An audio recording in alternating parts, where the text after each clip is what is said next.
today. Or no, Great. 3 months. Oh my god. Yeah, so she's only 3 months old. 12 weeks today. Yeah, that's a Great Pyrenees, right? Yeah, she's a purebred Great Pyrenees, so Oh my she's gonna be fucking huge. Yeah. They're But adding this is- axolotls. You can carry them in buckets. Right? Sorry. Oh my god. You can We'll carry make a big old aquarium. Wait, where can you get axolotls? In Minecraft once it's updated. Oh, okay. I thought like the real one.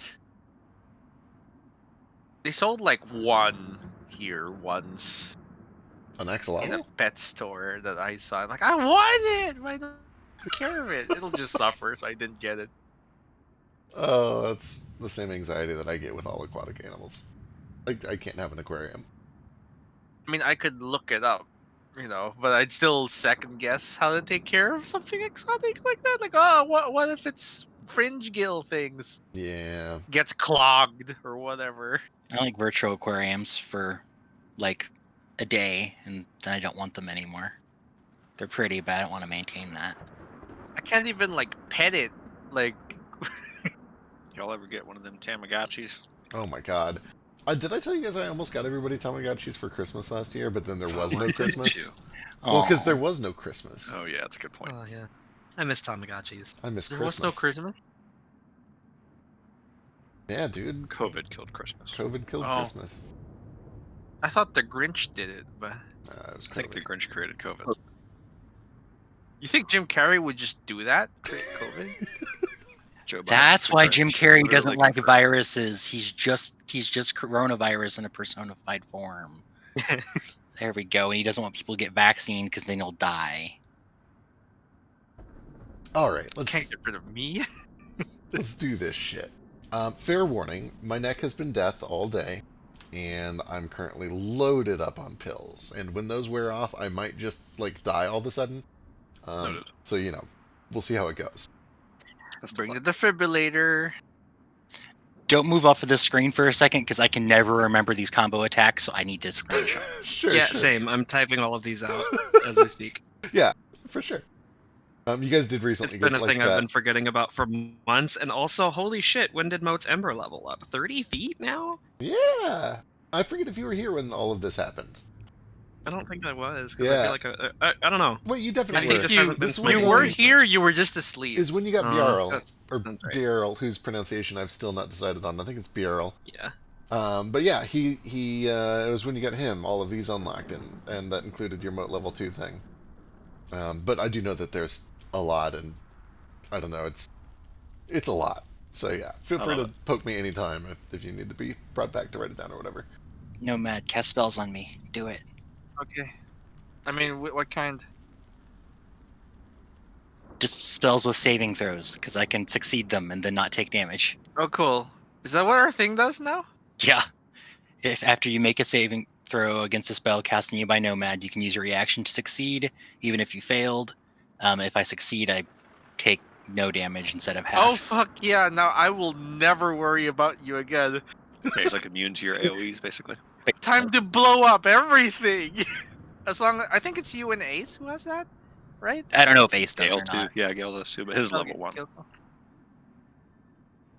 Yeah, theirs only lets them succeed. It doesn't give them the evasion effect. Oh yeah. Okay, only. Well, Ace might have evasion already. Yeah, I think Ace already has it. Also, So, yep. It's all there.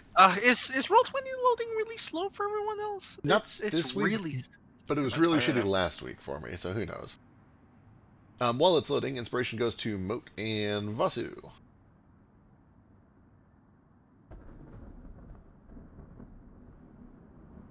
I was absent at the back half of last week, but I would like to cast this on myself right now if I can. Absolutely. We have 1 minute of downtime while we're talking to Valna. You could have had it at some point, yeah. And also on Moat, you too. Perfect. Bless you. Blessings. Are we still just adding it manually? I've been just doing it manually. Have you addressed that at all? I looked into it. I was a little drunk when I wrote all the code. And I verified all of the rest of it. I can't figure out why that part is not working. I'll probably actually at some point post the code so that other people can maybe spot my error. No biggie. I just didn't want to add it in twice on accident. For sure, for sure. Don't worry, I just posted. I'll figure it out. Perfect. It seems that everything else works. It's just only when you have that bonus it fucks up somehow, and I gotta either post my code so somebody else can fix it, or get drunk again and look at it.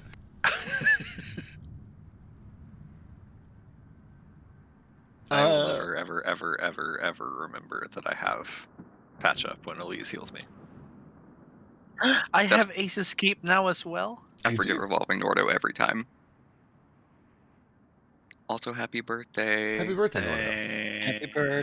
Happy birthday, Nordo. I'm glad you're here, Thanks. Nordo. I'm glad I'm here too. Thank you, everyone. Should we sing? Absolutely. I'd rather No. die. But when Steven gets here, I will have someone that's in the room with him slap him in the face. Wait, is Steven still not initiated? No, he just got me last week. So Oh, I think okay. I This need is to just get a him back. revenge slap. Okay, all right. Well, I'm not a big fan of the revenge slap. I typically like to indoctrinate people with my slaps. So like, I don't know. If someone's Indoctrination is better. Didn't you? Or that wasn't your slap, the one that indoctrinated him anyway. yeah, exactly. That's why he was so determined on using it on you, is because Right. there was no warning, just a slap. I showed this. That was a gift. I gave him the gift of welcoming him into the birthday slap friendship, and he repaid me with revenge. And I still don't think I'll get my revenge. In fact, if are any two of you in the same room right now? I am not. Nobody that's like not initiated. I know his roommate. I can message him. No, it's fine. I Drake, can- is anybody at home with you? I'll call Drake's mom and have her slap him. Can you have your mom come slap you and tell you to thank her and ask for another, please? No. and take a video to send to me. Oh boy. It's just starting to sound like a fetish. It is. Anyway, Anyway, when we left off, you guys were in limbo of sorts. You guys had just arrived here thinking that you were arriving on the elemental plane of fire, but you found yourself in a very different environment, or at least a seemingly different environment. And also, you when you opened this portal, several druids kind of wind-walked their way in through the open door. One of them had a... One of them stopped for reasons and was accosted by all of you. And Moat recognized her as Volma, which is... I don't know if he's explained a whole lot, other than that they used to be in the Order together, or presumably are still in the Order together. But for some reason, you guys found yourselves working for opposite teams in this little skirmish. And she's confused about why you're working with the Phoenix, and you guys are confused about why she's working with the Blue Order. And that's kind of right where we left off, is right after you guys entered this elemental plane of limbo. Ace had detected that the other druids had kind of stopped and waited a very long distance away. It seems that they flew a very far away first in their windwalk forms, but that they were no longer moving. They seemed to have stopped. And you guys were talking about possibly trying to go catch up to them or talk to them. Volna was on board with this idea, but wanted to take things slow. She didn't want any hasty decisions to be made. She was worried about starting a fight. But it's kind of up to you. This is where we left off. So we'll just jump right back over to here. Except now we have a map. Oh, also notably, so you guys are on one of the many floating kind of island asteroids floating through this environment. And technically, you guys are sideways on this part of the rock.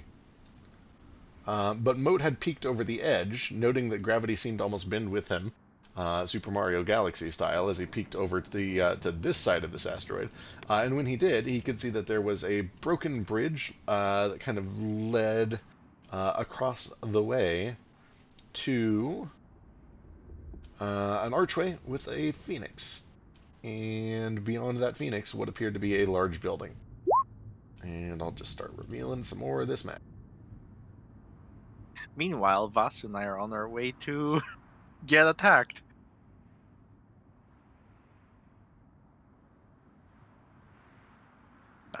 Was that the final decision? Because they're up floating in the air, right? Not everybody's going to be able to go up and talk to them. Ace reported that they are I have to check the exact distance, but by now 3,000 feet. Yeah, that sounds right. It would be about 3,000 feet. It's almost a mile away. And for the time being, they're not moving. They seem to be waiting, but it is like over half a mile away at this point. And they are just kind of off in a random direction towards from this perspective, it would be down and right-ish. Yeah. They are like ridiculously far away. Vasu, do you wish to go with Valna? I'm still of the plan that we just let Valna go by herself, but that's just me. Yeah. I know obviously How- Vasu's got some personal stake in this. Yeah, he wants to talk. It'd be- One of the only other flyers. Yeah, I'm sorry to say that I don't really trust her. Anybody she associates. No, I don't blame you.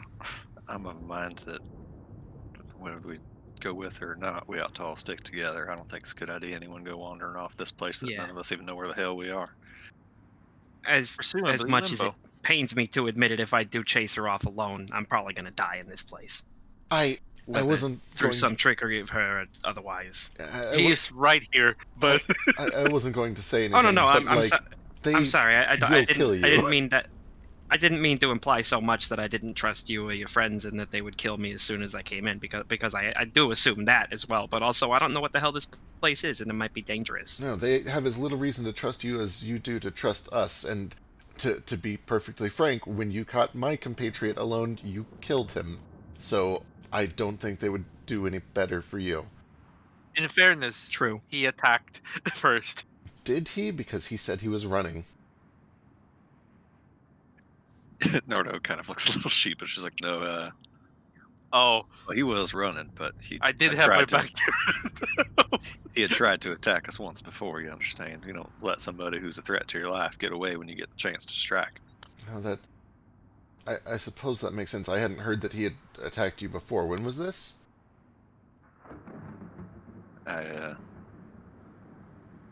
He kind of looks to Moat and then back to her.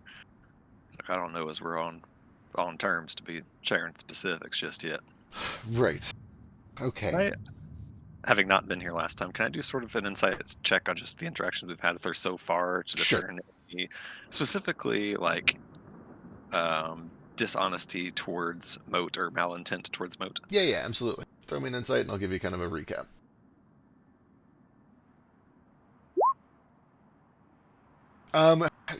Like most of what everybody else has kind of detected, the main sense that you get from her, the main vibe that you get, is kind of surprise and shock and awe. She is, on the one hand, a little relieved that Moat was here, so that she isn't dead right now, because she's certain she probably would be. She assumed that you were all the enemy, and for all intents and purposes, failed and was captured, and probably would have been killed. But on the other hand, now that she's in a position where she feels confident that her life is not about to be taken, she's like a little accusatory. She's a little concerned. She doesn't really know what to make of Moat being in this situation. She feels a little bit betrayed, a little bit like nervous. There's a tiny little tinge of like, are we the baddies going on? But at the same time, I don't know. It kind of feels almost like a mirror of your own situation here. We shall talk later, shall we? Well, wherever Moat goes, I go, but I think we should all stick together. I mean, I'd like to get across this bridge and see what's down there, but guess I'm a little worried about just heading off with Valna and those other druids coming up behind us. To be fair, I don't think they have many druids with them. That's Valna, true, whoever they are. if they had other druids, then they would not need Valna specifically to keep them alive, would they? There are 4 others. I was supposed to be responsible for keeping the protection from fire up. But, well, and she kind of like looks around. She does kind of motion over to this big flow of lava that has suddenly formed over towards your north. But almost as she waves her hand to it, it all just instantly solidifies into stone and kind of turns back into a cool rock again. Without that danger, I don't know what they'll do. It sounds like they've stopped moving, so maybe they're holding up and trying to reassess the situation. I did most of their divination, so I think they would just be working on their own wits without me. Maybe it'll buy some time to sort all of this out. They are all druids? They're all druids, yes. A full comp of druids, says Nomad. looking directly into the camera. This validates some things. Kind of inclined, Moat. I know you're in a big hurry to get into that palace, and I am too. But I don't know is the best idea to. Well, we don't know what they're going to do when Balna goes back and tell them what's going on, and we don't want them sneaking up on us from behind while we're doing whatever it is we're going to do in there. I think we'd be better off just putting all the chips on the table and figure out what we're dealing with. Yeah, maybe you're right. Really suck to get in there and have them come in behind us and do something nasty. We've got upper hand in this talk if we go there with Fauna. I don't suppose we need to do any harm to her, but as long as we've got her, maybe it'll be more amenable to a conversation. I don't know the word amenable. So the plan is currently to keep Valna with us or let her go? I think we ought to take her, go talk to them other druids while we got. Yeah, I think I find this plan agreeable. They are druids after all. They are more connected to nature. I do not know if this place is natural per se, but limbo is the space between spaces separating the elemental planes. I suppose druids would know this more. Yeah. They are the complete opposite of what I know. Everything unearthly. Vasu also has a little bit of a sense, and it didn't.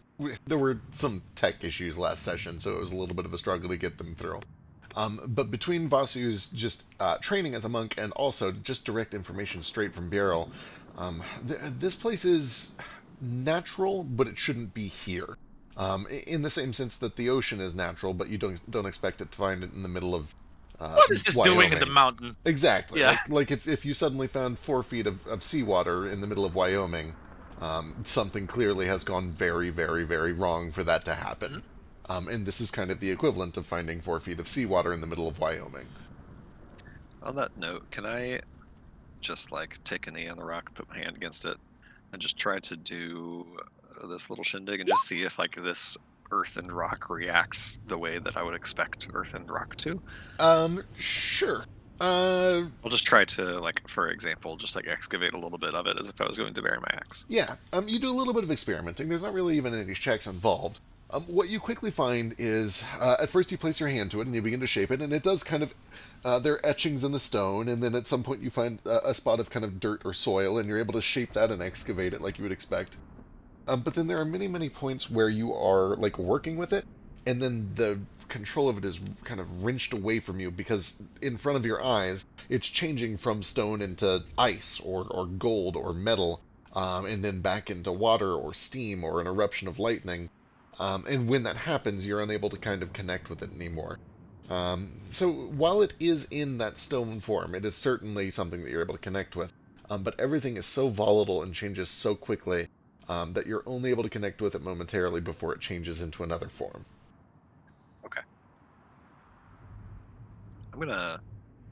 May I collect some of this? I was about to say the same thing. In order to get an experiment ideas from Nomad at this point, it'll just like at some point, while some of it is rock, I'll just like take some of that rock and like, I don't know, wrap it up, and I don't know, it's gonna turn into fire. So I guess it's kind of irrelevant. Never mind. Nomad, if you got any ideas how to transport something that's changing between elements, I think it'd be interesting to see what this does when we take it out of here. I have in my possession, the only thing I can think that could hold it would be some sort of metal that isn't conduct very well. Something that doesn't heat up very easily. What do we have that is that? I was just gonna wrap it up here in my cloth, but I figured it might catch on fire if I do. Yeah, it could turn into fire or acid, perhaps. You would know that almost any of the basic mundane metals that you would carry around would at least be resilient enough to not immediately melt just through exposure to a flame. Copper would be fine, iron would be fine, even lead would be fine. Yeah, based on how quick it moves, do I get the sense that it can be in a container, and if the container was resistant enough, the heat wouldn't say go through it as it transforms into a different element. Quite possibly. Give me an Arcana check, or even just a Perception check might work, but Arcana is probably a little safer. Perception just for shits and giggles. Sure. Do it.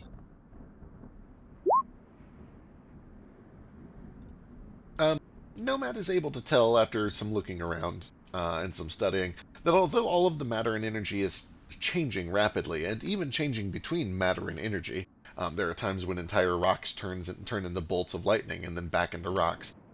There are tendencies that they float back to. For instance, you're still standing on this rock island even though there's been 5 minutes of conversation. So even though bits and pieces of it change to energy, they seem to keep reverting back to rock or stone. You're not 100% sure of the exact mechanics there, but it does seem that there is at least some form of stability, and that the rock wants to, it keeps coming back to rock. The air keeps coming back to air. Stuff like that. So you get the sense that if you were to maybe grab a rock, that it would probably return to rock pretty quickly most of the time. You might still want to pick something that's fire resistant. Yeah. And we have lead. non-conductive would be good too, actually. Yeah. Do we have lead? Is not conductive, right? Yeah. I feel like. Do we have lead? We have lead powder. I don't know if we have lead specifically. Is benoism? Benoism. We don't have solid. I have a far-fetched idea, and if it Okay. doesn't work, I don't want to try it because it's a really cool bottle that I don't want to break. No solid lead. Gotcha. I've got this Shipwrecker 14 bottle. The description that I have in my inventory is that it's crystalline and covered in gold filigree that twists to cover the whole bottle in dragon scales when the cap isn't closed. Ooh. Would that work?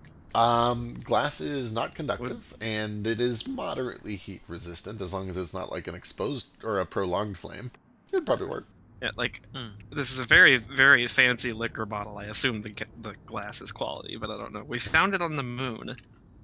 Yeah, I do not know if we can stuff this material through the neck. It is a bottle neck. Maybe we just get some in there while it's water-ish.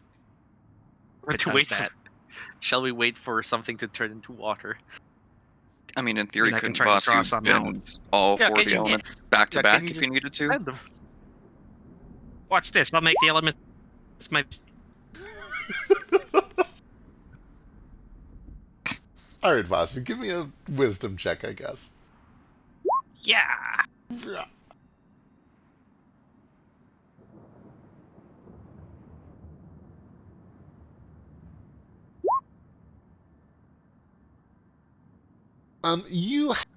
You're able to do a little bit of control, but you find yourself having the same conundrum that Nordo did, where things are just changing so fast, it's hard for you to latch onto any of their elemental properties long enough to have, a sustained control over them.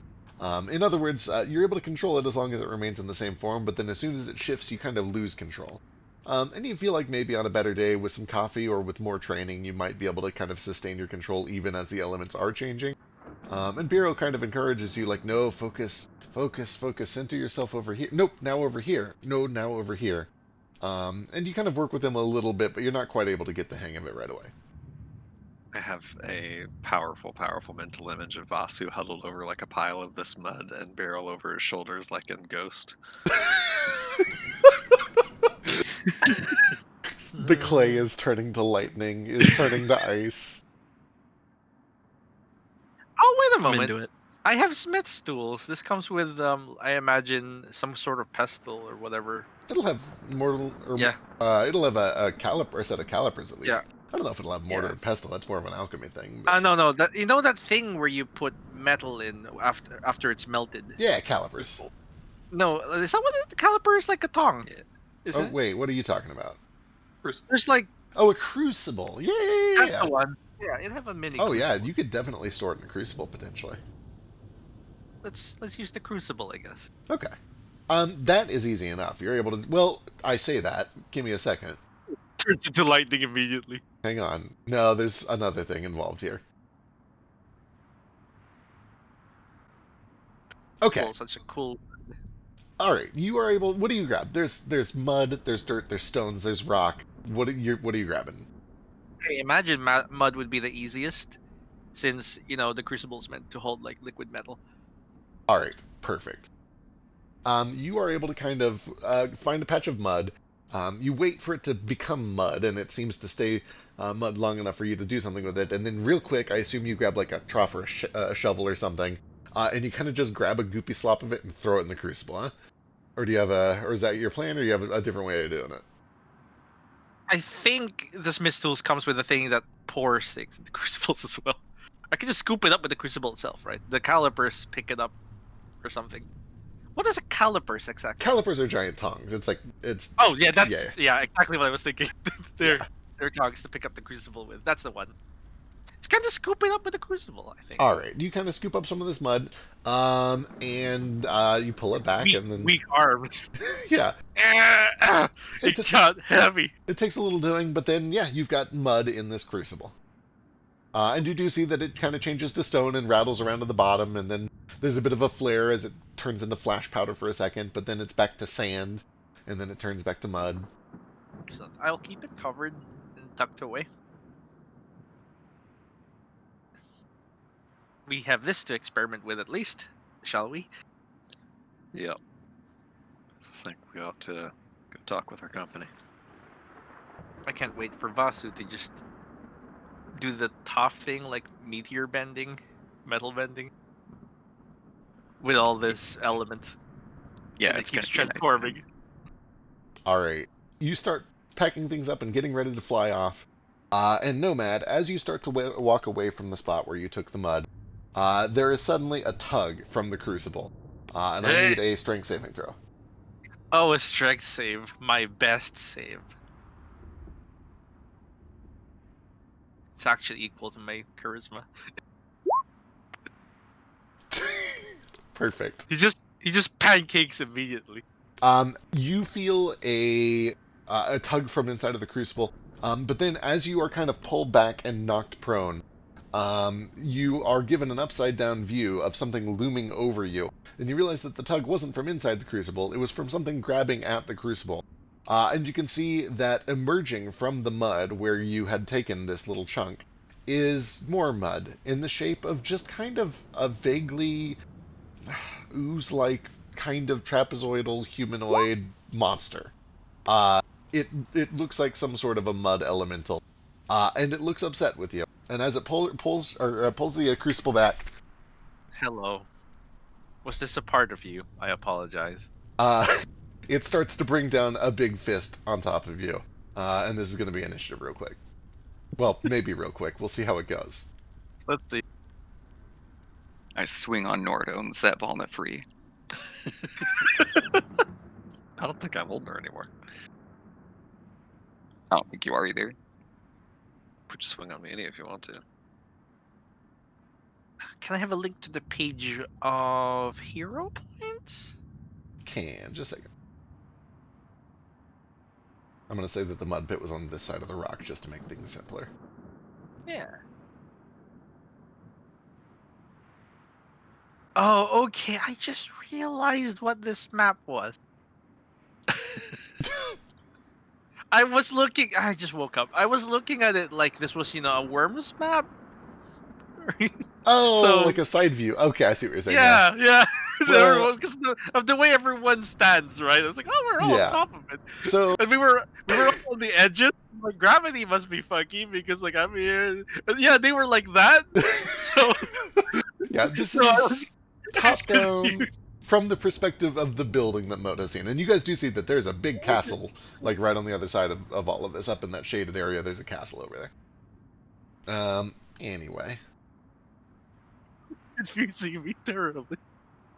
I'm like, right. This is a top-down map. Like everything we've done. I don't know why. Well, to be fair, it's because I did mention that, like, at the time, you guys were on the side of that rock. Like, Yeah, gravity's real everyone's wonky here. standing. We're all standing. Like,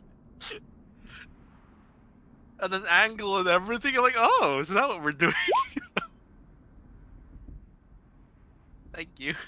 Still called rebound points in this page. It is. It redirects to hero points. Just wanted to figure out what to spend it on.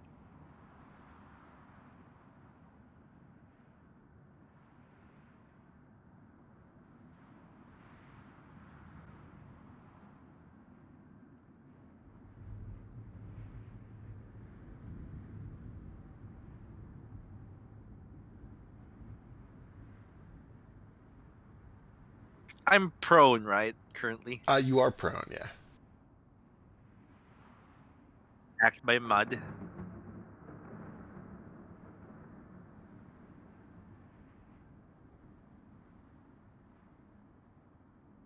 Did I accidentally kidnap part of you? My apologies. This was not the intent.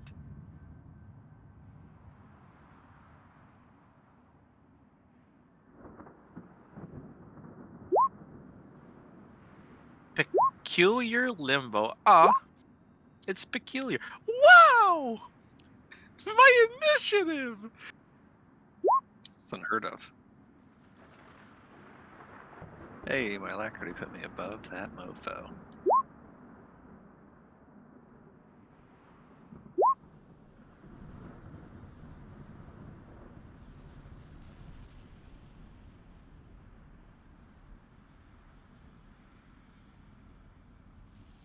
Is it my turn? All right. immediately?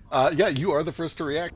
You see this looming creature standing above you, menacingly, about to bring down what amounts to a fist or just a pseudopod on top of you. Back onto my feet, kind of dust myself off. I pull out the crucible and I kind of just dump it back on him.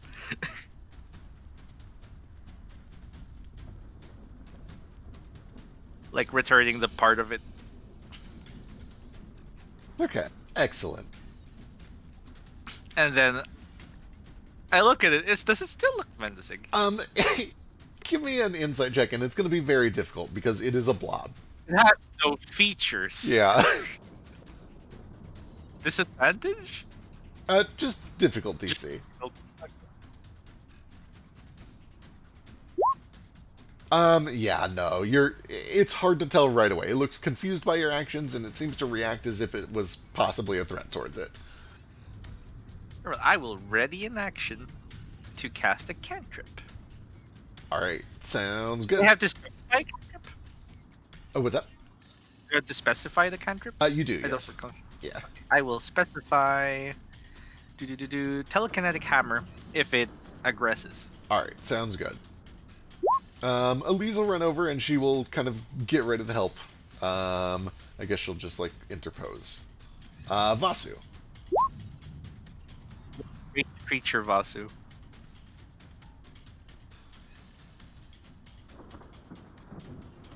Oh, if it dies, I'll just put it back in the crucibles. I'll fly up here and be like, "Hey, we're sorry. We're being right on our way." I'm within reach of it, so I will hold my action to attack it if it looks like it's gonna attack anybody else after Nomad kind of lets that lump of mud go. Okay. Cool. Does it still look hostile? I'm gonna throw in kind of a pseudo talk round here in a second, but let's get up to its turn first real quick and see what people do. Mo. I had basically the same plan as Vasu, so I'll just walk up to it and I'll switch over to Primordial and just like, look, we're in a bit of a situation. Can you just like fuck off? Perfect. Flick. 1 second. Sure.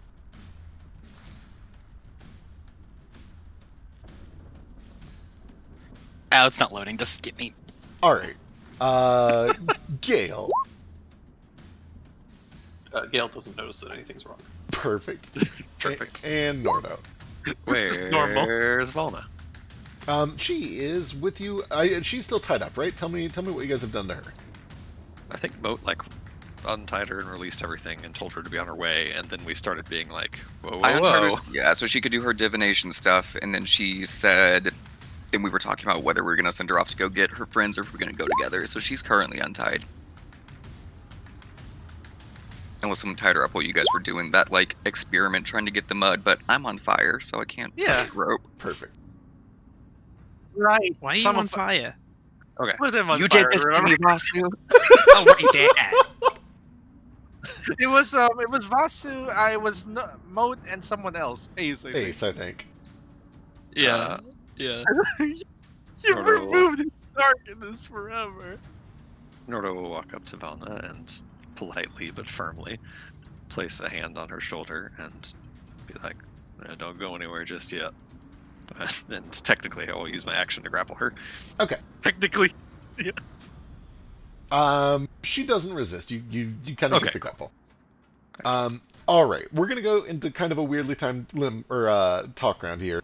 Vasu and I'm gonna say just Vasu. Give me, I guess this would be give me a persuasion check with wisdom. Okay. I mean, for the record, I do speak Orin, which Oh is a right, form you of actually speak primordial. Yeah. primordial, so I can probably talk to Then yeah, thing. you can use either wisdom or charisma. Yeah, It's your call. Okay.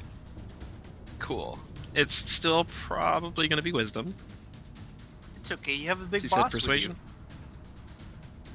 Yep, persuasion.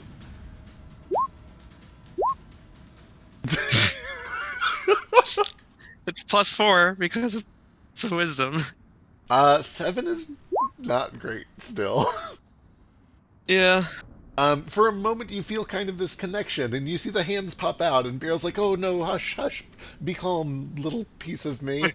But it seems that there's been an affront here, and this elemental does not seem keen on treating Nomad with the same respect that you guys are showing it. And like you guys all have rated actions, you can fire them off, but it looks like it's about to punch Nomad in the face. I immediately let off my action. Hey, we fucked up. Accept the apology. Kick him. My spear. I'll wait for everyone else's attacks to go through, and then this, boom, and I'm stunning Push. him. and then I shove him off the side. I was With gonna the say, I'm hammer. just gonna try to pick him up and throw him off. It's literally like, I mean, I'm gonna go for a stunning strike with that hit. So Yeah. it might be really easy for you guys to just pick him up. So con save. Heck. anyway, He's right? stunned. That's a fail. he just fails the. Well, this is at, advantage, but he still gets thrown 10 feet off. It's just like, whoop. Alright, you see that he goes flying over the edge and immediately starts to kind of drift back down towards the meteor, although he is kind of in a weird hovering, kind of suspended state. Very, very, very low gravity. There is kind of a gravitational pull, but it's low. The more I learn about Limbo, the more exciting this place is to me. Avasu, can you explain the situation? Just gestures to the vaguely Rabbinic. Alright, any other attacks that went off? Okay, perfect. Then that is its turn. However, when it does officially gets to its turn, a couple other things happen. First of all, some nearby elements awaken to the chaos and join the fray.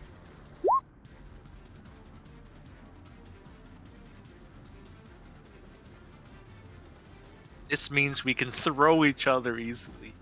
Exciting. Balls Sure of did. Infinity. And then the second thing that happens is that the one that is currently stunned doesn't change, which ruins the surprise, but that's okay. They change element. Vala will do nothing, but she does kind of start to lower one of her hands like she's getting ready for combat. Seeing that there's now a bit of a larger threat, we'll go to the top of the new round. Nomad. Again? Wait. Yeah, again. Yeah, I you've guess. rolled a nat 20 again. I'm going to die this session. Since this one's already damaged, he'll attack it again. It seems to be what element currently? Currently it made is of? rock and mud. Mud, right? Cool. I'm going to assume that lightning isn't going to do very well. It doesn't conduct. He's going to attempt to use thunder damage. 16 hit? 16 does hit, and thunder damage does seem to be effective. You see a massive crack form along its surface for 23 points of damage. Oh, look at the cute Limbo. Oh, look at It's the creepy Limbo. Alright, anything else? Why is that Limbo big boned? He's just big bone, don't make fun of him. Does that like a fossil elemental? That's my turn, by the way. Alright, that'll bring us to Flick. You can now see that there are several angry elementals approaching all of you. Alright, let's see. I'll attack the cute one. Someone's got to do it. Oh no! 24 and 25 both slam in for 14 and another 9. You see flames wick off of the side as the bolt sinks in. Big billowing pillows of black smoke. Anything else? Where am I at? Move over here. Alright, that'll bring us to Gale and Toto. Guess I can't ignore this any longer. Well, Creepy is right next to me, so I'm gonna shoot him. Is he being creepy to Gale? He is. Like touching his. He's kind of like wrapping himself around the back of the neck, but not quite touching. Stop it! What am I walking to? 29 and 23 are both good. 32 total points of piercing damage.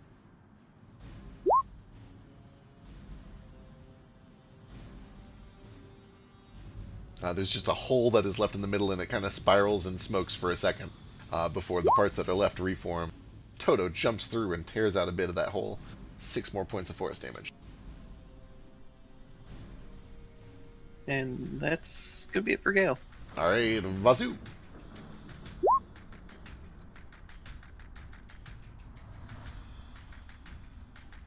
Alright,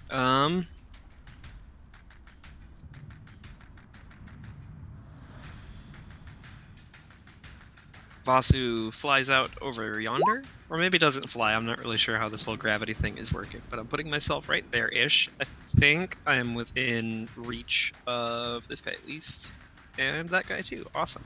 I'm gonna start attacking the slim one.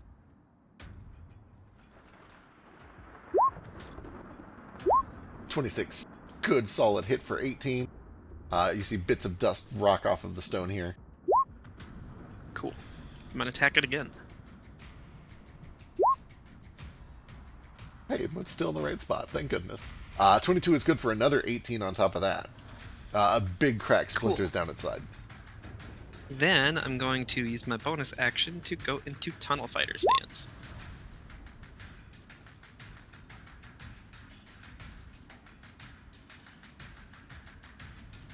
Hey, Ace is here, perfect. Go ahead and roll initiative manually real quick, and we'll see where you pop up on this turn.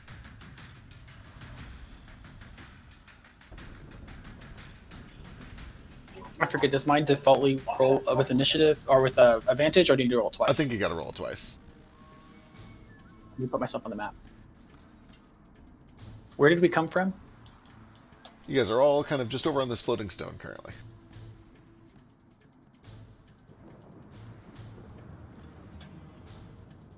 There's 2 aces. Oh yeah, you would definitely be over on the west unless you've tried to cross that bridge. So, over here. Anywhere on this island is fine though. Oh, I already did. Wait, are there 2? I only see 1. Yeah, the I one only see over one as well. over on the west. Oh, yeah. It's because I got rid of the one over on the east. I'll be over here hiding away from everyone. Love it. Well, not hiding because I'm like literally made of fire. Alright, with the 24, you can go ahead and jump back and take your turn real quick. Is this the first round of combat? It is for you all out. Okay. Looks. Is anyone like? No, I'm gonna go for the creepy limbo guy. Alright, you see Gale and Toto fending it off, you decide to capitalize on that. Fire away.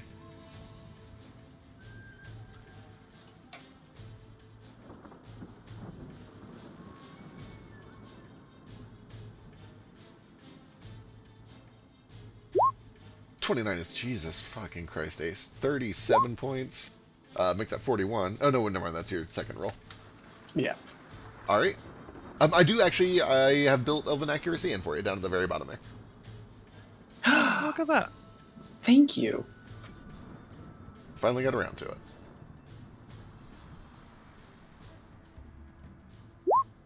Um, 18 is enough for another 11 points on top of that. This thing is looking very bad. This kind of amorphous blob of fire and magma. 21 will do 12, which is just not quite enough to finish it, but it's real close. Being made of fire doesn't like give any bonuses to my attacks, does it? It does not. Only things like touching you, I believe. What if I just run up and just like touch it real quick? Speaking of which, do you have magic arrows?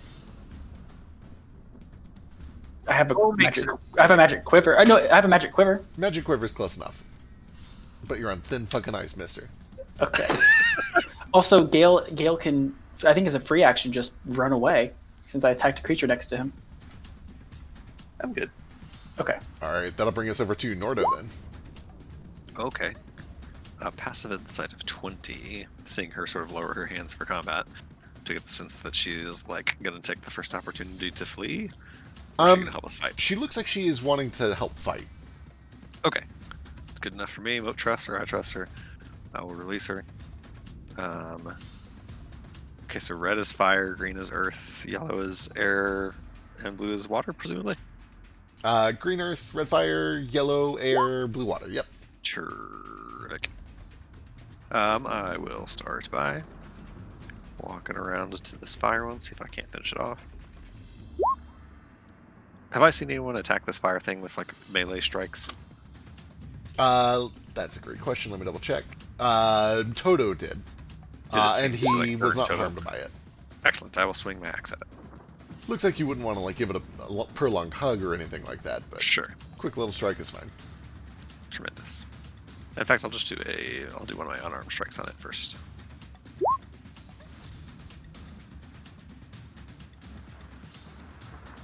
And I will not attack recklessly. Oh, I saw that perception come up, and I thought you crit on your non-reckless. 12 is a miss. You should.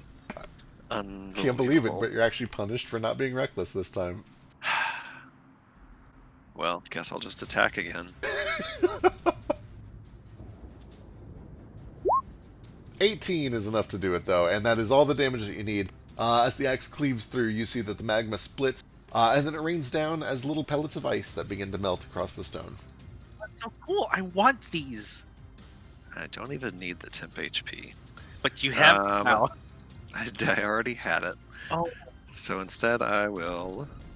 Let's see, Moat's got that situation under control. I'll run over to this one that's over by Flick and Ace. Because they're squishy. I'll do an attack on it.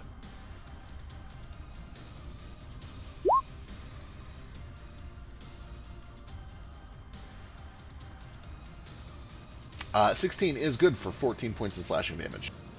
And a strength save and a wound. Oh wait, I can wound it now. Cool. Does still need that strength save. Here we go. For 18, I think it's good. Just barely, though. Just barely. But yep, that is my action and my bonus action, and that is my turn. Alright, that'll bring us to Lana. What did I see? Right, with the 33. Looking around, you... yeah, you actually would. You can spot that over on this other side, on this other island, there are creatures that seem to be watching but not getting involved. In other words, they seem curious. They seem intrigued by all of this activity that's going on over here. But for the time being, it seems to not affect them enough that they care to get involved in it. Cool. Also, happy birthday, Zeke. Did you slap anyone? I haven't yet, and I've just learned recently that there's no one at home with you for me to have slap you, so that sucks. I do have a roommate. I know, but I don't play the vengeance slap usually anyway. We've had this whole conversation. I'd rather like induct someone new. Anyway, I'll have your roommate slap you if I can't come up with anybody else. All right, I'm just like, honestly, if we slap each other back and forth forever, I'm okay with that. Don't kink shame me. Alright, for the time being, Valna is just going to stick with some basic shit. She still has this form, which is good, because that means she can just kind of run up and do one of these. She will go join Nordo. She pulls out a blade from her side, and hefts it into this water elemental, and as she does, there's an eruption of thundering energy. And then she's going to turn around and fire a starry bolt at Slim after doing that. So 14 does hit for 20 on this. And then 21 hits Slim for another 12 radiant on top of that. And that'll bring us to Elise, who is going to come over to Peculiar and take advantage of the fact that that is stunned. and do an attack at advantage, and then that will bring us to Moat. I'm just going to do the exact same thing as her.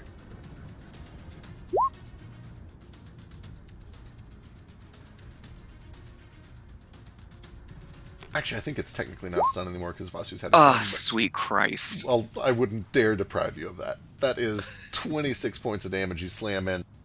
Cleave You the know rock I'm going to nearly smite, in it's a half. crit. Oh yeah, go for it. But what level? Don't overdo All it. your mana. We have an entire dungeon still. No, He's I like actually look really good resource-wise, but no, I'm not going to go crazy. 2? Would you like 2? Yes, sir. Oh, that's really good smite my damage. Goodness, that Oh, is damn. really good smite damage. The sword cleaves halfway through this thing, piercing all the way down through the stone, and then just erupts. And as it does, there is a spark and a flash of lightning as it billows into a storm cloud and then disappears into nothing. Since Moat smote someone within 30 feet of me, I'm going to use my reaction to ignite my weapon. Hell yeah, fuck him up. Oh my god, Elise can do Hell that now yeah. too. Here we Oh, go. no, Elise gets it too. What? That's exciting. Okay, That's so cool. I have a second attack here. What's this cute Limbo's deal? Is he like floating? What is he Yeah. like flying above me? Is he level to me? Is he? So almost like this giant swirl of lava that is just kind of twisting through the air a few hundred feet away from you in the background. This is just kind of like a smaller version of that. It's like this twisting, ethereal, amorphous blob of magma. It's clearly like a sentient elemental of some sort. Okay, But hold it on, I looks have to like read something. he's angrily making his way over towards all y'all. All right, here's what's gonna happen. I'm gonna take a running leap off the edge here and try to fight this guy midair. All right. I need you to give me... Let me go double check the rules on this. I think it's intelligence, but give me just a second. I believe in you. Most intelligence checks. I can't recall if they're good or not. They're not.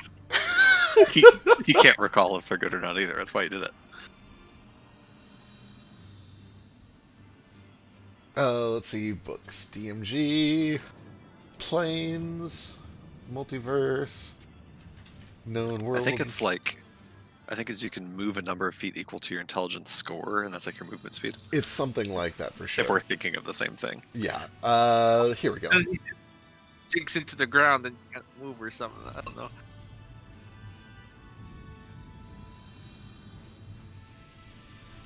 Is it a negative score? What Oh, is okay. negative? As you take a leap, powered by bravado and confidence and belief in yourself, you find that you can kind of just drift. You feel a little bit of a pull that is guiding you back down towards the nearest asteroid, but you kind of just drift in this direction, and you're able to stabilize yourself and kind of stop just short of this thing and take your attack. Oh, thank God. 16 is enough for a hit and lands with 16 points of slashing and fire, which you would normally resist, but, you know. But And this is a long shot. I'll use my bonus action to try and knock him prone. Sure. I don't know if lava blobs can be prone mid-air, but you know, Go and give me a the check. shield master. Yeah, go and give me a check just to make it official. You find that it spins in place, but it doesn't seem to mind being upside down. It is immune Okay. to prone. Alright, that's it. Unbelievable. Can knock us prone underwater while we're fighting food monsters.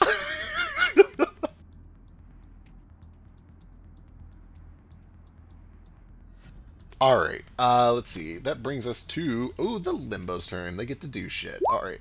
The first thing that happens is that each one adopts a new form. And we're going to start at the top and work our way down. So, becomes Earth up top. The lava suddenly hardens into stone. Meanwhile, the stone suddenly bursts into a cloud of dust that begins to thunder and roil. The thundering and roiling cloud turns into stone. And the water becomes fire. That's fitting. Takes 5 necrotic damage. Sure do. All right. Then, in that same order, we're going to go top to bottom here. Cute is going to just begin pounding on the closest thing, which is Moat. 2 solid hits back to back. Oh! Oh! Oh lord. That first hit lands square in the middle of Moat's chest for 22 points of damage. I think the 19 probably misses, but I still need a Constitution saving throw from Moat. When he gets back, I think he said he was going to be AFK. I'm still here. Oh, there he is. Good. Alright, you are not stunned by the impact, but still a pretty hefty hit for 22. And then it is going to move kind of around and in the middle of all 3 of you. Elise, actually, it's technically just medium, so it'd just be between you and Vasu here. And it takes 8 damage from my fire form. Sure does. And it takes a tunnel fighter attack from me. Oh, you have reach 10, don't you? Son of a... I have reach 15 if I need it. Oh, shit. Fuck. And if that doesn't do I it, have reach 10 on my spear and reach 15 on unarmed strikes, but God if damn. that doesn't do it, I'm going to use my reaction to attack it back too. Yeah, go for it. It's it also still up. takes another... Hang on a second. Before you need to do that, it takes... Okay, I just wrote it down. When I ignite with Moat's Flame, It's equal to your level. ignited so I think weapon 13. deals fire damage equal to half of my level. So, So 7 more from so that. 15. So, Alright, Yeah, that's 7 another fire 7 from the damage. ignited weapon. Is mine supposed to be half of my level? Mine It- says my whole his level. Mine should be is- worse. His is level 2? Yours should be You worse. said mine should be worse, but I have it written down as my whole level. It might be proficiency, but I'll double check. Let me check. But for the time being, Moat, you can go and use your reaction if you got one. Perfect. Oh my goodness, 30 is good for 13 more oh, points. did the damage it do changes on the level up too? Because I only copied over the 30 feet part. I know they used to have to be like right next to me. It might have. I'll double check it after this fight. Okay. Well, that is it for Cute. Let's move on to Slim. Slim Limbo. Slimbo, as I like to call him. Slimbo is going to begin by... Who does it not like here? Oh, right. It's going to try to get away here, which I believe might trigger Vasu. An opportunity attack. Think so? I think it does, and I think your opportunity attack's free. I have to look up Tunnel Fighter every goddamn time.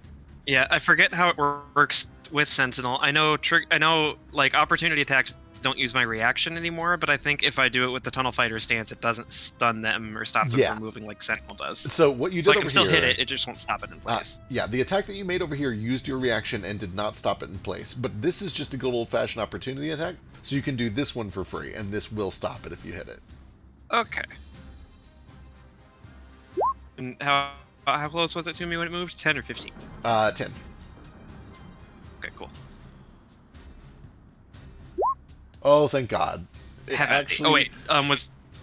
Okay, I don't think I would have been able to use that attack anyway if it wasn't like the Tunnel Fighter thing, because I used my reaction to ignite my weapon. Oh, so. perfect. Okay, excellent. Either way, it's way. either a crit miss or I can't do it. yeah, no, he's able to get way over here, no problem, and flies like the wind directly on top of Nordo, into Nordo's space. You can feel lightning beginning to crackle and surge all over the surface of your body, but nothing happens immediately, except that it attacks you twice. Okay. Oh, they like Creighton today. Loudy. 21 points of lightning damage, and then I need Volna to make a dex save. And then does a 22 hit you? It does. Then she needs another dex save. For a She total of makes both of 32 those, points. thankfully. 32 total points to you, and you see that as each impact lands, lightning kind of arcs out towards Volna, but she's able to react quickly and does not get hit by it. Next up, Big Boned is going to make its way over to Volna and just try to punch her twice. I think the 17 might miss. 17 does miss, but that is still 13, and a con save from her. You're just gonna get critted anyway, Right. right? And then finally, Clever. Clever is gonna make his way over to Flick. It'll attack first.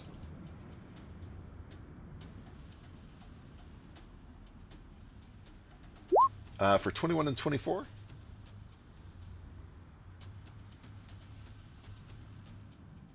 I think he went to I think he is AFK, actually.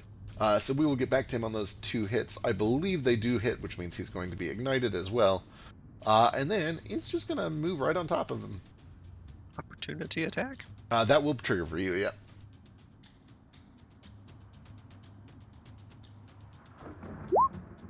Uh, 15 lands for 10 points. Strength save. They're not good at those, though. It don't go nowhere. You watch as the vines lash up and pass straight through its fiery form. Seems Yeah, I immune to guess that restraint. shouldn't be too respising. That is all of their turns, and then at the end of their turn...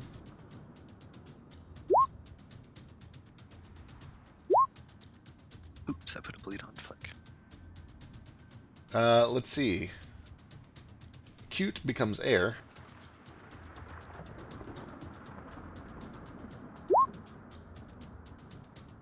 Big Bone remains earth.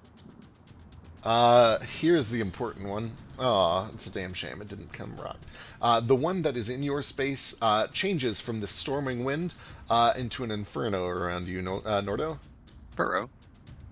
And then the inferno surrounding Flick turns into a storm.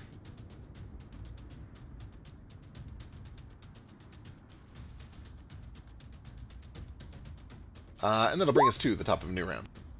I don't want to see Nordo punching himself out of a shell like when he was born. Me too. All right, we need Flick back. We need Flick back. We'll delay Flick for a second. Brings us to Ace. He says that this one's made of fire, right? It was, and then it changed to a storm. It is currently a wind elemental with lots of lightning crackling around it. Does it look like you'd shoot it with an arrow? Yeah, it has enough substance that, like, it's an elemental, so there's tangible stuff there that can be attacked and hurt.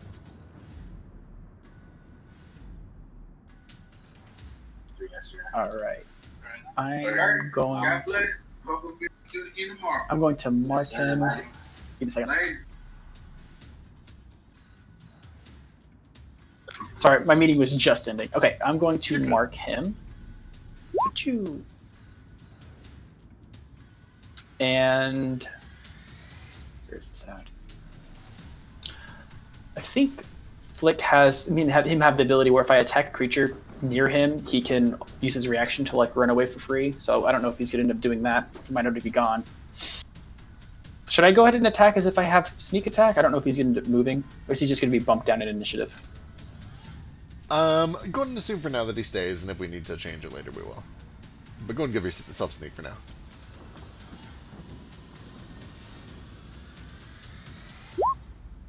Uh, 27 slams in for 29 points of damage on the storm elemental. Oh no, am I on fire? You've got a lot of shit going on. We're gonna jump back to you in a second. You got a lot going on. Okay. You're not actually bleeding, though. I accidentally marked you as bleeding. You can take those off. I can't do it. There is actually an unmarked command, which I think would work too. Oh, was there? I couldn't find it.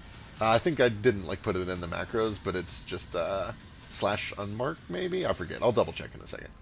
I'm didn't- illiterate, so I couldn't do it. Gotcha. I did just shoot it, so depending on if you act after me or not, you technically went before me, but you do have the ability to use your reaction to run away when I shoot things next to you. I'm just gonna, for the sake of simplicity, put his initiative below yours, so we don't have to do a bunch of timey-wimey stuff. But is there anything else, Ace? I'm going to go over here and stand next to these guys. All right. Then jumping back a little bit to last turn, you got hit by 2 things, I think. A 21 and a 24 Flick. Yep. Okay, then you take 21 total points of fire damage, and it is now your turn, and you are on fire, so you take another... Oh wait, I'm resistant to fire. 1 second. Gotcha. Yeah. So 21 from last turn, and then this turn, at the start of your turn, you take another 7. Would he have been able to use his reaction to move out of the storm? And then, yeah, if you'd like, you can use your reaction to use your Ace Escape if you want. Sure, I'll move out of the storm. That sounds like a good idea. Yeah, you can move up to 10 feet. Okay, here's fine. All right. Okay, now it's my turn. It is your turn. Okay, this one here is thunder. Yeah, the one farthest down south is wind and lightning. Okay, I'll go over here to this one that Nordo's standing on. And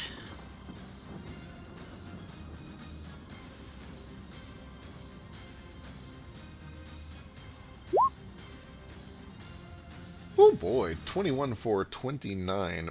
Big old hit on this fire elemental. plus the 8. Oh, 'cause I have 38. compass. Jesus. Alright, 38. Big hit on this fire elemental. You can see it starts to hiss and pop as it withers away. Is it vulnerable to cold by chance? It is not. Okay. That's fine then.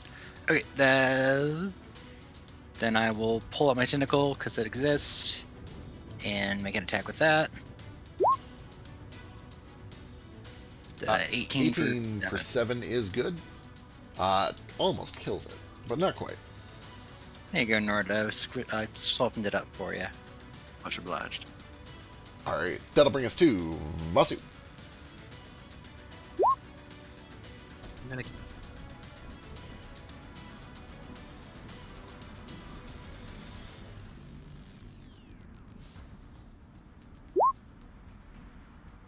23 is a good strong hit for 13. Still up, but it is heavily cracked. Or I guess it's an ice form, or in wind form. It's dissipating. And that will do it. There's an eruption of lightning that quickly hardens into bits of glass that then shatter and then hang in place for a moment before disappearing. Cool. I use my movement, which I have way more than enough of, to dash over this way. Looks like Nordo and Valna and Flick have those two kind of taken care of, so I'm gonna dash over here and start punching the clever one. Oh my goodness, 31 will do it. 16 points is enough to finish the job too. This one actually turns into chunks of pyrite. Glitter like stars for a bit. Pretty. Collect Alright, that's me. Alright, that brings us... Just in case anything weird does happen. Let's see. I was here, right? In space, right yes. under moat. Yep. Okay. 25, 30. Yeah, I've still got plenty of. I'll just get up above solid land in case something happens. Alright, that'll bring us to Moat. Alright, I guess I try to like float back to a solid surface and run up on Big Boned. Yeah, you find that if you just kind of put your mind to it and believe in yourself, you fly like Superman. Oh, thank God. And then I'll take some attacks. 16 is good for 16.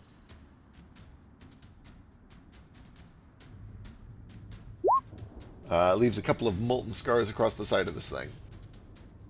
And then, do I get distance that I can... Never mind, not even worth it. Sure. Alright. That will bring it to this thing's turn. Can it do anything cool? Oh, it becomes water at the start. We got the first step. Okay. The first thing it's going to try to do is engulf the big flaming moat right next to it. Uh-oh. I think you take like billion damage, right? So there are two attacks first. So let's see if these let's see if these hit. Oh no. Okay, so the first one, 12, I assume, is a miss. Yes. The crit is going to be 8 plus this much crit damage, but then another that much because you're in your fiery form. So 17, 22 total damage because you're in your fiery form. And then I need a strength saving throw as it tries to engulf you. I'm taking 22 from both of these guys. Rude. Strength save, you said? Yep. You feel the tension of this water start to engulf your body. There's a sizzle and a hiss and excruciating pain.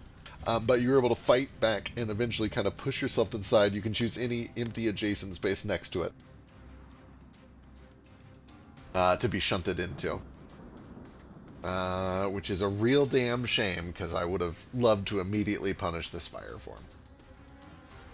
Does it take fire damage from my fire form? Does that count with my It weird does, moat actually. fire? Yeah, go and roll a d10. Oh my! They have elemental weaknesses in the fire form. Avoid tidal waves, guys. That's instant death.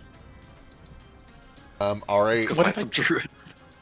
At the end of its turn, it changes into air, and that'll bring us to There's still Nordo. one on me. Oh, there is still one on you. Teacher, but Oh my god, there sure I is. do I not? I was gonna say, do I not take like 80 damage here?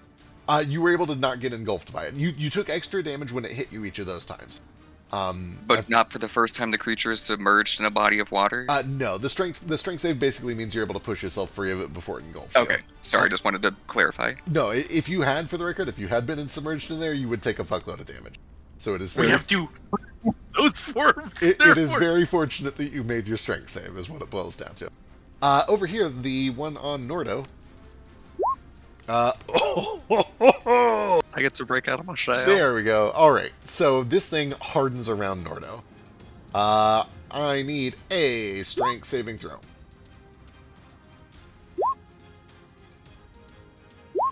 Cool. Oh my god, you get the whole shebang Take my too. inspiration. No, don't waste it. It's okay. I'll take it. You sure? I mean, I have my own. I feel bad using yours because I don't think it's a big enough deal to spend it on.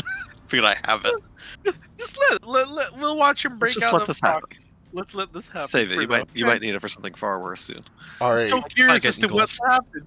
You watch as the We're all gonna flames be inspired watching this anyway. wreathe themselves around Nordo, and then instantly, in the snap of a finger, harden into a boulder, and Nordo is just gone in the middle of it. Nordo, you're restrained, blighted, and deafened, paralyzed, unable to breathe, and immune to outside effects. And then it's going to turn to Flick and punch real hard.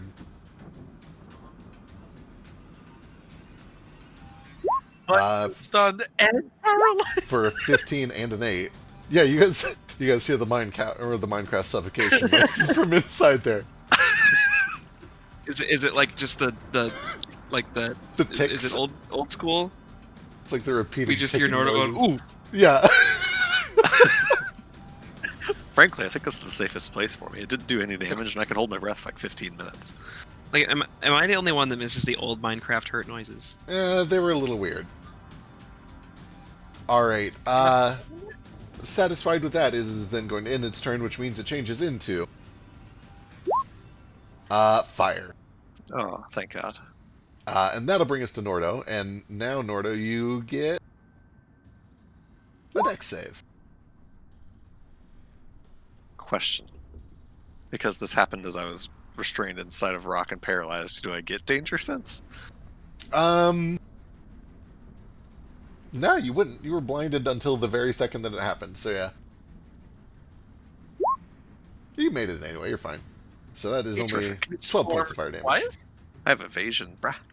It does. It gets chaotic form at the start and chaotic terminus at the end. Oh. So no damage on account of evasion, and now it's my turn? Correct, yep. Terrific. Wait, you have Fine. evasion? What the fuck? He's a monk. I must. Are you in your monk? shell? No, I'm not actually. I wish I was. Oh, I thought you said you were in your shell. Oh, no, actually, you have disadvantage on dex saves if you're yeah. in your shell. So it's The probably elemental just was my shell for a moment, but now it's not. different. Who's an egg? I'd like to wonder for a moment what the hell that was and attack. Recklessly, because I've learned my lesson. 26 is good for 12. I'm going to move you down so I can actually get this thing. Oh, actually, that is plenty enough to do it. As you break free of this thing, you watch as it just kind of bursts into sprays of water and mist that rapidly explodes into steam and then dissipates. Terrific. I'll feast on that steam. And then I'll move over to Big Bone, seeing it trying to literally murder my best friend. Engulf him. And I'll attack it. Recklessly.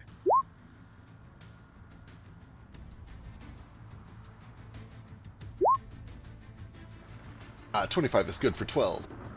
Cool. If it's not immune to stuns, or to restraint, it needs to make a strength save, and then I will bite. It is immune to restraint, but not to biting. 18's good for another 6. That's my turn. Alright, Nomad.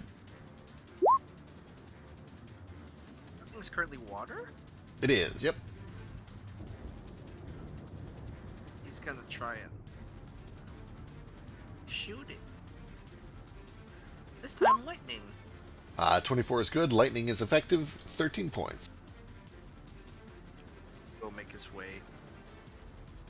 It's an arc of superheated water that just bubbles and then boils to the surface as the bolt passes through. Actually, he's good here. Alright. And Elise will come over, put that heated weapon to good use.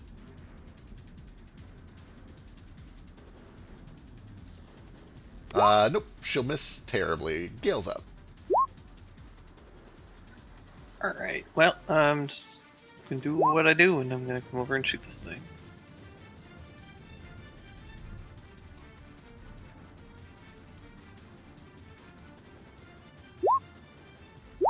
Uh, 16, 31, both good for 34 points. This thing is nearly dead.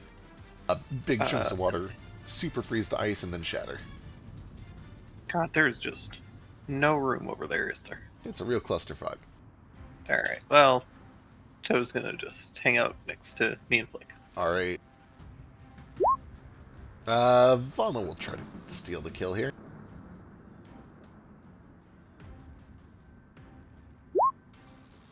Oof. And okay. how? Critical fail is a miss, but the 25 does land for 7, not quite enough to finish the job. Let's see who gets it. Ace! Ha ha ha ha ha! No, almost Gale. Alright, do I want to do this the overkill way? Sure, why not? I guess I'm going to move my Hunter's Mark to him. And then I'm just going to shoot him.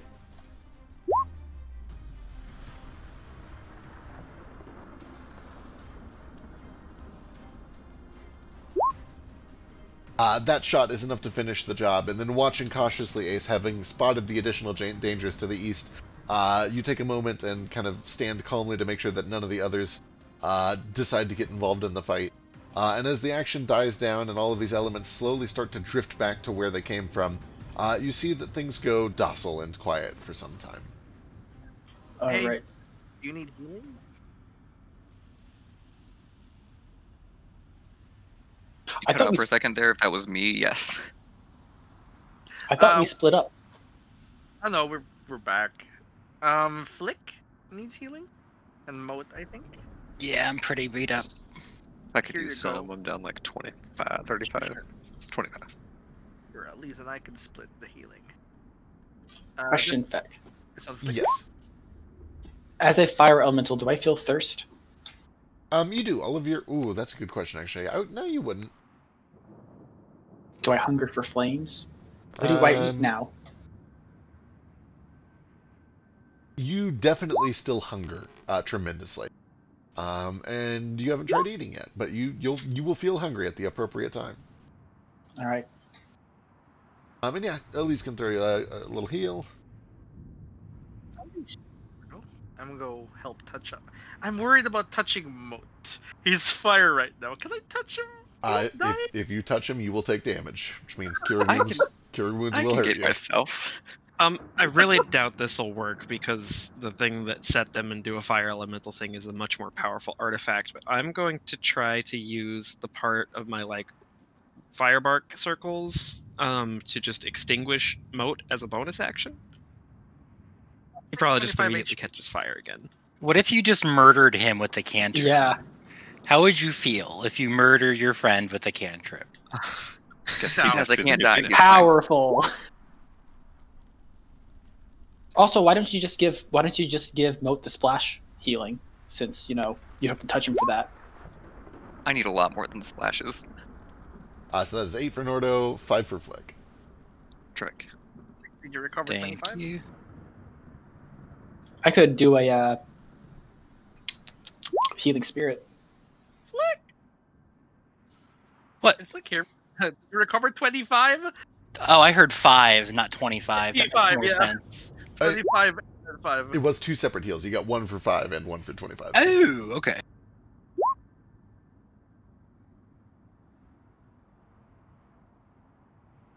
Okay, so So Roll20 won't let Much me better, thank open you. the page for that. Yeah, I'm heading over to check Roll20 them won't out to see what it let says. me open the page.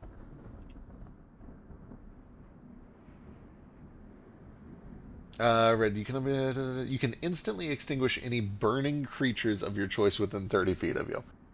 Give me a wisdom check.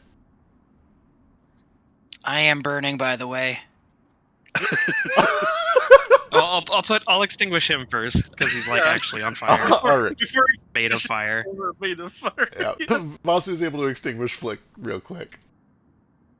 I'm gonna touch this tree and catch it on fire. All right, it erupts into flames, and then Why? you watch as, like a sparkler, those flames suddenly start to dance like arcs of lightning. Can we Wow. collect some of the dead bodies? Are they still changing and shifting? You see that they kind of To- change between different forms of matter and energy until they all kind of just return back into parts of this little floating asteroid, or just kind of disappear into the air where they first emerged. They just kind of return to their original energy forms after a while. For Nomad, I think maybe we should learn We our probably lesson. should leave them for now. You're dead already. Pick up a sample, get attacked by monsters. 1 second later, oh, let's pick up the bodies. Dead. What do they want from me?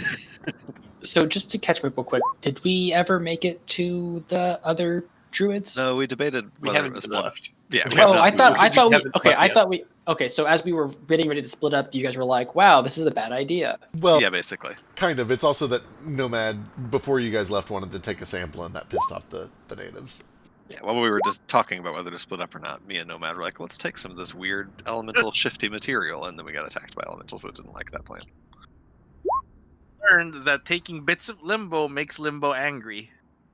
Vasu, as you begin to use this effect that normally extinguishes fires on other people, you're able to feel this connection to Moat and to Ace and to yourself, to feel that you are kind of a fire elemental in this form. You get the sense that if you were to push through with this, it would cause pain. The attempt to extinguish the fire would essentially be like casting a harmful spell on a creature made of fire.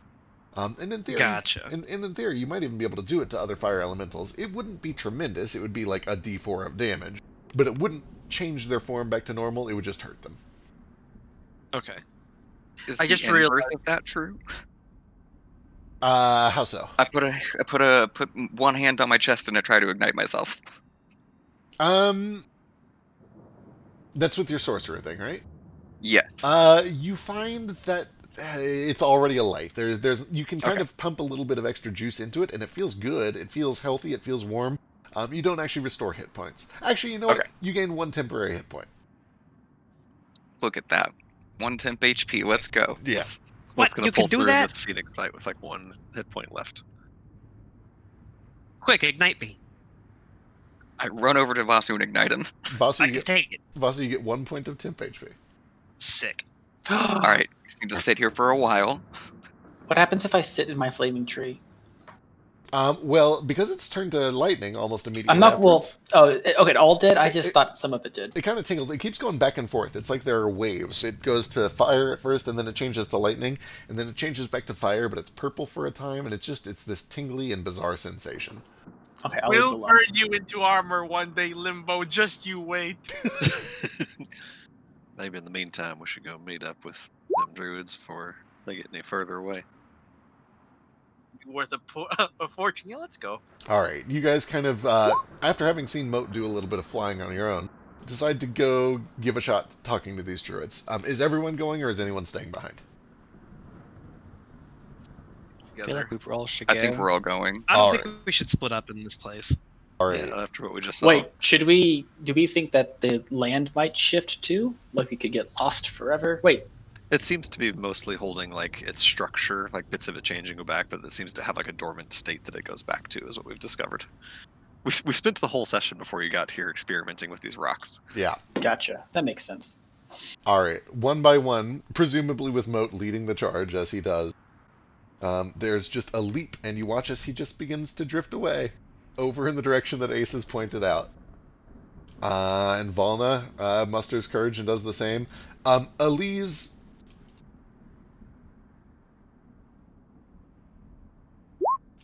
You just really, have to believe, Elise. Yeah, she really has to kind of get herself ramped up for it. But eventually, following very, very close after Vasu intentionally, decides to take the jump and begins floating along. And there's a tremendous amount of relief when she realizes she can control her own movement and she isn't starting to drift off into nowhere. I start flying in circles really fast.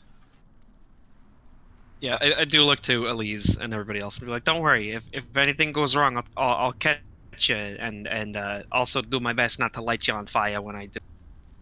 You sure about that, Vasudeva? I'm pretty heavy, Nordo says, like looking nervously over the bridge. Worry, Nordo. Like all the times you've fallen, I'll catch you. Sounds good. Okay, for a yeah, he might nomad. have to get you on that one. Nordo closes his eyes and just takes a running leap and doesn't open them for about 10 seconds after he goes off the edge. No, come back. I'm gonna go drift him back. All right. The speed at which you drift is kind of the same speed as like a brisk walk, a good mall power walk speed. And you're going over half of a mile, so it's going to be a little bit of time. It's probably going to be maybe a 25-30 minute journey to get over to where Ace sensed them. What happens if you try Can I go dashing? fast? If you You can fly. guys kind of exert a little bit of extra effort, you can feel a strain as if you were running very, very hard. You probably wouldn't want to do it for a very extended period of time, but for, a good Is it 10 like when minute you sprint try or to so. run in a pool? It is kind of like running in a pool. It feels like that, except the stress is on what feels like the sides of your neck and a little bit at the base of your head, and you can actually feel a bit of a headache coming on as you I exert have yourself. like some sort of hovering propulsion thing going on. Yeah, Nomad, this is surprisingly comfortable for you. And Vaso, you do find that there is enough like air here that you can also just straight up fly. So you're probably like flying circles around everyone right now. It's Awesome. all I air. absolutely am. I'm doing like low gravity space station style flips and spins and stuff as I fly around everybody. We're Vasu's Shu out is- northwest. Shu is singing whatever song that is that always plays in scenes from old movies when things are happening in space. You know the one. Yeah, exactly. Can I fly through the air inside my shell like a blue shell? You do find that when you retrieve Do it. into the shell, you do still have a little bit of momentum. It's slower. You're probably only moving, 10 or 15 feet per round, but you can do it a All little bit. things with it. Weird and wild stuff. Let me get from whichever two of you are kind of leading the way, let me get survival checks. That would be Vasu, right? I'm going to be Or leader? keeping an eye out for stuff as well. Sure, go and give me a perception check, yes. I'll do the survival. I rolled a 3. Hey, Scale, you can float. I am floating.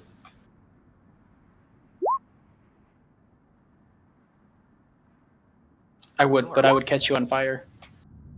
Ace is keeping a close watch for creatures, and every now and then he does see elementals, including some rather large ones that occasionally drift by way off in the distance. I'm going to ping as well. I don't know if I've already done that since we've been here. You begin to kind of focus your senses and continue to track, and you do see that the humanoids have not moved from their position, and you're able to kind of help guide the group in that direction with it. Among the interesting things that you see way off in the distance, probably about a third of a mile, like directly down of you, you see this glistening light blue light shimmering from the wings of a giant moth that appears to be made of snow or snowflakes. And you see it for just a minute, and then it kind of begins to flap and drift off into the distance and disappears into the mist. There's a point where you watch what appears to be a enormous snake or worm made entirely of boulders that burrows into one of these asteroids and then leaves this giant hole behind, but then it fills itself in with magma shortly afterward. Just this bizarre arrangement of elemental creatures. But no signs of druids, no sign of windwalk, and no signs of anything that dares approach you. Everything seems to be fairly docile, especially as you kind of avoid most of the island. However, there is a point as you are traveling with Nordo and Vasu at the watch, where all of you very suddenly feel this tingling sensation on the back of your neck, and you feel that the hair stand on end. And before you can really react, you begin to smell this bizarre smell. And then there is a flash of light and searing pain as the air around you just instantly changes into a burst of lightning. And I need dexterity saving throws from everybody. was going to ask, like, why does the air not change into earth inside our lungs? Every Not now sure. and then. Not sure how this works while traveling, but if somebody is within 10 feet of me, they do get the plus stuff. +5. I imagine everybody's staying fairly close. I guess you can, I don't know, you can pick 2 people who fail and apply your bonus to them.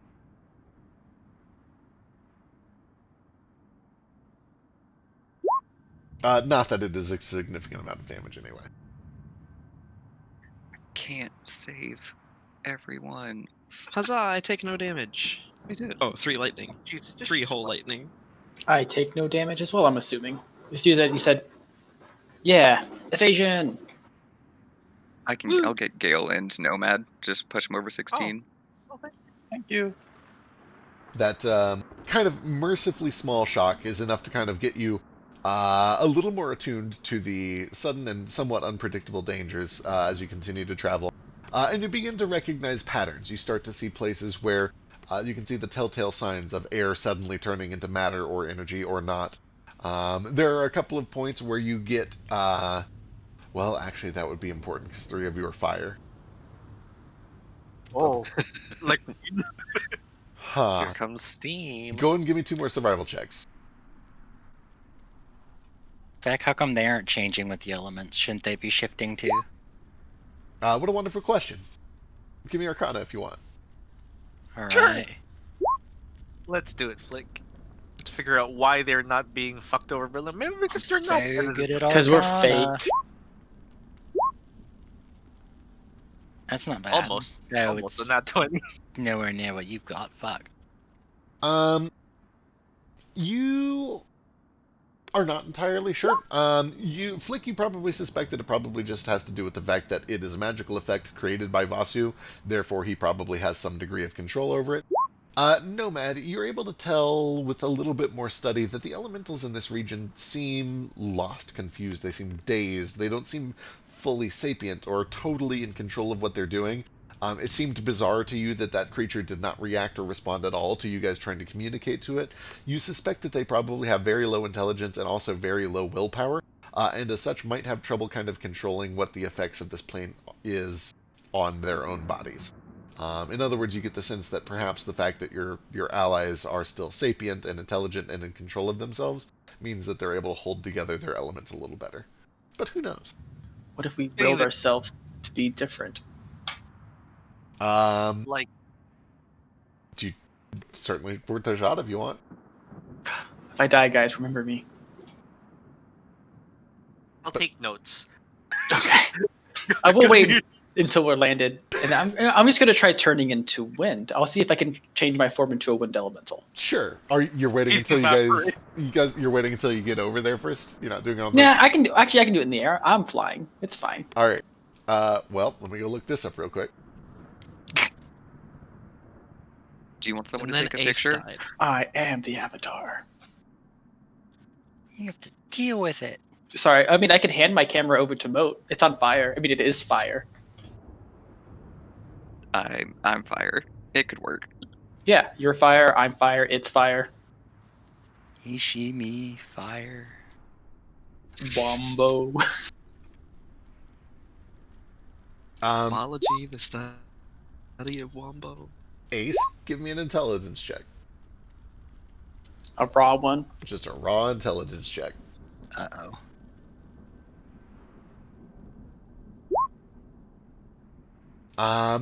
There is a brief moment when you kind of hold your hand up in front of you and you really focus on the element of wind and how much you really think it would be cool to turn into an air elemental.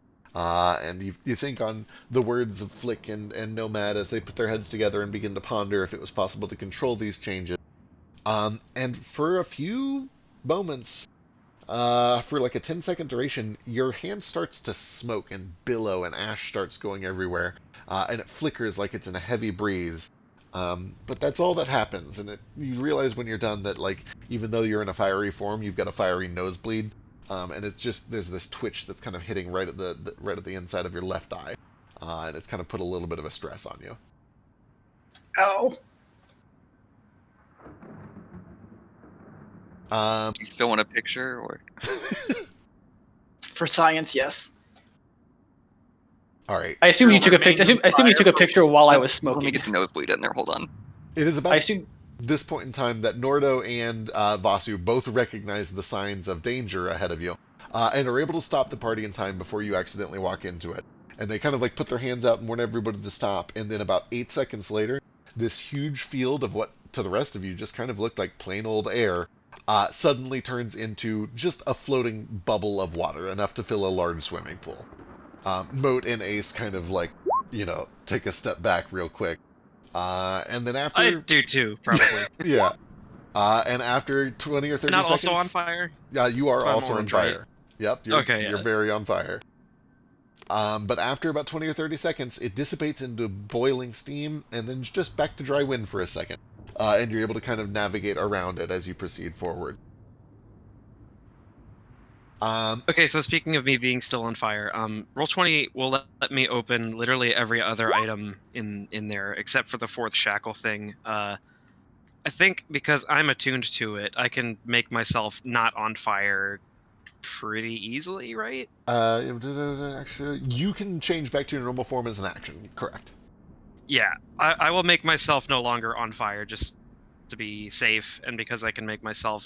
I think I can... It doesn't cost me a key point to make myself on fire, right? Just to put it on other people? I believe that is correct, yes. Okay, yeah. So for now, I'll be not on fire. I will leave Ace and Moat on fire just because I do think that is a valid concern that Moat had, that maybe shit, we'll go back to all being on fire after we do some stuff in here. And I also enjoy being on fire.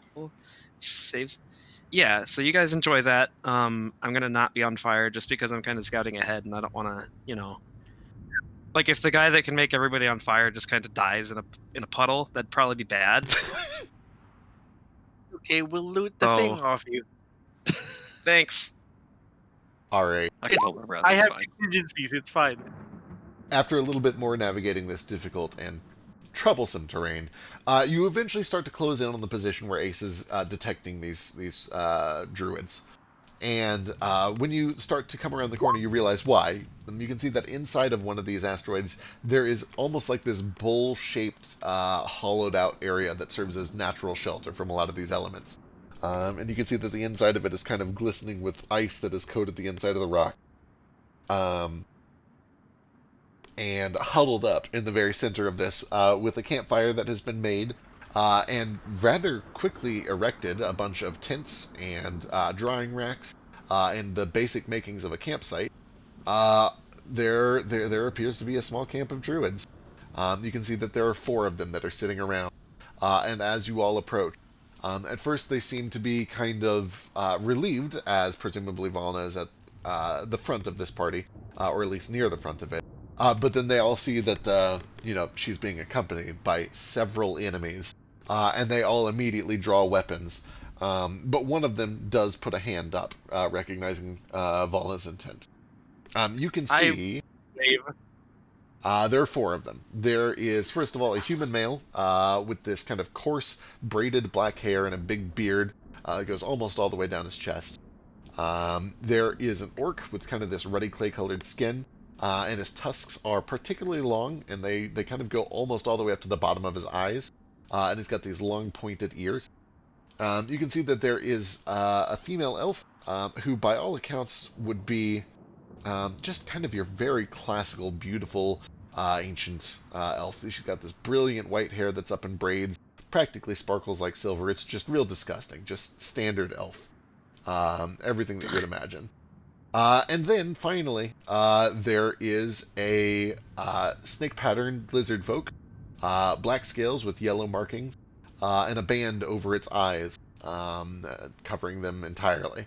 And even with his eyes colored, you do recognize the markings from the body of the druid that you slew at the Temple of the Locust, where you picked up Jarl.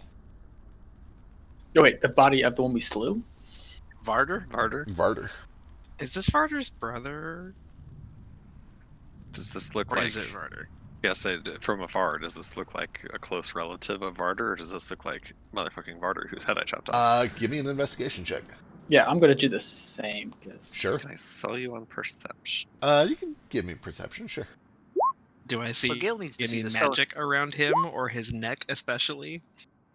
Or it might have been reattached. Do you have Detect Magic? I always have Detect Magic, Feck. Do you? Is that this campaign? Yeah, What is this campaign? It's Iskar in the other I've one. got special That's eyes. right. That's right. That's Yeah. right. That's right. Okay. Concentrating on Daru has fire see field. invisibility. Vasu, you can see that they are all littered with magic. Let's see. Druids. They all have. Fuck. What all? What do they have? Let me double check real quick. Can I, while you're double checking, throw in an insight check on what might be Varder? Does he look like, holy shit, those guys killed me? Yeah, I was saying I'm watching this guy quickly. And I was going to insight check him as well. All of them have abjuration magic on them. The elf has divination on her. The one that looks like Varder has necromancy on him. And the campsite itself has... Real quick, can I reach into my collection of heads and feel for Varder's skull? You can, and it is still there. It's still gaining. Just checking. And then the entire campsite has transmutation on it. Okay, cool. I am going to message all of that to Nomad, All right. Meanwhile, these other checks. especially the part about necromantic. What was his name? Varder. Varder. Varder. Yeah. How many Ace, are Necromantic Nomad, just because it sounds cooler. Ace, with an investigation check, having very closely looted the body of Varder when you slew it. This appears nearly identical. It would be like this is an identical twin if it is not Varder. The scale patterns are basically the same, including a couple that are very definitive and easily identified around the bridge of his eyes. You do also notice that, and actually with the perception check, Norda would see this too. There is a fresh injury on his left hand, and two of his fingers are missing. It appears to be a clean and cauterized cut, like two of his fingers were intentionally cut off. Okay. If I knew anything about magic, that would maybe mean something to me. Yeah, don't I'm also know. gonna throw an insight check to see if he maybe he reacts to us at all. I mean, I know he's like blinded, but you know. Give me an insight check. Oh, that's really good. With an insight check, you are able to tell 100% sure that he is blind, and he is listening, and he is following the cues of his companions, because he is otherwise at a disadvantage. He cannot see what's going on, Blind. but he appears to be blind and cannot see you, so he's following the lead of his compatriots. One, how many Arcana checks do I need to do to identify everything? And two, I think Gale see the stones for something. See the stones. Gale wanted to see the stone page. Oh, Are right. still stones. All right, here's the stillstone page, and go ahead and give me, Arcana checks. just give me like 4 Arcana checks. It's gonna go from the most mundane shit to the most important shit. So you want your big rolls at the end. Oh, Ooh, I'm going to re-roll that. sure. Oh wait, no, I don't have. Let me check if I have inspiration. I do not. Never mind. I'll keep it 18. All right. The most important one. Do you want? I think I have inspiration. I never use Oh. it. If you help, you have Arcana. Anyone have Arcana? A help would be nice in the last one. Yeah, somebody can take the second on that. I don't know if I should take. I don't the have second. Arcana. Oh, if you want inspiration, if that's okay. I don't know. It might save your life later. So hold on to it. Okay. Did we have any wild stones left? Looks like you have several. No, wait, those are prismatic. Do you have wild stones? I have some cantrip level ones, but that's I don't know if we have. have any in the party. Oh wait, I do have two 2C 4v1s. It looks like, Yeah, I don't know that we unless I ever sold those. party Yeah, we looted didn't- any. We didn't buy many in the first place, I think. Yeah. All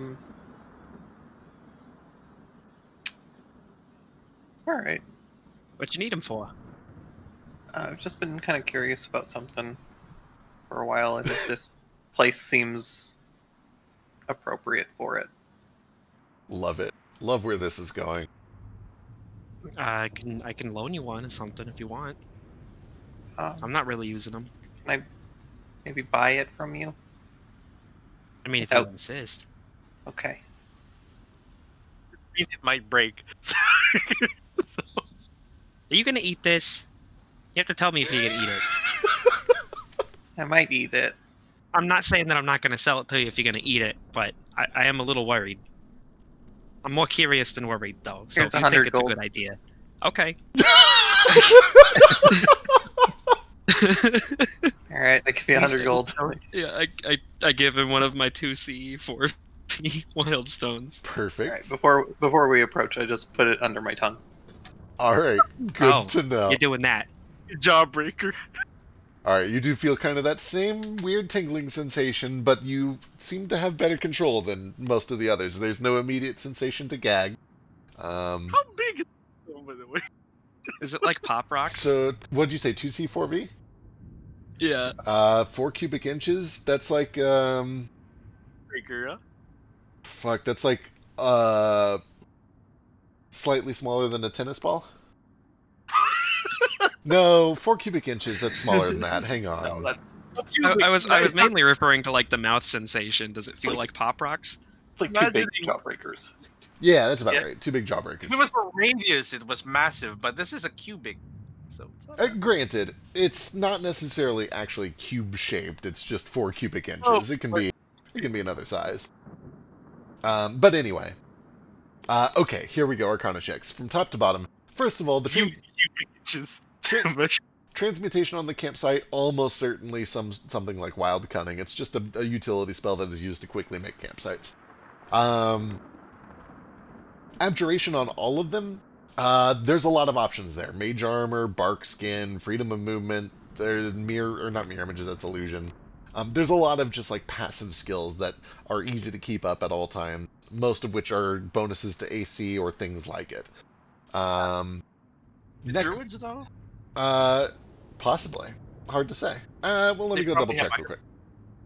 We have items too, anyway. That makes sense. And necromancy. Ooh, who knows? With a 26 specifically, you would be aware that a lot of the spells that I just listed are not druid spells, but freedom of movement is, and that seems like a pretty solid choice. Next up, 34.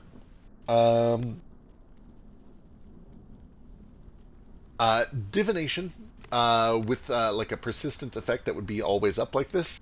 There's a handful of options to you, but when you limit it specifically to natural magic, one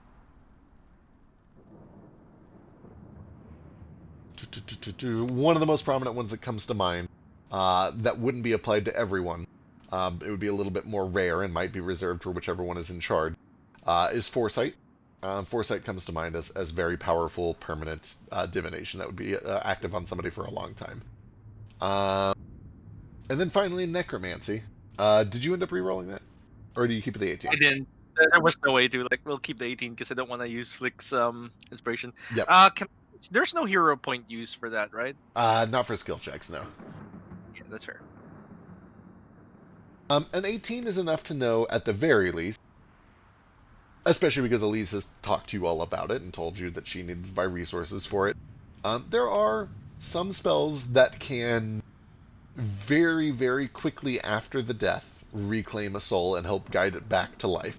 And that doing so almost always leaves the creature with soul damage that can manifest in a number of ways, but almost always in the loss of a sense of some sort. That's fair. With that said, you guys spent a long time with the body of Varder, and Revivifying only works in the next minute. But that's the closest thing that you can think of with an 18. And we took What? his literal We head all- off and Yeah, have it I still. have his head. Yep. So there's something very weird going Yeah, on. no, 18, that's what you get with an 18. You get the sense that there's probably a little more than that. Yeah. Fascinating. I just share what I know with the rest. Who cares? So I'll just keep approaching for now. Ace, did you have anything with that hand raise, or are you good? Alright, I'm going to assume he's good.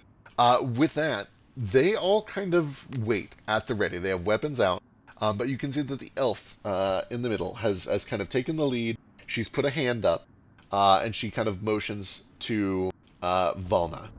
And she says, Why have you brought them here? What is the meaning of this? What have they done to you? Who are you? And she kind of looks past Volna to all of you. We are Union. My We might name's be Mo. enemies purely by coincidence. Pat's mode's back, so we can go. He doesn't touch mode. Take 1d10 fire damage. Air He Pat. touches him slightly. I will take that damage. Just instinct. Just instinct, like. Oh right, I cannot use physical cues here. Look, I think we want to see the same thing here. There's no reason for this to turn into a fight. We just came to talk. What is it that you see? Rebalancing.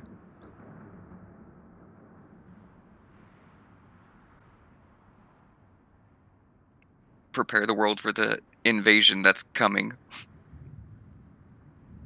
You know of the prophecy, then?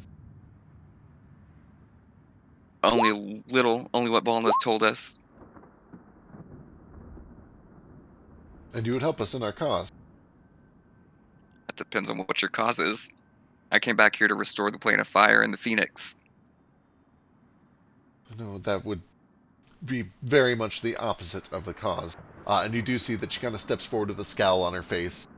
She has a blade at her side and a staff in the other hand. The others seem to kind of be at the ready as well. Why would you bring... No, I shouldn't. You We should are leave this... merely here to discuss matters. There has been a misunderstanding between both sides, the cause of which gestures around. It's all this. Do you know the meaning of all this? The state of this plane? He looks at Moat and Vasu. I think I did this check last time and didn't actually know that much, Yeah. but Vasu knew a bit, yeah. Vasu probably knows the most. And there were some like tech issues last week, so it didn't all come through. He knows that normally the plane of limbo kind of exists as a weird glue or a buffer state between all of the planes of the elements, and especially between the material plane. But again, it's kind of like... But it's like not supposed to be here. No, is the big it thing, definitely right? shouldn't be here. It's like finding the ocean in the middle of Wisconsin. Yeah. Some having things got rolled- jumbled up. Some pads got crossed. To some doorways got swapped to something. I don't know. This plane isn't where it's supposed to be.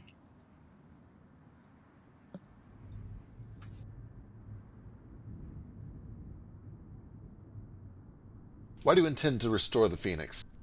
What do you think you will accomplish with this? I don't. I guess I don't understand the question. You just heard that we're in a plane that's not supposed to be here. You don't think that's because the elements are out of whack? You don't think we walked through a portal to the plane of fire and came to limbo because maybe there's something wrong with the fire plane and the Phoenix needs to be restored? That's... it's as if saying that a cancer has been nearly defeated and you want to bring it back because it seems unhealthy. This place needs to be snuffed out once for all. It's the source of almost every woe that has plagued our entire civilization for 1,000 years. The fire Well, that plane. sounds like some horse shit. Yes, the fire plane source of our suffering. Are you certain? It is what the stars have shown. It has The been... stars shown this. The This is the root of the problem. Where did you get that information specifically? all things... Do you ever think that the stars might not know exactly what they're talking about? And what informs you? By what right do you claim to be correct in this situation? Look, I'm just saying that from what I know, when we see stars, we're actually seeing visages of them from several hundred, 1,000 years ago anyway. So they might have just, old information, old news. I am not saying that we are all correct. I'm not saying that the stars are wrong. All I'm saying is that I am saying that. that we have is incomplete. The goal here is to become less wrong, both sides.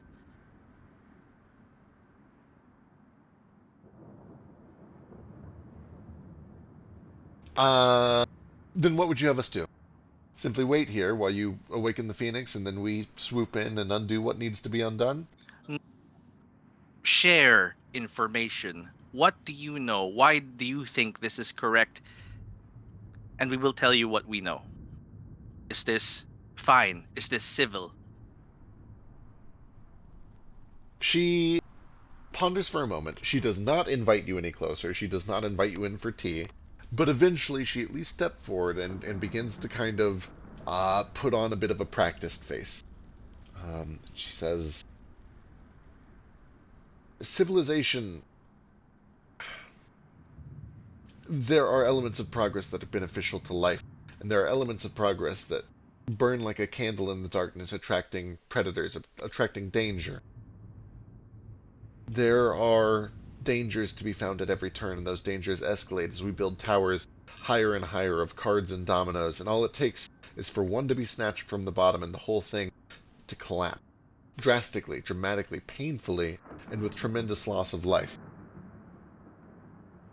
We have reason to believe that if we can cautiously, but severely, spread our development, slow it, to focus more on the safe and careful development of society in tune with nature and, importantly, without drawing the attention of whatever danger awaits us beyond the stars, perhaps we can survive longer as a species.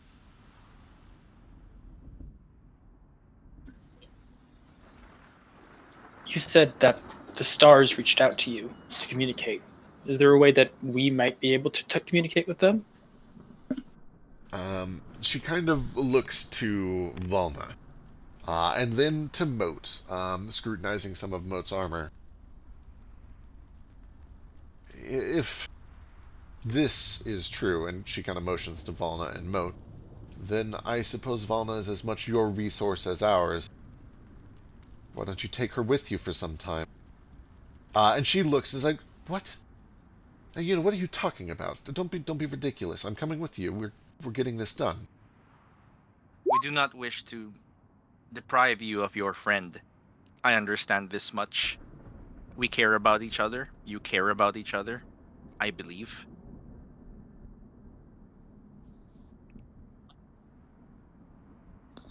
This metaphor of yours, the towers that are built too high.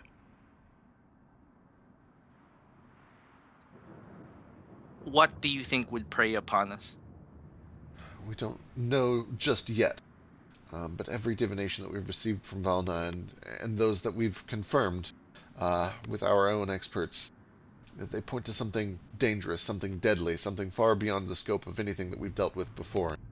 This is no mere self-contained extinction event, no recycling of a small portion of geography. This is something on a global scale, something that hints to the destruction that has left its scars on the earth all around us already.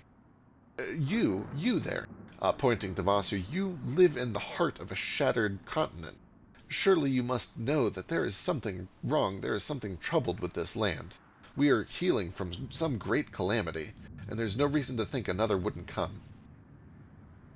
I don't know. I guess I never considered Eisenmar shattered because it was holding itself up well enough until you guys came along and started sinking islands. What was the purpose of sinking islands in Eisenmar? Research. Yeah, please explain. It is of great importance that we learn how to hide our most valuable assets, and in many cases the advancement of technology has hinged upon these stones, the ones that hold your lands aloft. It is where they are most dense and most strong, and also most readily accessible to us. And that's why myself and thousands of years of very specially trained people have been there to keep it protected and secret for, like I said, a real goddamn long time. And for we were doing all right without your help, if you want to call it that, if you insist on calling it help. Tell me, was anyone injured in this fallen island? I don't know, was there? No. No. They specifically said it was slow enough that everyone got away.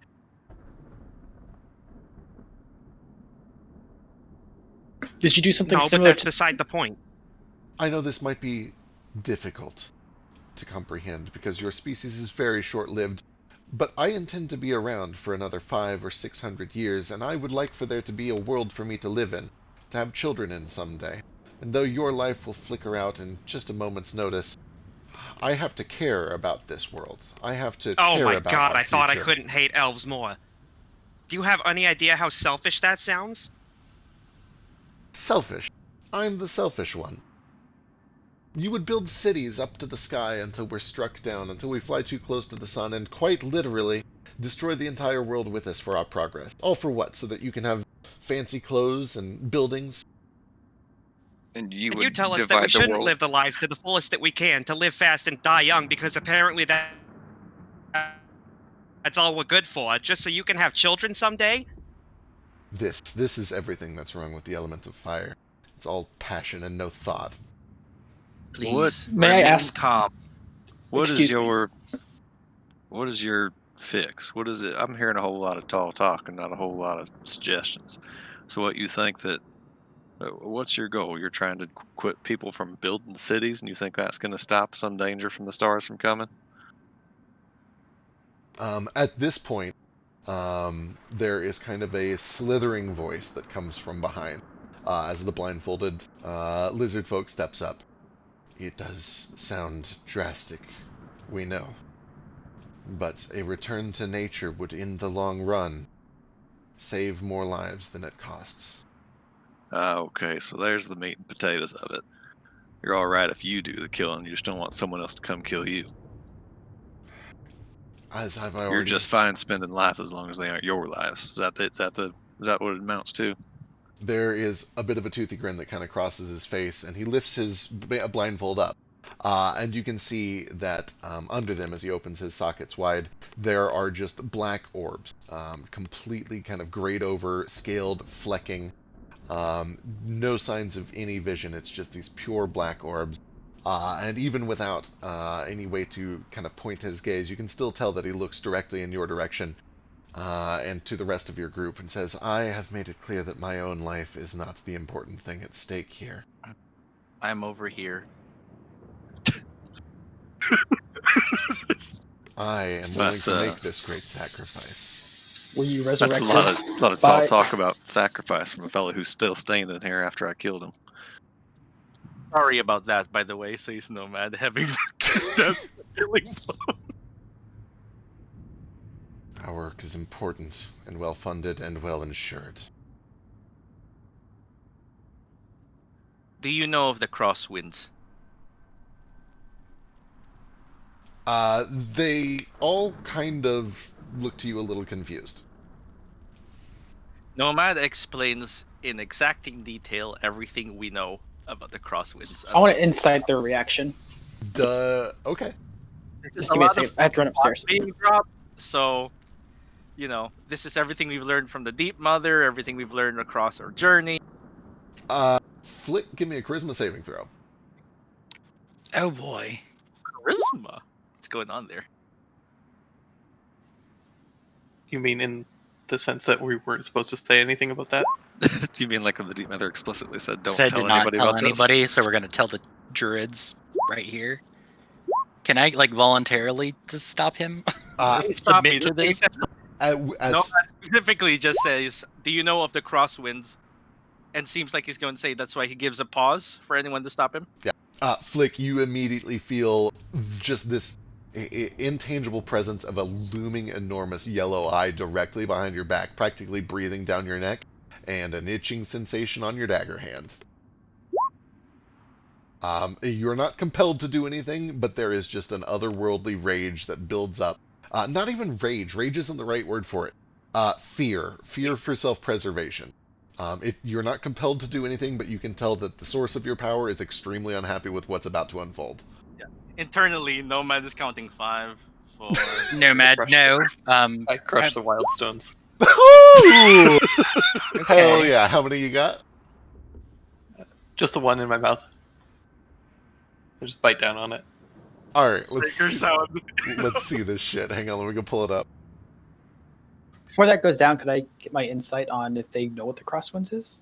Sure. Did you already roll It was a 21. 21. With a 21,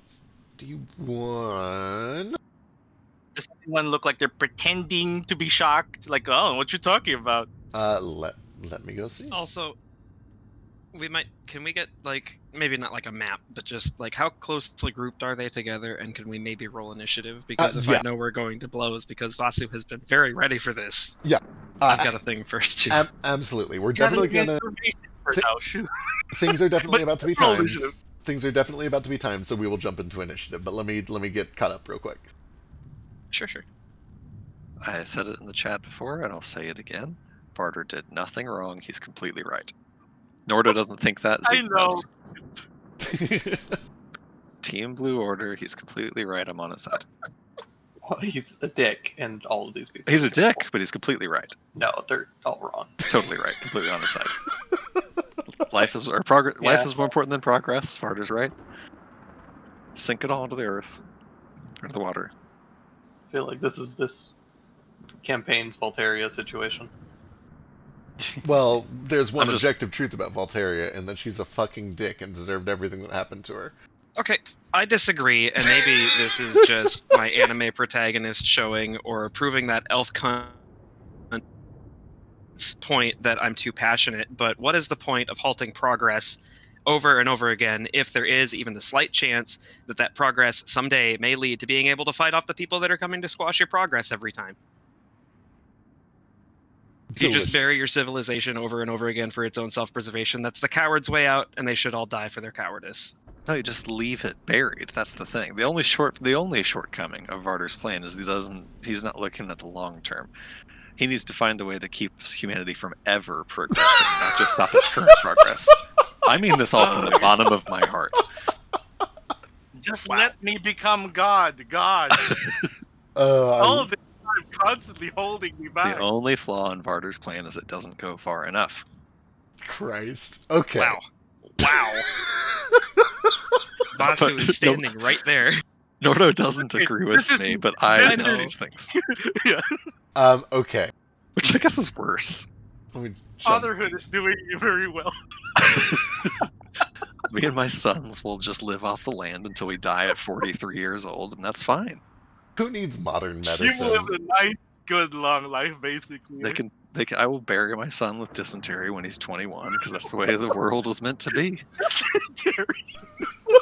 You can just make another. Yeah, exactly. Or if not, then the other son will do it. Children are only meant to be temporary farm work hands anyway, right? And if not, then we'll all just die and go back to the earth, and the earth can be at peace once again. Perfect balance, just as nature. It's so defeated. Exactly. I'm also going right back to Thanos did nothing wrong either. He had. I never even saw those movies. Oh, that's fair. Same. Thanos could have just made a lot of corn, though. He'd be like, "Here's food." He could have just brainwashed people into not being wasteful. Maybe he just loved killing. Killing is easy. Here I go, killing again. Half the universe, anyway. I mean, I feel like if I was given the chance to kill just like that many people with a snap of my fingers, just for like the sheer power trip of it. Be careful what you're I about to say. probably would too.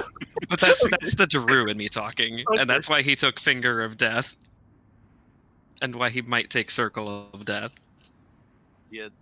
But he's a sea sorcerer, so he probably shouldn't. With me, like, given that amount of power, I wouldn't kill everyone. I just figure out how to make it work. Just cut down birth rates. We just gotta Death Note this. Only kill the bad people that really deserve it. Weird What though. could go 'cause, like, wrong? bad is subjective, right? Right? That sounds like meritocracy. No. Anyway, what happened when he crushed the Wellstone? Right? Sorry, I'm still Let's getting get back to the D&D at hand. Keep this going because I'm almost done with the map, and I'm just getting everything ready. There's a nuanced difference between my opinion and Nordo's opinion on this, which is that we both agree that the world would be better off just returned to a primitive state and staying there. And Zeke's fine with, just destroying some cities to make it happen. But Nordo's more like, you can't justify killing 100 people even if it saves 1 million, which is just, stupid. I think It's all just a big dumb trolley problem. Exactly, it's a big dumb trolley problem, and Nordo is too lawful good to Pull see- the fucking switch. You see, the problem is that But also- humans put way too much value on other humans, and then they put like no value on any other creature. So we're okay with just destroying every other creature on the planet as long as humans survive, even if we're just going to destroy ourselves. Sidebar: Nordo, who can talk to beasts and considers them all intelligent creatures, is well aware of the fact that animals would be much happier on the planet if we killed all the people and destroyed all the cities. Sidebar: Vasu, who is a big hippie and who comes from a commune of big hippies, is probably like he's real good about like preserving nature as much as he can. So he doesn't really see much of the basis of this argument, and that's probably why he's so pissed off about it. Sidebar. Because As he an has yet to impartial, experience all of the people that really impartial come from people outsider. living in big civilization. But also, This elf is Feg, a thank you real for making me serious hate dick, though. Walt even more. Yeah, no joke. That elf is awful. I hate her so Sidebar, much, and I Nomad. cannot wait to As an impartial outsider, just kind of wants to figure out what's going on and find the best solution here. Yeah, it's like Nordo's ideal situation to this is be like, hey guys, how about instead of sinking all these cities, let's just go talk to people, you know? Let's go talk to the leaders of the world, tell them what's going on, tell them to stop building cities. Communication. That was going to be my next As a move, big but then, you hippie know, who skill plays stones. guitars, Mazu is also 300% on board with this idea of just traveling around and caravanning people for peace. He just But wants to also, talk maybe to if the Blue Order wants to, like, you know, help civilization in the long run by sinking civilizations, they shouldn't do it with the people who are just kind of living off on their own in the first place. The takeaway here is that this fight we're They're about not to have is going to be like an anime movie fight where we have like 30 minutes of conversation between each round of fights. Exactly, and I can't wait. We're going to need the talk round more than ever this fight. Also, I'm going to go refill my drink before this fight starts. Yeah, I'll be right back as well, actually. Like in Avengers Endgame, when the two sides are facing each other and there's like a line in the middle.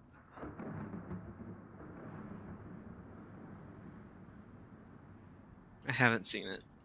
It's okay. Me either. Or any I think fight or war movie where there's literally two lines of people about to face each other. Or any movie with a versus poster.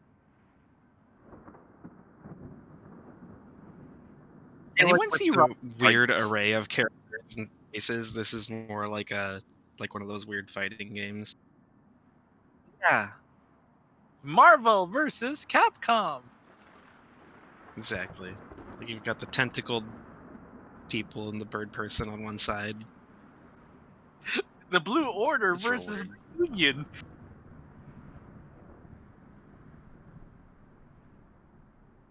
When are we making a D&D fighting game, by the way? God, yes, One yes, day. please. Trying to convince my picture on board, so I'm Do just it. slowly sowing the seeds. Did that homebrew thing and it went over well. Now I just gotta move up to fighting game. Oh my god, the fucking elf's name.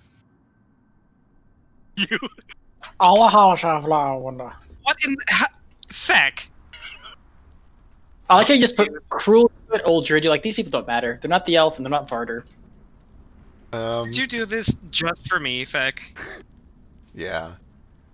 Are you in the Silverwind? Thank you. Yeah, it's Aliuna Silverwind. I don't. What's so hard about that, you guys? We can Oh speak my god, that is how you Elven, say it. We can speak Pookie, elf. Pookie, are you an elf? You have to tell me if you're an elf. If we're Mo's half dating. elf. Half elf. No, I'm not talking about D&D. Pookie, are you an elf? Only on my mother's side. Hmm. What's variety, you know? We need to have a talk after the game. Oh no, you have to stop being an elf. We have It's to gonna talk make you about cut your ears. All right, Gail, give me 2d12. multiply it by 10. Don't multiply it by 10. 3 and 11. Okay. Why? Are you giggly? I don't understand. Oh, delightful. This is gonna make things interesting. Okay, sure. What is the radius of that?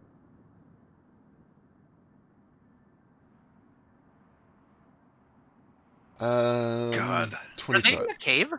Like a tidal wave that just kills half the party. They are, yeah. This Oh, God. druid's name makes me want to die. Old druid? Cruel druid? No, this The elf. elf. Are you in a Silverwind? Yeah, that's the one. My mom's an It's elf. okay, I hate it more. A-L-A-A, Una, Sa Elver, waned. Hey, Macarena. I kind of feel bad for not giving my elf parent a weird elf name now. What have we here? There is a rainbow of color that bursts from. You hear a cracking noise like Gale is bitten into a jawbreaker, and there's just this rainbow effect that shimmers out. A wave of pretty obvious magical energy that forms kind of a bubble, like a soap bubble around him in this spherical area. The first thing that happens, Gale, is you feel like if you wanted to, in this moment, reach out and touch someone, you could cast the sending spell. Oh, that works.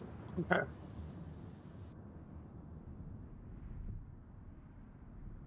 However, that's going to happen in initiative unless you have a very quick response for who you want it to go to.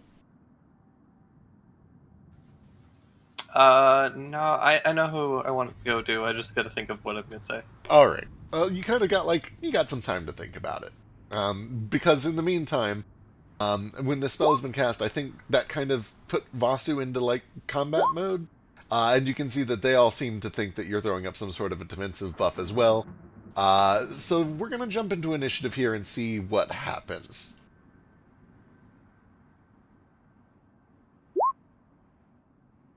Hey, it's nice. Ah! You get to Hey, see hey, what... I can do something with hero points to affect initiative, right? Not anymore. I removed that because it was kind of slowing things down a lot. I need it though. I rolled an 8. You can always just use like old-fashioned initiative on it though, or advantage on it if you have inspiration. I will do it. I will do it. I have inspiration. Do the thing. Reroll my inspiration initiative. I gotta go fast. Ace. What It is was, your... I thought he was rerolling his initiative. Oh. Is Vasu rerolling his initiative? I just don't think he'll beat you is all. Or no? Yeah, probably not. 26, man. Like, I don't think anyone here can beat that. Orb around So is that us. 15 or 11? I don't know if you add. It keeps your best one. So what was your first one? It was 17. 17. I think the 17 was what you rolled, maybe? Oh, the 17 is what I rolled. That was for something Yeah, else. yeah, the something for something else. So you're up to an 11 Okay, at least. then yeah. Yeah, okay, cool. Then we got this boy. I still go who before all of them and Gale, has so that kind of advantage. works out. Oh no, they haven't rolled yet.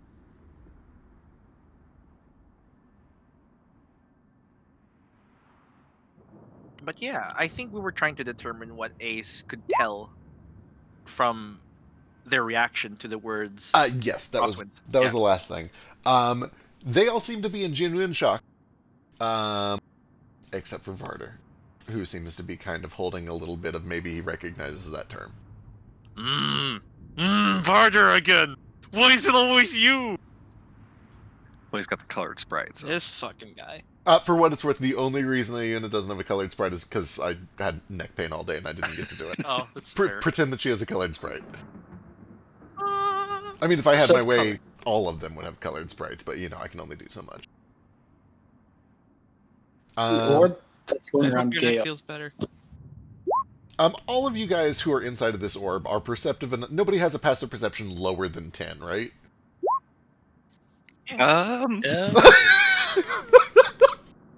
like none of you have Perception is negative. wisdom. Mine's a We're 14. fine. Like nobody has negative wisdom modifiers, right? No, I'm good. No. Okay. Oh, yeah, as they're long all fine. as long as you have a passive perception of at least 10, you can tell that the inside of this bubble is very silent. Oh, Um, not again.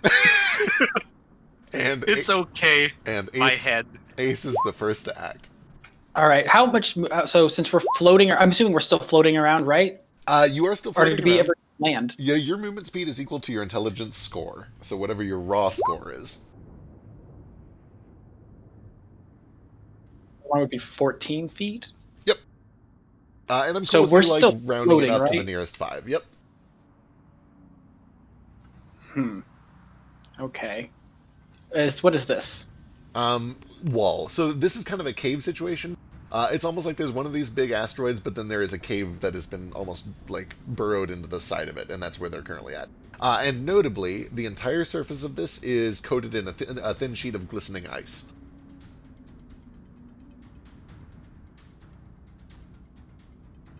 How does ice affect me with me being on fire? With me being fire? It would do a little bit of damage to you. It would basically do a d10 of damage per turn that you're touching it. I just hover above it, though, right? Yeah, for sure. All right. I'm actually going to go. I'm going to. Oh, I have a. So how does it work with my ranger thing on my first turn of combat? I get an extra 5 feet of movement. Does that affect my movement at all? It would. with Yep. it? Yep. So I'd bump you up to 20 for this turn, or 19 rounded up to 20. All right. I'm just gonna move right here to be outside of the bubble. Hold on, guys. Let's not do anything rash. Can't hear you. I know you guys can't, but they can. No, sir. Some of them. And I just kind of didn't dodge. I'm not really trying to attack him right now. All That's my right. turn. Okay. Flick. Sorry, I just yawned. 1 second. You're good. God, I fucking hate these silence bubbles. Step back, What? I guess.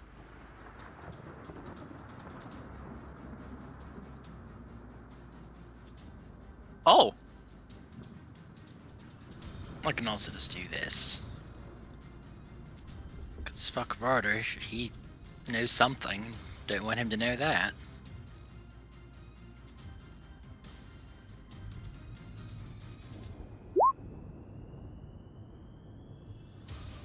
Uh, 20 lands for 37 points of damage. Jesus.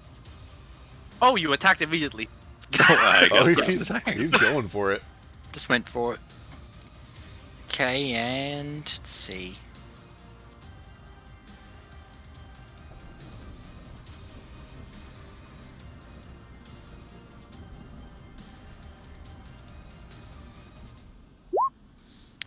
Gonna summon that as well. One more use of that. Woo, 6 no good, unfortunately.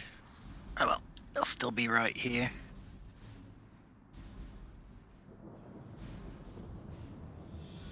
That's me. All right, that'll bring us over to Elise. Elise senses that it is big fight time. She's gonna pull out an upcast spiritual weapon. She'll throw it on Varder because that seems to be the target du jour. Do you speak French? I don't know. I was actually not Does she confident that speak that was the French? right. Can she phrase. speak? Can she No, it cast? is. Can she even cast that? She will have to leave to do it. She's seen this spell before too, so she knows to get out of it. Is French a dead language in this campaign? I haven't decided what French is in this campaign, if anything. She'll back up to here, summon this. She'll do it at 5th level on Varder. Ooh. Except, shit, I forgot to throw in the extra damage. Anyway, I'll grab that in a second. We have normal movement now, right? If you're on the ground, it's normal. Otherwise, it is. If you're floating, it is based on your intelligence score. Oh. She doesn't have the movement to get all the way in there, so that'll be it. That'll bring us over to Varder after I roll some extra damage. How much movement based on intelligence score? It's just 1-to-1, like 1 foot for every point of your intelligence score. Cool. So 20 for me.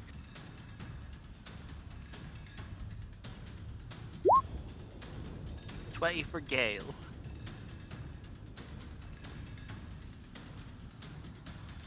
Okay. Varder doesn't like this. What the fuck is he gonna do? I mean, he's got to, right? Like, we got to. Is he in the silence? Flick's right there, though. It's gonna hurt a lot. Yeah, it is.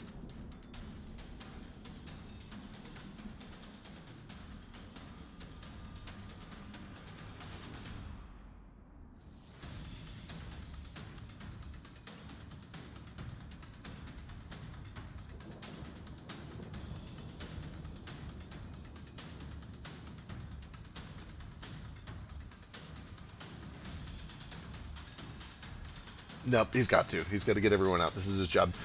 He is going to cast a big old fucking spell. He begins to channel a spell. Do any of you have counterspell? I do, but I I can't cast it Wish right I now. did. Oh, thank fucking Christ. Well then. I am in silence. I'm sorry. How many targets? But So Yule has it. 3. Yule Counterspell is Really only important. somatic. Counterspell is only somatic. It's not Oh, is it verbal. only somatic? It's Yeah, only but you have to somatic. hear someone spellcasting, right? You can No, just I like can to see see it. him moving his hands See it. around too. You one reaction which you take when you see a creature within 60 feet of you casting a spell. Yeah. You see him beginning to cast a spell. Ah! This never fucking works. Oh, he gets it. Okay, delightful. So Unless someone wants to give him 1 inspiration. to 3. I will give you 4. my inspiration for this. This Okay. seems big. Oh, how about that? 25. Is it a level 16 spell effect? Moat, give me a persuasion check. Oh, never mind. I'm sorry. Just kidding. It's an upward roll for her anyway. Just kidding. Okay. 25. He can't beat that. That is him. He cannot do shit about that. Does he have a bonus action? Good shit. He does have a bonus action. Some of the court. He is going to, with his bonus action, do this. He'll spend 6 charges, so that is 66 plus 6. Gives himself a little bit of a buffer. You see that there is kind of a warm light that encompasses him in a shield as he gets some temporary hit points. That'll bring us to Ayuna. Fuck me, she's already used that. What else can she do? She's silenced as well. I think she just gets the fuck out, right? I think she just gets the fuck out. Does she know where the silence starts and begins? So notably for this, there is like an actual like soap bubble edge that is like very Oh, obvious to visible. itself. Yeah, yeah. Yep. That makes sense. It's kind of rainbow colored and it feels fey in origin. It feels kind of whimsy.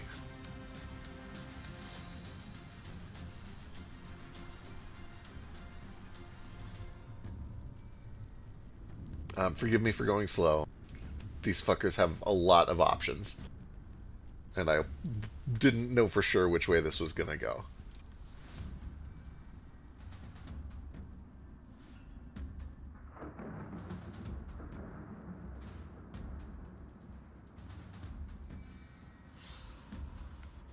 Still open to talking, I just know how he has a tendency to slip away, so.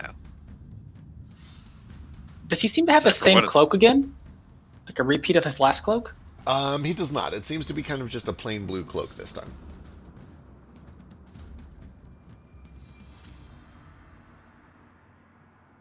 Yeah, I think... Say for the moment, Nordo has like not drawn his weapon and is like looking from like Kale to Elise to Flick. Like, what is going on? Noma does this shrug thing, except when he puts his hands up to his shoulders, they extend all the way up to the air. Like, straight up. It's like I love it. It's the biggest shrug he could ever think of. Are you just making a Y with your arms? Basically, he's just making them wide. Okay. You can't see his face because of the helmet, but this is the body. the body language he's chosen for this. Like, I don't know what we're doing anymore. Alright. She is going to back up, and then she's going to cast a spell. Ha ha ha ha! You fool! I have no reaction. She can hear you. I like to imagine that Vasu doesn't realize that silence makes him silent, so he's just yelling and talking to himself while in the bubble. Yeah, I do still strike out at her though. Oh, thank God, 18 misses. God damn it! Okay, she begins to cast a spell, and you watch as her form suddenly begins to change. She begins to grow taller and taller and taller, until she forms this kind of gaunt, lopsided, hunched-over giantess form, as she takes on the form of a pale blue-skinned giant that would tower over all of you if she didn't have to hunch down inside of this cave. And then she immediately begins to kind of push her way back out in this newly enlarged form. I believe that is huge? Yeah, huge, okay. And what's the movement here? She's already used that much. She doesn't get a ton, but she will trigger a handful of opportunity attacks as she flies off in this direction, or at least begins to. That'll trigger from Nordo, Ace, and Elise. I will start with a grapple attempt for mine. All right. It's probably going to go real bad on account of she's a giant. How big is she? Like, Huge. Oh, I probably can't because she's huge, Yeah. huh? Yeah. Okay. Can you just like cling to them, like, and just hang on? I will instead just swing with the Like a axe burr? and hope I get her restrained. It wasn't really accidental. It was just unpredictable. 28 does hit for 15. Strength save, which I assume she'll be fine at 17.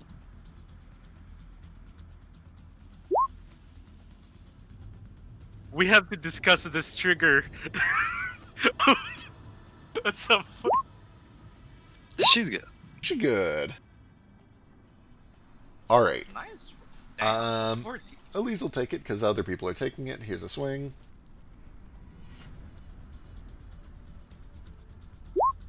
Elise. Nope. All right, that brings us to these. I two. do not, and I shoot a really shitty look at Nordo. Okay. I shrug, like I was trying to stop her, but I yelled at her. I can't. You can't hear me. Right. One of them turns into a giant eagle, and then begins to fly off. And I think they have flyby, but I'll double check real quick. Don't think eagles do. Let's find out. Giant eagle. Well, if he's flying past me, I'm not attacking any of them, so. he's Gotcha. fine. They don't. Odd. But if Ace doesn't take Only the opportunity doubles do. attack, 10, 20, 30, 40, 50, 60, 70. God, these things are fast as fuck. It gets all the way almost off the map up there to the northwest. The other one sees Varder in trouble and is going to try to help. It is going to, or he is going to... Boy, what terrible, pathetic spells does he know?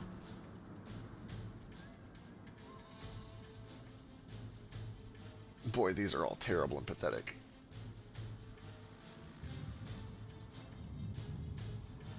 And Varder's right in the way, too. Alright. He's gonna... You know what? He'll do it. They've communicated strategy. He's gonna Thunderwave, hitting Varder. So this is gonna hit the Tentacle, Flick, and Varder. He doesn't know that the Tentacle's probably immune. And I don't either. I honestly can't remember if it can be hurt.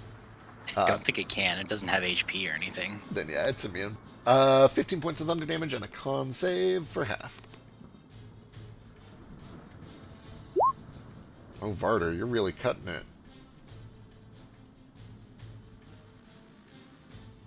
Oop, wait, nope, he's got 10 HP. Alright, Flick takes 15 points of thunder and is thrown back 10 feet into the wall and, importantly, into the silence. And then this druid is going to use the rest of his movement. That was 5, 10, 15, 20, and leap 25, 30 over to here. Actually, intelligence, not enough. Leaps and stops right there. Nordo's up. Okay, immediately after the druid's turn, hold on a second, I'm spending a hero point to dodge, dash, and disengage my way right up to here in front of this dumb cunt elf. Oh, son of a bitch. Okay. Alright, now Nordo's turn. Why are you running? Okay. Boy. This is just a real serious pickle.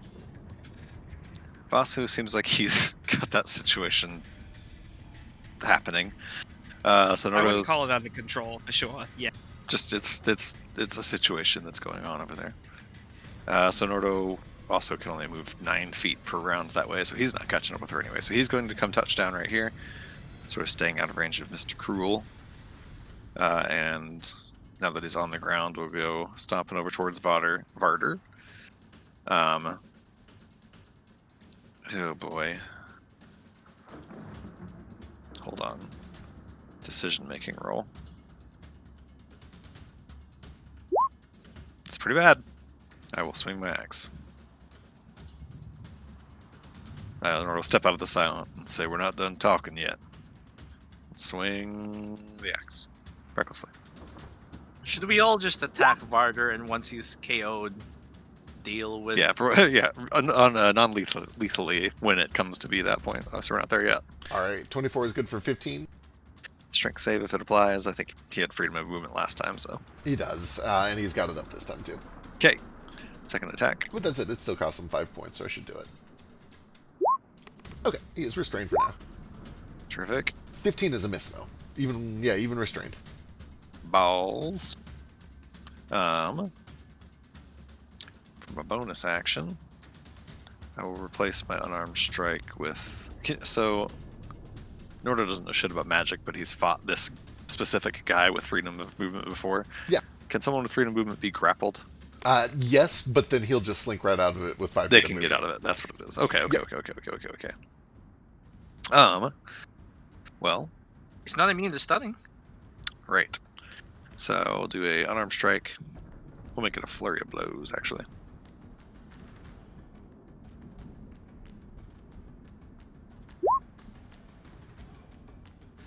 Woo! 29 is good for another 12. It's an auto crit because he's technically restrained. So extra 4, and then 11 get a con save.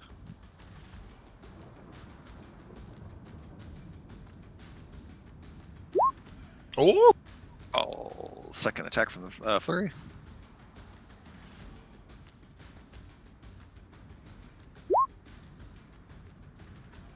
That one's just 9 damage, and another Constitution saving throw, please.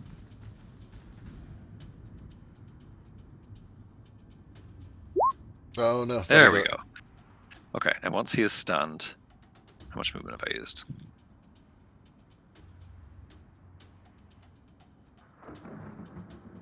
Okay, perfect.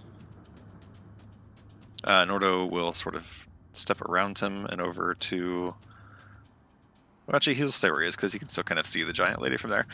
So he'll kind of look around the corner towards Vasco, who's yelling at the giant lady. He'll sort of, with a hand on Varder, like holding onto his cloak, say, "We're still trying to talk. Come back here. If your friend's not going away, just come talk to us.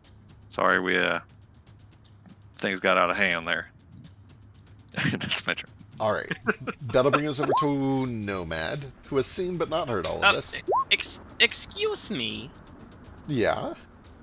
Right after Nordo's turn, spend another one of my hero points to attack this cunt. I think And they both. Stu's gonna give me advantage on it. Oh, You just- They both after use your. They both use your reaction.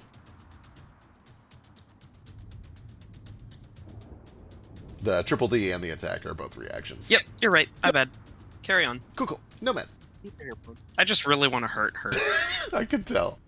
Yes, you're racist. We get it. No.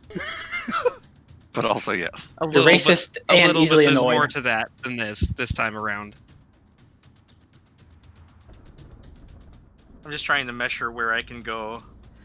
He doesn't have to move right now, but he's going to. She seems to be the leader, right?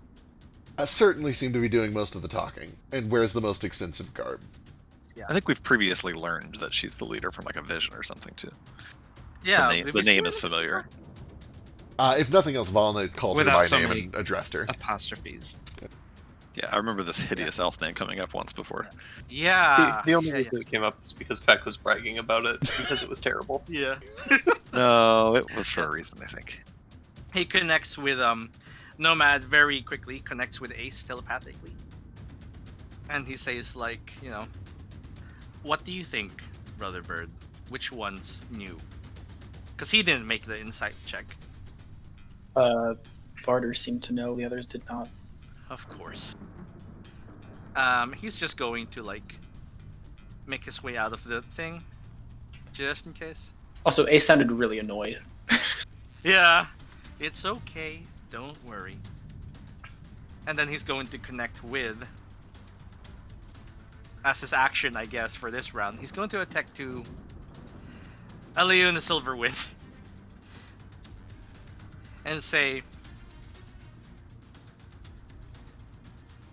your friend Varder knows something and might try to escape. I apologize for the aggression, but this was meant to be a conversation. We simply cannot trust the one you call Varder. Please, let us continue. Okay, excellent. We'll get some rolls going when we get to the talk round. Do you get a hero point? Yeah.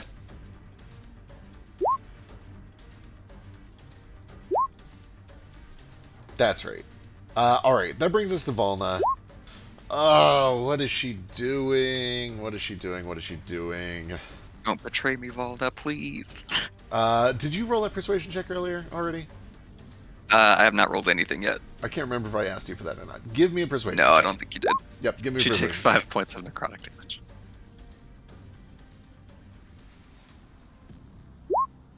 Ah, there it is. Ooh, that is a thing of beauty. Woo! Oh, For beautiful.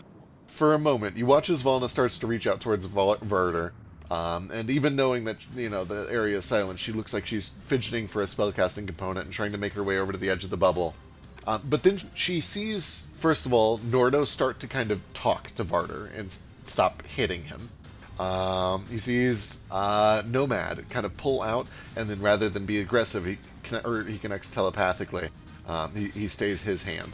And she looks and she sees what you're doing and what Vasu is doing, and for the time being, she's just going to hold her action and dodge. That'll bring us to Vasu. To play devil's advocate for myself, I don't know if you can do that. Play devil's advocate. To play my own advocate. To advocate for myself, but also call myself the devil. no. Okay, a little. But yeah, I to will. explain myself. I will look to her and I say, you can try real hard to outrun me, but I can almost guarantee you're not going to do it. Do you want to back up and talk to us, or am I going to make you back up and talk to us? I'll throw out the actual rolls when we get to the top of the round and the talk round. For the time being, her mind has not been changed and she looks like she wants to run. Okay.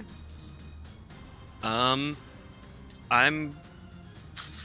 will hold my action to do an attack and a thing. If she does try to, I mean, I've got sent. You've got stuff, too, yeah, so- yeah. She's gonna try, All right, but then that's me. That'll bring us over to Gale. Just for shits and giggles, can I do a bonus action thing, but hold my main action if the bonus action is just going into Tunnel Fighter? Yeah, as long as it's going into Tunnel Fighter, it doesn't require you to do an action or something. Nope, it's just a bonus action as far as I know. Let Let me look real quick. I'll double check it, but that should be good. Gale. Hi. Am I able to do the sending in the silence? Yeah, because it's kind of the same source, I'll let it happen. Yeah. Sending is specifically not require you to talk as well, right? Oh, you mean cast it with the verbal? Yeah, you're not really casting it. Well, you are technically, but I'll let it slide because it's a weird effect. Yeah. It was cast by eating, so while breaking a stone. Yeah. So We'll say they both went off at exactly the same time.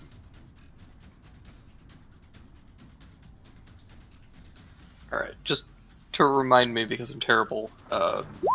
What's our way out of here? Portal all the way back there, I believe. Yeah, portal back where we showed up. Okay, That and that's was, our way out. Not really. We could find other ways out, I guess.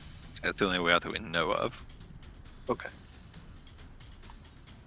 But I guess my actual question is, we don't have Nomad with plane shift or something. Oh, I'm with you. Not currently. We could just banish ourselves. It'd work. Yeah, I think we burnt all Well- our cooldowns getting here. Crescent Yeah. King, I guess. Flick can We banish can't see us the one by moon. one, eventually.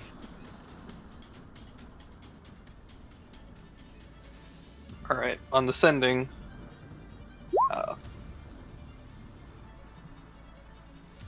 I am going to send. I'm in limbo, you greasy fuck, to Oz. Oh, Come and get me. Greasy fuck! Woo! Oh, Oh, beautiful. is he gonna teleport straight to you? I don't know. Right? Oh boy. Huh. Mofo can't just teleport here. We can plane shift two of us. Oh my god, bring the In fact, boss did you right prep here. for this part? Well, give me a Do you have Ozzy prepped? D20. All right, there's a roll for Sid. Well, God willing, I'll How roll many- a 1. Does Gale get for summoning Aha! a boss goes fight to through. your other boss fight? This is some critical role shit. I just watched them Yeah. lure a boss with another boss and then do another boss. Such a good fight. It was a great fight. I was just like, how many fucking breaths does the Vorgal have? God. Right. And then, have you finished it? I don't want to spoil it. I finished that fight, yeah. The divine intervention. Oh my god. So good. Oh, Much. Oh, I needed it so much. Thank you for Pike Love Pike. Huh. when she's around.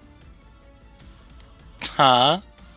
He's checking like the spell list that Oz has to see if he has plane shift. That's all. Or a minion with access to it. Yeah. That being said, Just we're what I'm technically expecting. we're technically in the fire plane, and it's kind of limboed. Yeah, we're pretty much in limbo, I think. Yeah. But limbo has leaked into the fire plane, maybe, is the Yeah. situation.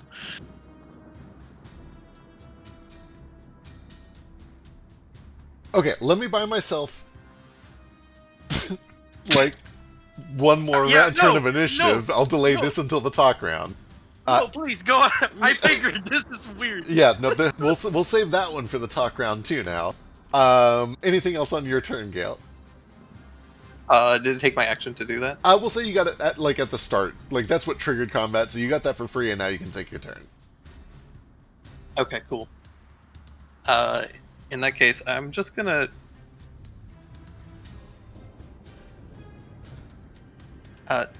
Toto is gonna come over to the Cruel Druid. I think he has to dash because he's only got 10 in. Oh, I lied. He's gonna dash to there. Woo! Oh no! He's smart. Yeah, it turns out robots aren't very smart. And I am going to come over to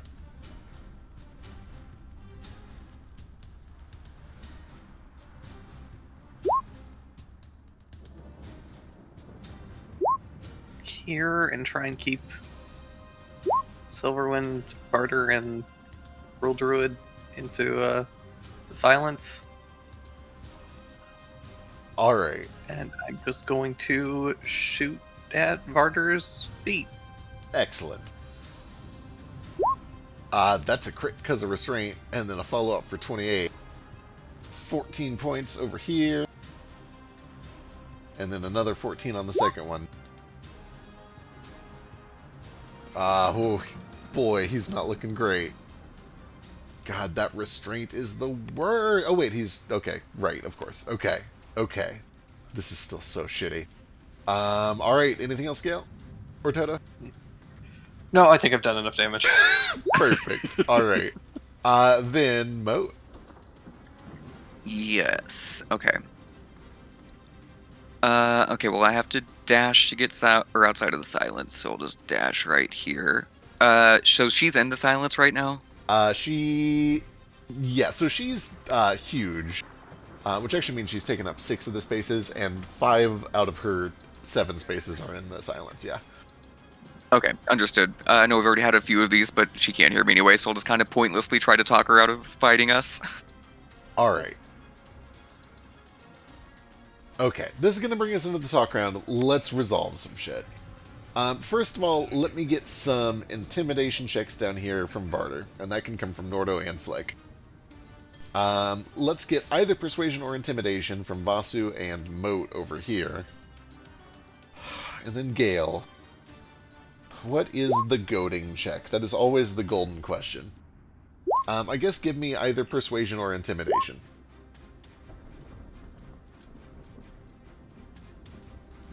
I'll say that she's at least like got enough of herself out that she can hear.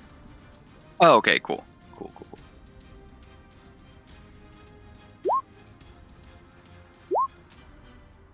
Are you kidding me? crushing these persuasions tonight. Oof. 2 nat 20 persuasions in one fight. This is your sorry fight mode. They couldn't go any better. Well, I say this. Gale just summoned his BBEG to this fight, so it's going great. Be a Gil story soon. It's okay. He'll end up in random limbo unless he's got a way to like scry on Gale. Just bring them all here anyway. Someone get Anton up in here. We'll just finish this campaign tonight. All right. For the sake of convenience and easy timing, Gale, give me a wisdom saving throw. Oh wait, hang on. Let me don't roll it yet. I gotta check. Can this even work? Nope, can't work. Just kidding. Okay, well, he would know that. Does he not respond? He might. I'm trying to decide how. That's The word Who are you? "fuck you" repeatedly 25 times. So it's like fuck you, fuck you, fuck you, fuck you. God, I found haven't who heard it is. "Who are you" in that cadence in forever. Sending lets him know who it is. I know, but They've met. it's just showing how insignificant it is, though. Disrespect. Who this? New phone, who this? Like literally just. I do hate to reference Family Guy, but it's an older episode, so I feel like it's a little more okay. But you guys know that one episode where like Chris becomes like a big artist and he goes off to New York, and there's that one guy. I can't remember the context of the scene. I think he's talking to like Brian, and he's like, "Who are you? Who are you? Who are you? Who are you? Who are you? Buck off, Shlomo." Is that just what you get back? I think what you get back, and I really wish that I was better at like deep booming dragon voices, because this is not going to have nearly the oomph behind it that it could if I did. Is kind of just a deep rumbling laughter at first, and then something along the lines of, "Oh, the prodigal son teases, but will you come home? It will be such a reunion." And then there's no additional immediate action, but you do get this voice that kind of looms in your head, and for a moment you feel a connection as he returns the sending. The game is on then, I suppose. Meanwhile, back here, Varder looks to be in a position where he realizes he can't fight. It's Silverwind. Fucking Silverwind and fucking Moat. She's gonna stop. She has her weapons, like, at the ready. She is a moment away from casting a spell. She looks she looks very tense. But assuming that you guys make good on it, for the time being, she's willing to drop initiative and pause here and continue talking. So I guess I'll pause it for now. If anybody intends on, like, taking advantage on this to do a sneak attack, now's the time to speak up. Otherwise, I'm going to drop us out of initiative for a second. if she kind of looks like she's like focusing on me, I'll float back over to Elise and hand her legacy, and then float back out to Ayuna, and I just say, "Just you and me, no weapons. I just want to talk to you." All right. She kind of like makes a motion to the other two druids, one of which is already completely fucked off, but kind of lingers like 80 or 90 feet away watching all of this happen.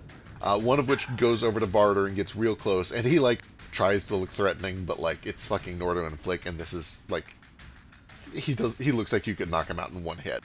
And Varder's for what it's worth, Nordo will like release Varder's robe and like drop his axe down on the ground, and it sinks into the earth. Yep. He Also, does. housekeeping thing. I'm assuming Moat gives it to Ace since it's probably made of fire. Yeah. It's magic. Doesn't it get turned into fire? Oh no, It yeah, gets that's right. turned into fire, even if it's magic. I give it to Ace. Good luck holding it. It's an axe as big as Ace. I'd have to If you double drop check. it, I'm gonna have to get Firebird's talon out and kill you. All right. One way or another, you're able to lend a legacy for a moment so that you can have this talk. And in a very kind of tense pause, she looks at you and looks down with this booming voice, still somewhat elven in appearance, even in this giant form, although she is transformed into a giant. It says, "Speak quickly." You compared this world to a house of cards getting ready to crumble. and I mean this with the utmost respect, but with somebody who seems to be so forward-thinking, that's fairly shallow. The world and whatever's coming for us, it's not a house of cards getting ready to topple. It's a series of plates bobbing up and down from water coming over top. And they shift and balance and move up and down in a tandem with each other, but that balance can be disturbed. And it's like you said, the world's broken right now. So whatever force is coming for us, and I do believe that something's coming for us, it's already won, and it's just trying to keep us in submission. What you guys are doing here, this isn't balance or survival, this is surrender. You have to see that something's wrong here, right? Okay. Give. You already rolled really well. Give me another precision check, but I'm going to take your past 2 nat 20s into account here. Okay. Also good. She. Take my advantage roll again. I was gonna use mine. I don't need to use yours. Okay. Yeah, thank you though. We'll hold on to that. Oh, There we go. Now we're cooking. No roll under 30.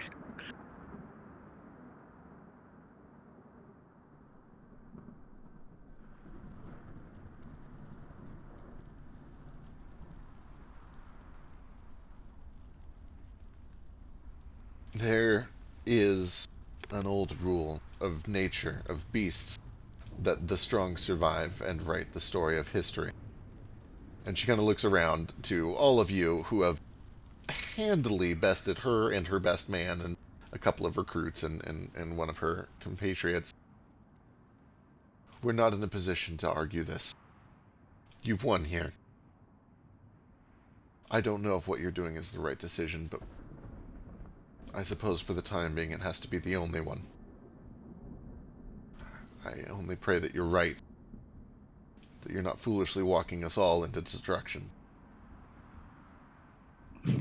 For what it's worth, I hope that's true too, but I know I'm right. I have faith. If we just find a way past these differences, I just can't stand the thought of whatever's coming and finding a broken world already.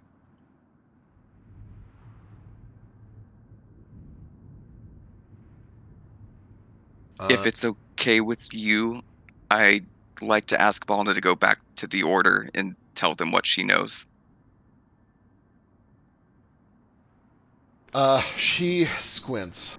And then she looks over to Valna, who at this point has probably popped out so that she could at least hear what's going on.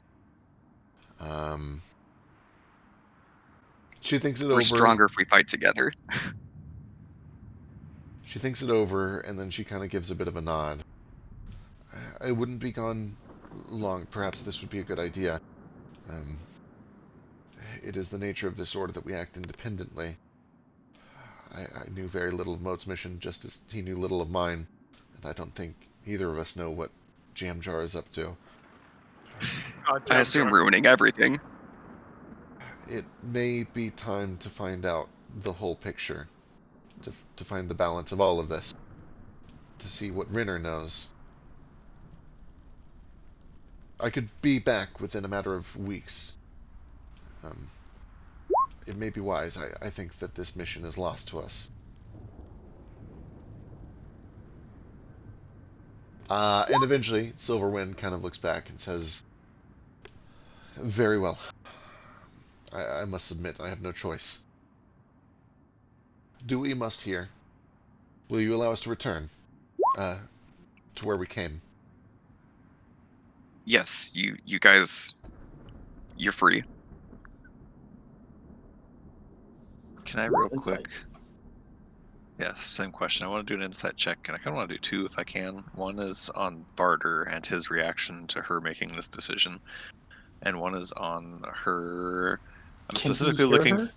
Yes. Oh wait, he's in the silence, isn't he? He's in the silence. Okay, never mind. Then I guess just on her, I'm trying to get a vibe more if she like actually agrees with what Moat's saying, or is just being practical. Can you hear her? I'm outside of the silence. I assume You're inside, but you're like inside the cave. Yeah, I Yeah, I actually guess I don't know how that works. So you'd be blocked by like a wave of silence, and then you're in a cave. I don't actually know how that works. For the time being, I'm going to rule that because it's a weird fey bubble thing, you kind of hear it as if you were listening through a wall or an aquarium, and it's kind of like vibrating and bubbly. Yeah, I don't, never mind then. I'm not going to worry about it. Yeah, I don't know if that's how silence actually works, but I'll have to double check. Well, this is going on. Can I be talking to Barter in his head? Yeah, you could be doing that. But real quick, let me shoot these insights over to Ace. With an insight of 21, you get the sense that it is... She feels confident that she could get out of here just fine. She does not want to leave her other druids to die. She's not interested in having that blood on her hands. She sees that you all dramatically overwhelm them. And there is, at least to some degree, a glimmer of hope, although she might think it's foolish that maybe Moda's right. But that is not her driving motivation. She has a little spark of that hope, but she doesn't believe in it very strongly. At least not yet.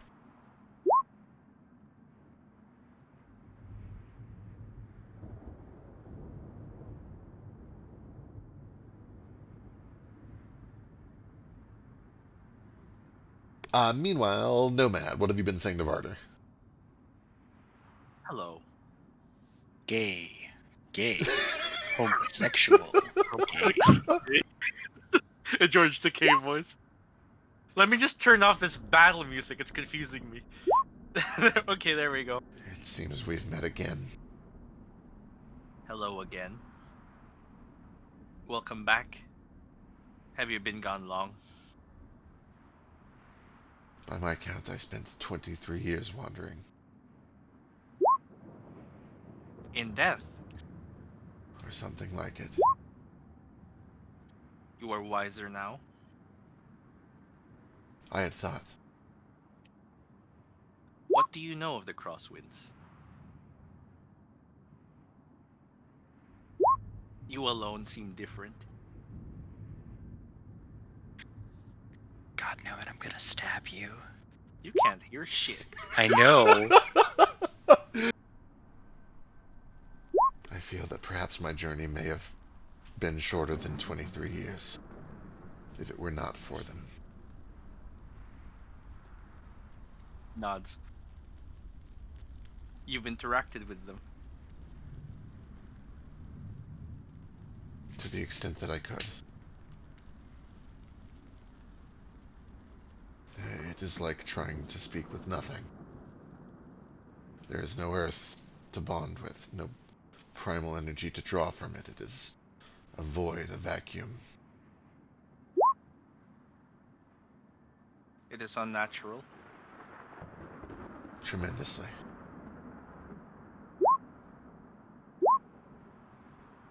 It is my specialty. Have you seen them? Only from a distance. Or was I the only one who couldn't see it? I can't remember. I believe Gale was the only one that couldn't see it. Okay. Oh, Gale was the only one who could see it. That's weird to me. That is weird. Yeah. Only from a distance.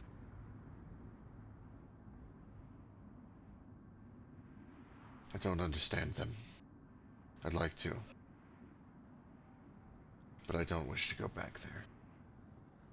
I would like to discuss with you what they are. I have some inkling. An interaction with a greater being who has requested that we don't. Flick, give me a charisma saving throw. Again. I assumed perhaps you had a similar interaction with a similar being. Give me an insight check, Flick.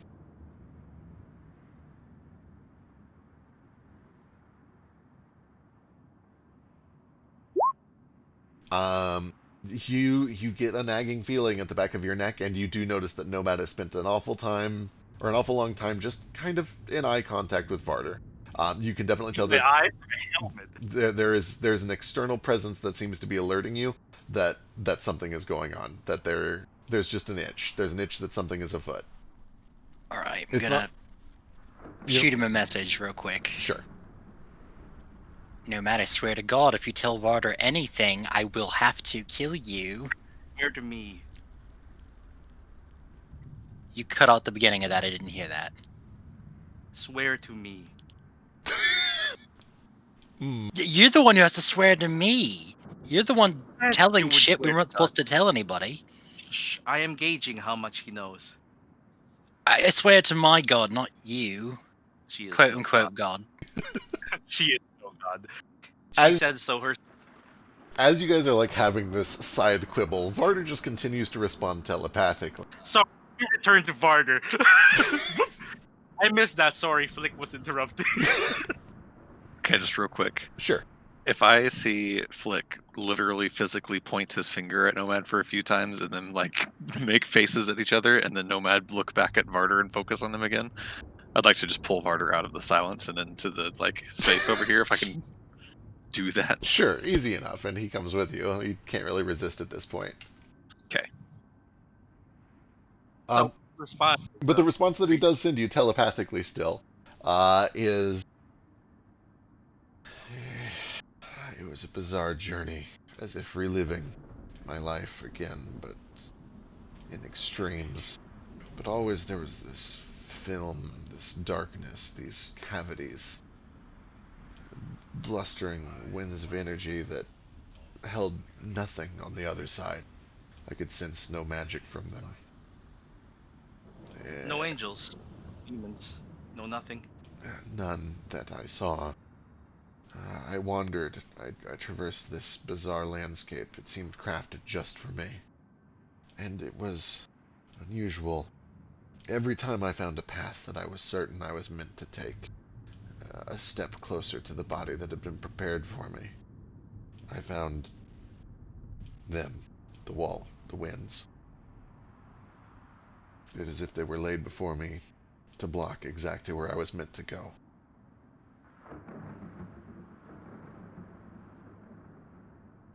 Back into your body. Yes, And yet you are here. I made it, eventually.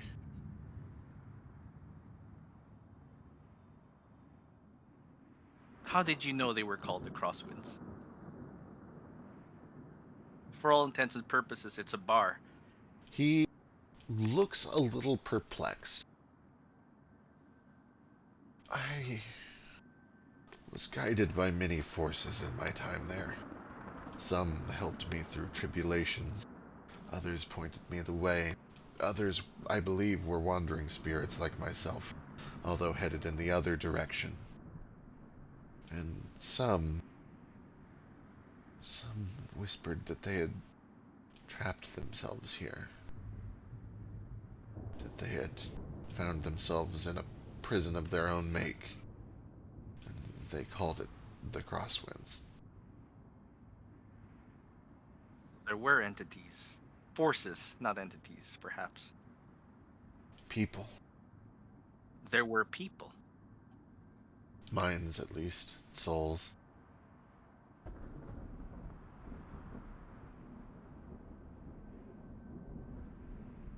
You went to a strange place after you died.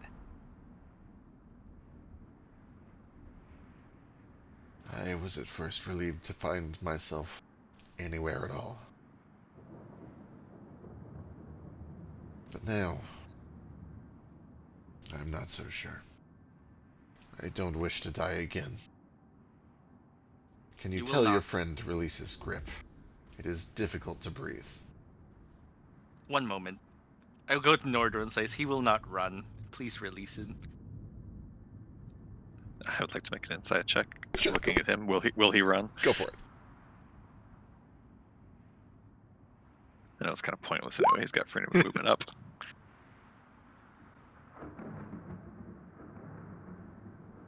A little hard to read, but like you've seen him with freedom of movement, and when you start to release, he just kind of slinks out of it anyway, in a way that suggests he could have done it all along. Right. You kind of get the vibe that he realizes that if he runs, he's probably dead. Okay. Yeah. It Nevertheless, was more like permission. as he like slinks out of it, I'll sort of release the grip on his robe and look from him over to Iuna and Balna and them. Yeah. So you got smart friends. Decided to do the right thing. I ain't gonna forget what you said though. And make no mistake, I don't want to have to do this to you again. And he sort of motions at his neck. So why don't we just try to get on the same page here? He gives a wordless nod and then kind of defers over to Silverwing, who remains in her form. She's not going to put that to waste. But yeah, she kind of I looks feel to like Moat. this is. Or go ahead. I feel like this is a very far-fetched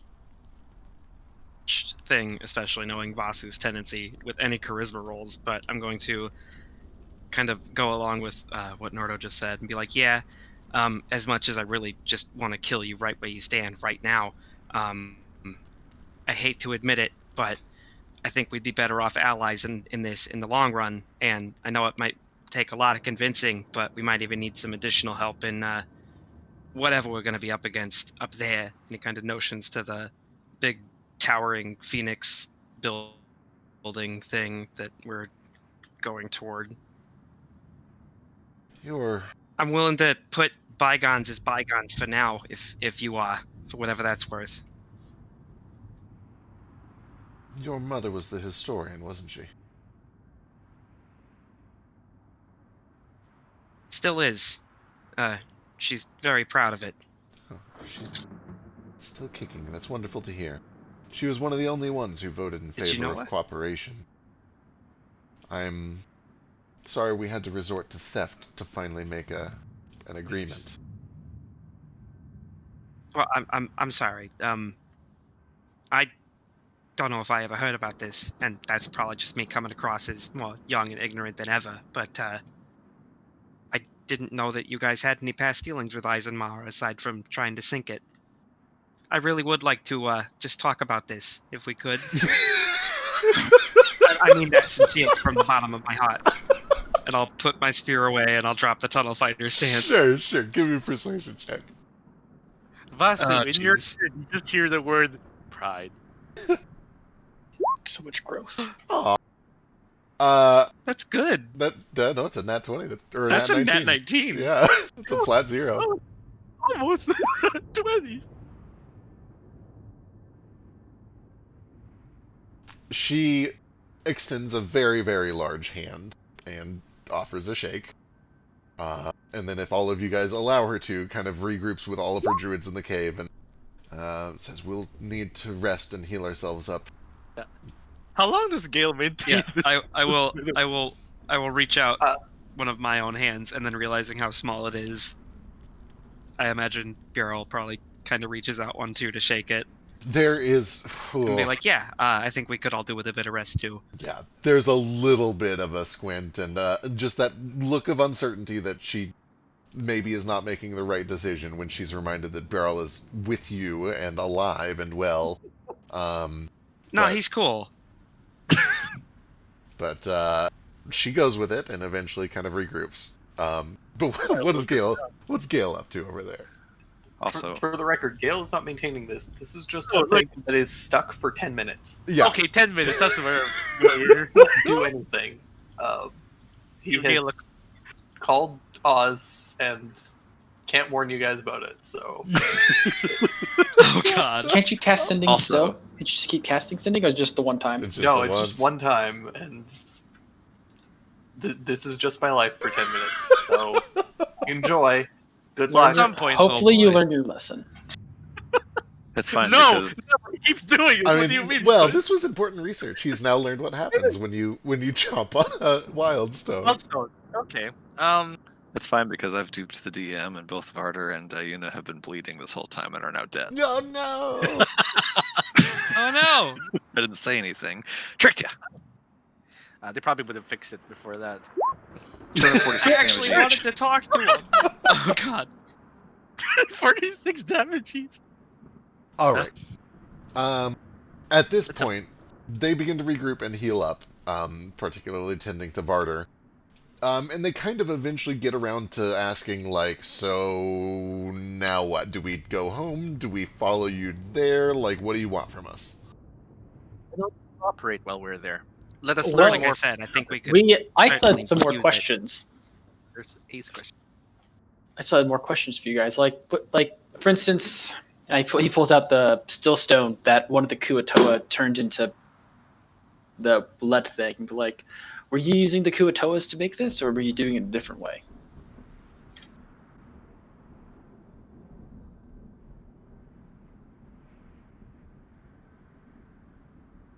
Oh boy. Give me a persuasion check. Oh no! You can have advantage because really everybody else bad. has been kind of schmoozing them very effectively so far. Say that again. You can have advantage because everyone else has been schmoozing them very effectively so far. It's still not very good. It's a -2. Or -2. I know how to work with that. I don't fully understand how it's made. I'm not the one responsible for it, and neither.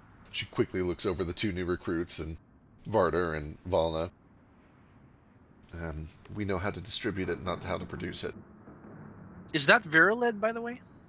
It is. The thing he's holding up? Yeah, I believe you're holding up the Virulid, right? Yeah. Or what you suspect to be it, yeah. She'll at least confirm that, yeah, that's it.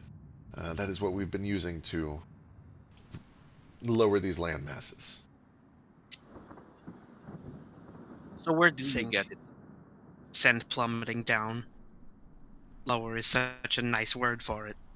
Vasu. Sorry. I would be remiss if I was to divulge the location of our secret base. I hope you understand. Is it Hell's Fly Trench? I was about to say the same thing, actually. I am going to insight the reaction to that. You don't even need it. It's like written on her face like a preschooler. She just makes the face. She's like, oh fuck. It's like a half annoyed, like, how the fuck? And is there any chance you get them stones from a dragon what calls himself Ozymandias? That one, she kind of furls her brows as, no, we produced them ourselves.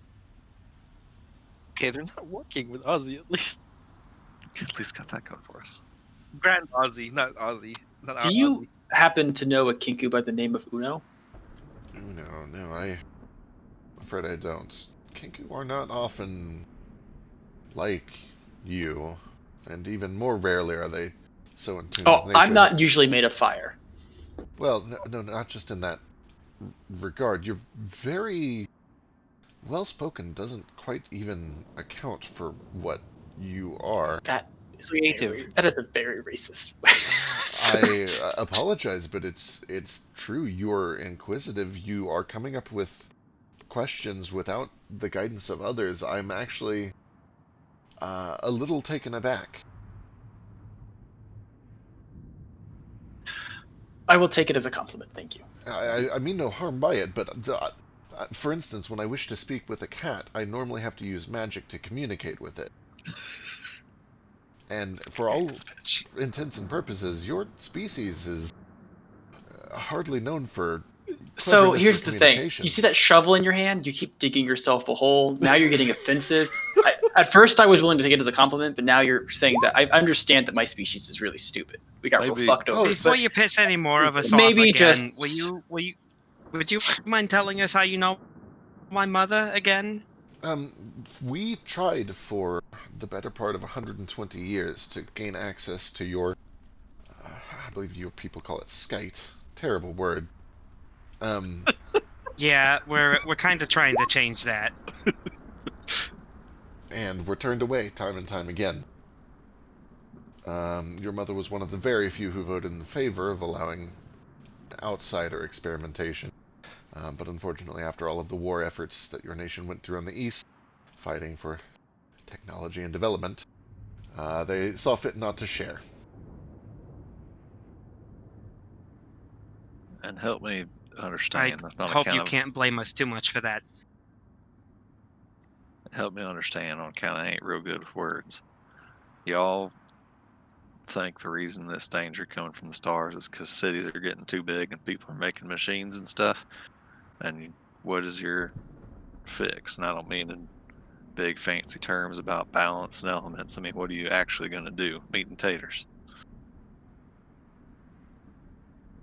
Well, return the lands to nature, minimalizing casualties as best as we can to life, but not to structures, to things. I care not for the buildings that have been built, the technologies that have been designed, the wealth that has been accumulated. 1,000 buildings can fall in a blaze of glory for all I care, and anyone who chooses to stay in them as they fall. Question pertaining to the terrorism.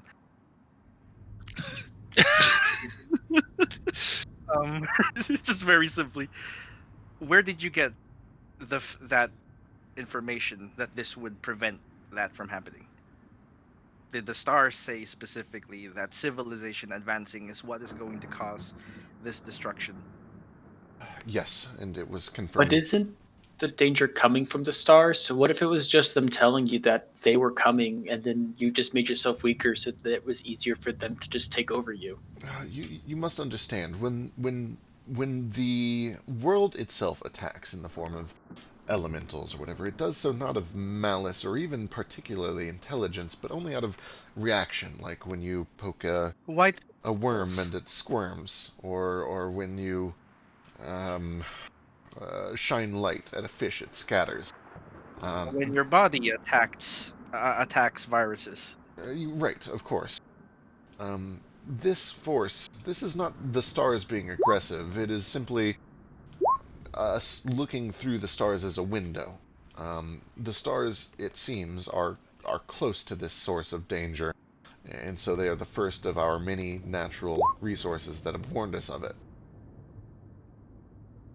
Don't you think that just by, I don't know, maybe I'm short-sighted here, don't live quite as long as you do, but don't you think if the stars are already warning us, it's probably too late to make a global change like that? We certainly hope not, but that is why we have acted more drastically in the later years. We don't know how much time we have.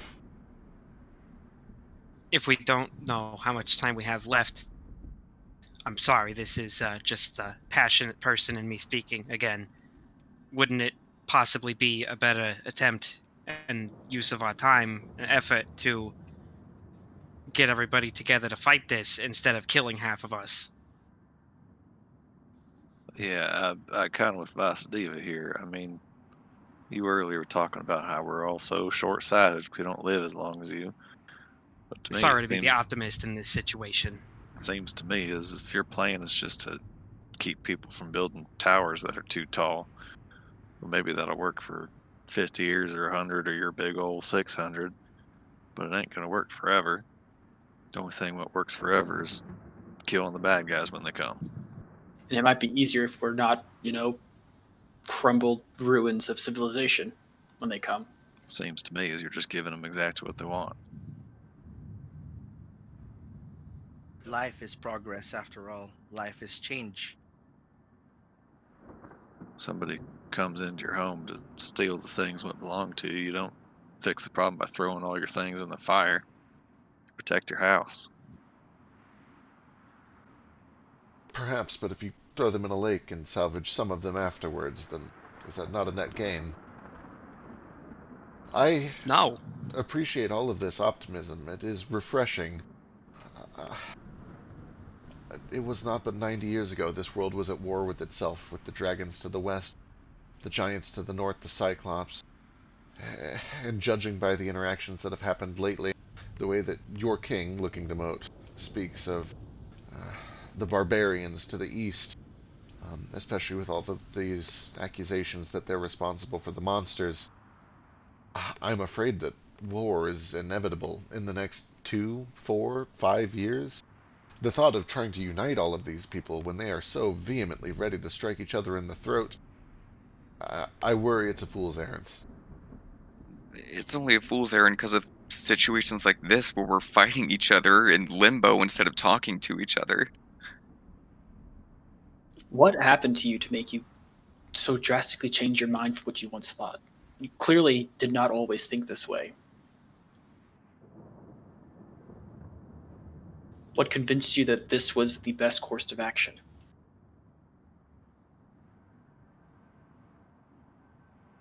She gets very quiet. And I don't think she... give me a persuasion check.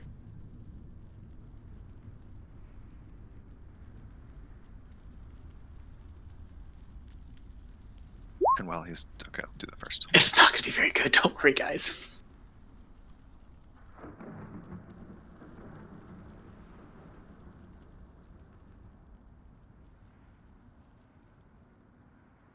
I believe that each of us probably has a very important reason for behaving the way that we have. I have heard stories from In general.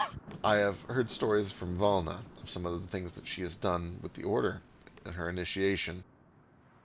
And if it is true, then it's my understanding that you as well, looking to Moat, have done dark things.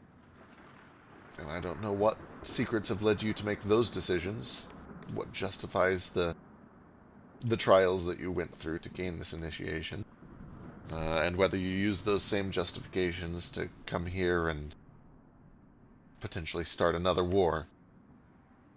But I will keep my secrets a secret for now. They're unimportant. They're irrelevant. I do kind of want to incite her, though. Sure, go for it. While he's doing that, can I Some do... secrets make sense to keep. I'm just gonna shoot a glare. Well, not even a glare, just a. I'm watching you to Nomad. Can I do an insight check on Varder's reaction to this entire conversation to see find it as like impossible to the notion of bringing people together? Sure. Ace, you get the sense that it's probably something she's keeping secret just because she doesn't really want to talk about it, not because it is like mission critical. It's probably something that is more emotional than like a logical decision to keep a secret.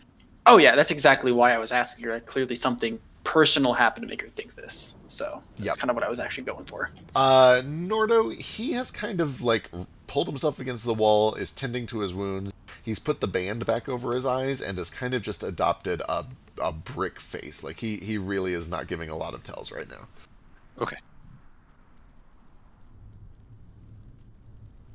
I obviously can't.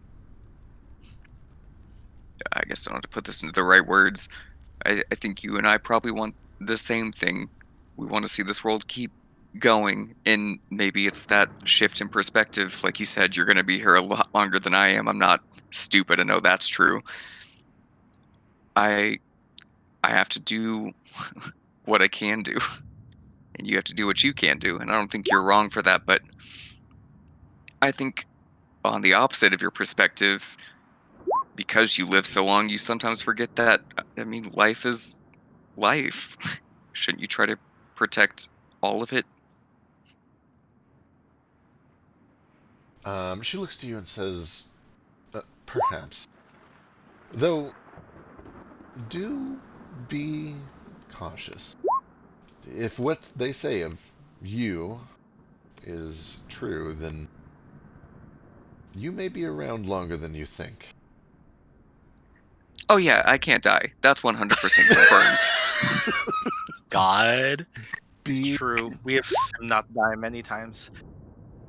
You will deal with the ramifications of what happens here today and over the next few hours for possibly a very long time.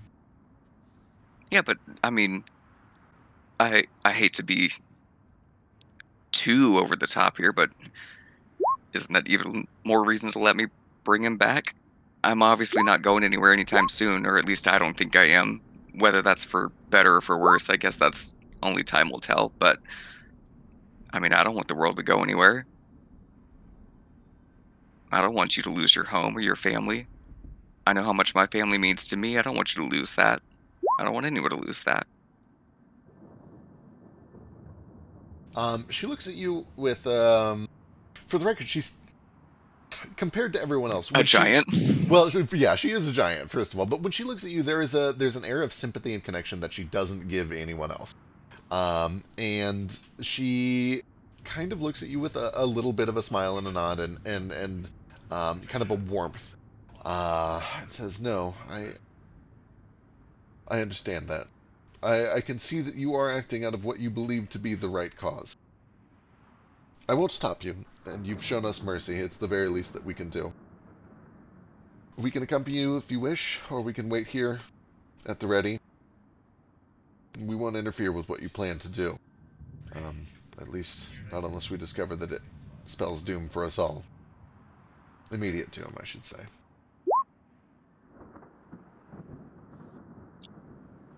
So I'll leave that up to the group. I'd prefer to send Valna at least back to the Order as fast as possible.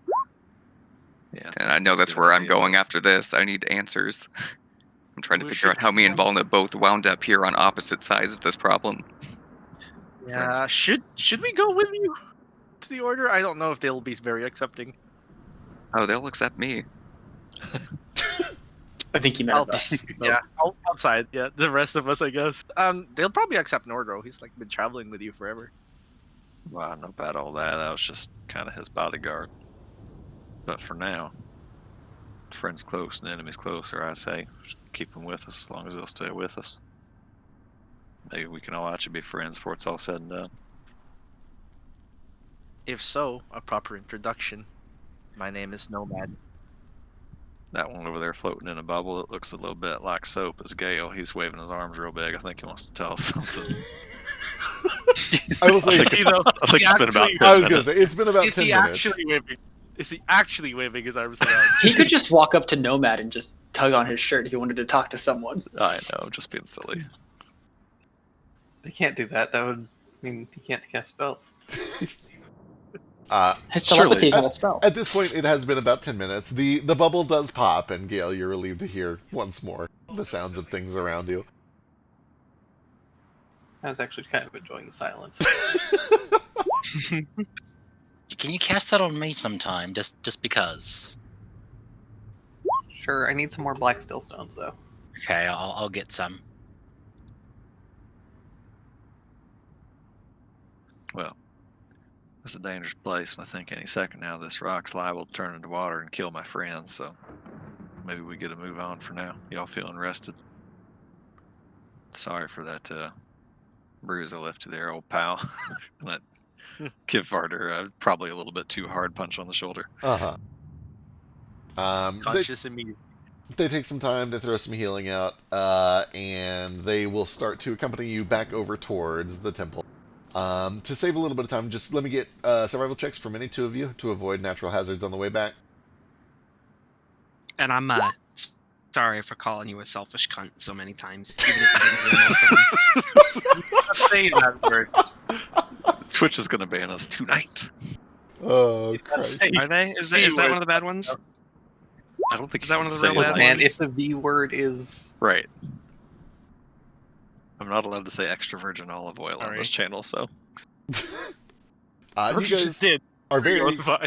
very familiar with this environment by now. You're able to make your way back without any trouble, avoiding all the natural hazards until you make your way to the castle once again. They tow a little bit behind, but not far enough that they can really get away with anything super shady. They kind of deign to just, like, stay a little bit behind you as you guys explore this place so that they don't get in the way. And also so that I don't have to manage 6 NPCs for this entire dungeon. but we want them to set off the traps. But they're available if needed. If they wanted to turn on us, all they have to do is like just summon a tidal wave above Moat and me, and that would just like instantly knock us out. Okay, So tell much us easier all fight. of their spell lists and how much mana they have each. Yeah, but Moat fits into her like meritocracy, top 1% matter philosophy. So Shoot, and I'm practically a talking cat. yeah, she finds you super fascinating, and she thinks Moat is a capital I, capital P important person. She The probably Is rest she of thinks us not are like me? She scumbags. knows my mom. There's no proving I'm What could I not. have possibly done to get on a bad side? We just discussed it Honestly, called her the at C great word. length. Am I the only person who's been like directly insulted by this woman? I mean, she insinuated that all of us deserve to die because our natural lifespans aren't long enough. Yeah, but she called my Typical people. elf. She called my people. But mentally she did challenged. call you a cat, yeah. Which like isn't, I guess, completely wrong. We It's not, struggle, though. Like, but like it's still just rude. So I it imagine It's been real expensive. nice to me so far. So Not all cats are stupid. I I mean, imagine this is. I guess all you guys are racist against kobolds, so I guess I get it. I haven't had to listen for 10 minutes though. So I'm racist to cat folk, not cat folk, rat folk. I But imagine only this is- because Granny was racist to me first. It's her fault. She ruined the whole race. this is why racism is a problem. It kind of sounds like How am Flick I? was. It kind of sounds like Flick was just very easily made racist. If one person can ruin the entire species for him, It was a joke. I don't. I hate know. rat folk. I'm guessing just this everyone is- in her family, which is like half of the population. I'm guessing I this is don't a bit of a hate tough sell Patches. with all Patches this all like right. shifting rock and mud and stuff. But can I look for any tracks of anyone passing this way? Survival. It's gonna be real rough. I figured. I'll See how it changes I'll do shape all the time. I'll do it as well, but I'm also going to be pinging for humans. Sure. Still gonna be I'll very pull rough. out the torch again while they're doing that, All right. With the, just what to would make this sure it's be? ready. So survival. Nope, neither of you are able to make out any signs of traffic passing through here recently.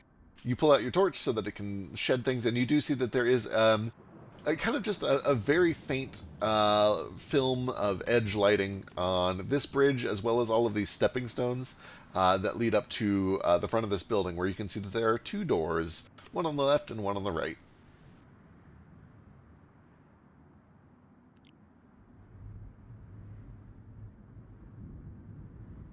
Question: was Valna going back home, or is she with us? It sounded like you wanted her to leave like immediately to go talk to the Order, right? My plan was to have all of them leave, but at least I was hoping Valna would go back immediately to talk to the Order. Hey, Mo, you mind if I talk to you about that idea? Yeah, what's up, buddy? Well, it's just if Renner, he's your guy there at the Order, if he told you one thing and told her another, and basically put you two up against each other, as far as I can see it, if it's all some sort of, I mean, I'm not saying if it's some sort of trick, is it safe for her to go back there by herself?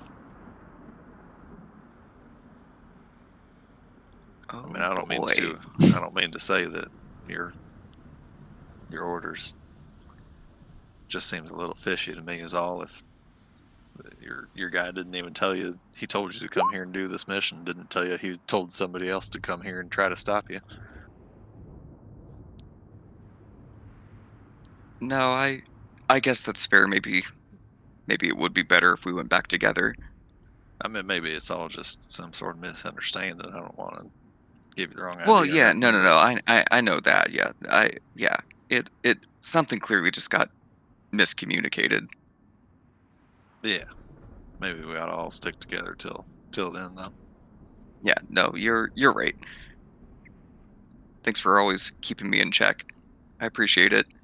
And thanks for not killing Barter and having my back. He sort of chuckles and goes to pat you on the back, but his hand gets really hot before it arrives there. He's like, "Oh, that's all right. I'm here to Yeah, help you out." You need pat, like air hugs. Yeah, well, I mean, this is. God, it's been a long time since we were on that island looking for a torch, but this is where we're heading. Sure is. The question now is which of these two doors we go through. Your torch say anything about that? Does my torch say anything about that? It does not. Nothing lights up as odd about either one. Hey, Moat, Yes, can I touch the fire in your torch? you can. You probably already know that it doesn't burn even when you're a person, though. I know. I just want to see what it feels like. Okay. What do I you eat- feel? Can a fire? Yeah. element- Can I try eating it? I hunger. As you That takes- try to interact with it, it seems that you really can't interact with it in any way other than it kind of like mixes a little bit of its weird kind of pale gray light with you. Can I like inhale it and have it come up my nose? Yeah, you do like weird vape tricks, but that's basically Haha. the extent of it. God. Thanks, Moat. It doesn't taste. Honestly, thank you. I think that's what the Order sent me here for. We can go home now, right? I think we're done. But no, Oh, the as other long All as it right, tastes good. everybody back in the ship. We're done here. Let's go. You just have to eat his body off the cliff, right? You know that you can do that when you're not a fire elemental, right? Yeah, but I was hoping it would like taste delicious. Okay. We were telling you about the time me and Moat found that torch. I think that'd be a great story that would take about 2.5 minutes or so to tell at some point. Yes. Are you sure it wouldn't Perfect. take maybe closer to 4 minutes by chance? Well, here's It'll what I depend. think. I think if Moat told it, he could tell it in about 2 minutes. But if I had to try to recount it, it'd probably take me 3. I see a challenge has been issued. All right. Can I look for a door? There are 2 doors right in front of you. Are You they found like them. connected? Or are they like in 2 separate spots? 2 separate spots. There's one on the left, one on the right. Can I investigate the doors Sure. for traps? Yep. And if they're locked? Yep. Give me an investigation check. We actually short rest. When Nordo asked me which door to open, I immediately opened the right one. Okay. Excellent. As Ace is investigating the left one, Moat just walks up to the right one and opens it. Even with No, you misunderstand. He opens the correct one. Oh, I see. Yeah. Please, Yeah, please. Either way, it's the right. Yeah. Thank you, Flick. Even with your truncated investigation, you do notice almost immediately there is at least one odd thing about these doors, in that they have 2 handles, both of which are linked together, so you can pull either one to open the door. One is at the normal human height, and the other one is at basically your height. A little lower to the ground. And the lower ones seem to be used much more often and are much simpler. The ones higher up are very ornate. There are carvings of a bird's wing and a beak. They appear to be made just very, very fancily made door handles, whereas the ones down low are more utilitarian. They look better used, and they look like they're just kind of just standard door handles. And as Moat opens the door on the right and steps in, he is probably oblivious, but passively pleased to learn that there are no traps on it, or at least nothing that happens immediately. And it opens up into a bit of an entryway or a foyer, where there are torches on the left and right wall. There is a staircase that goes up about 10 feet or so to a loft or a raised area behind it, and then a large brass statue in the middle of this area. And this large brass statue appears to be a phoenix with its wings curved around an egg, which has a little slot in it. For bones. Ace instantly starts looking for books, and they gets really depressed because he realizes he can't touch any of them anymore. Up top, you can see the faint Hey, light. you tell me which ones you want me to put away for later. There are a couple of things that you can see almost immediately, just walking through farther up at the top of the stairs. The first is the flicker of some torchlight against the right wall, and then a couple of statues kind of peeking up high enough that you can see the top halves of them. The second thing that you can see are orange lights from dancing embers from what appears to be a coal pit, kind of a little bit past the top of the stairs. But then you realize that some of these orange lights are moving more than just from a coal pit, and you realize that there are tiny little fire elementals in the shape of Kuatoa and kobolds that are just kind of idly walking the halls back and forth. Some of them have little fiery books in their hands, some of them have little staves, and none of them seem to pay you any mind, at least not from down there.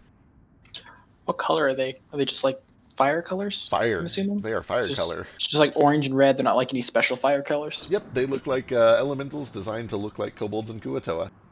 And I've got them all in this like one dense pack here, but they're kind of like spread out a little bit. They're just kind of walking back and forth. Moat, with your lantern, you do also spot that some text lights up at the base of this statue right underneath the slot. And that text reads, in Primordial, in Ignan specifically, guests of the roost seek passage by candlelight. The keepers in unity hold the light. Where's Patches when we need him?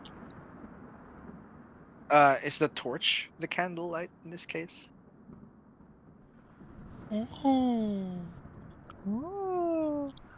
Does this little divot behind the inscription in front of the phoenix look like it actually is supposed to hold something? I know it said bones, but you know. As you look in there, go and give me an investigation check.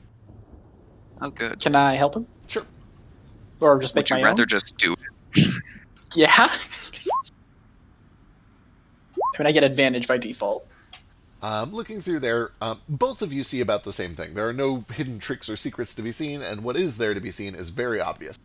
It appears to be kind of the size of maybe a mailbox or two mailboxes side by side. There are no hidden compartments or seams that you're able to see, Ace, nothing tricksy about it. However, you can both see that there are little dots and splashes of crimson wax, like candles had been placed in there but have long since been removed. True Cool. sight does not reveal anything unusual. So, I look around for candles. so all of our objects have been turned into fire visages and can't do anything. But like, if I set down a thing that turned into fire, will it just like sit there as a fire? You kind of pull one of these candles, presumably out of your bag, and you set it down. And for a moment, as long as you touch it, it kind of has the shape of a candle, although it is purely made of flames. But then as soon as you release it, the flames kind of whip up into the air and disappear. And you look back to where the candle originally was, and you can see that it is reformed in a fiery form where you pulled it from. Cool. I Well, just spend some time throwing the candle at the wall so it just appears back on me. Vasu, do you detect any magic around? I don't know. Do I detect any magic, God? Absolutely. There is abjuration It's everywhere. on this It's statue. all around me. There is whatever ever-burning light is on these torches. I think it's transmutation, but I can never remember. It might be evocation. Evocation. Is the evocation? Okay. Something that keeps these torches burning forever. There is conjuration on all of these boys up at the top of the stairs walking back and forth. These statues appear mundane. This is evocation again, a permanent light. A little bit of evocation over here in the fire pit. Nothing beyond that. At least not at this range. Right. Yeah, I think I'd have to check, but I think it's only like a 30-foot range, maybe 60 feet that I get that detect magic at. I think it's 30. Yeah, it's pretty whatever short. the warlock Yeah. invocation is.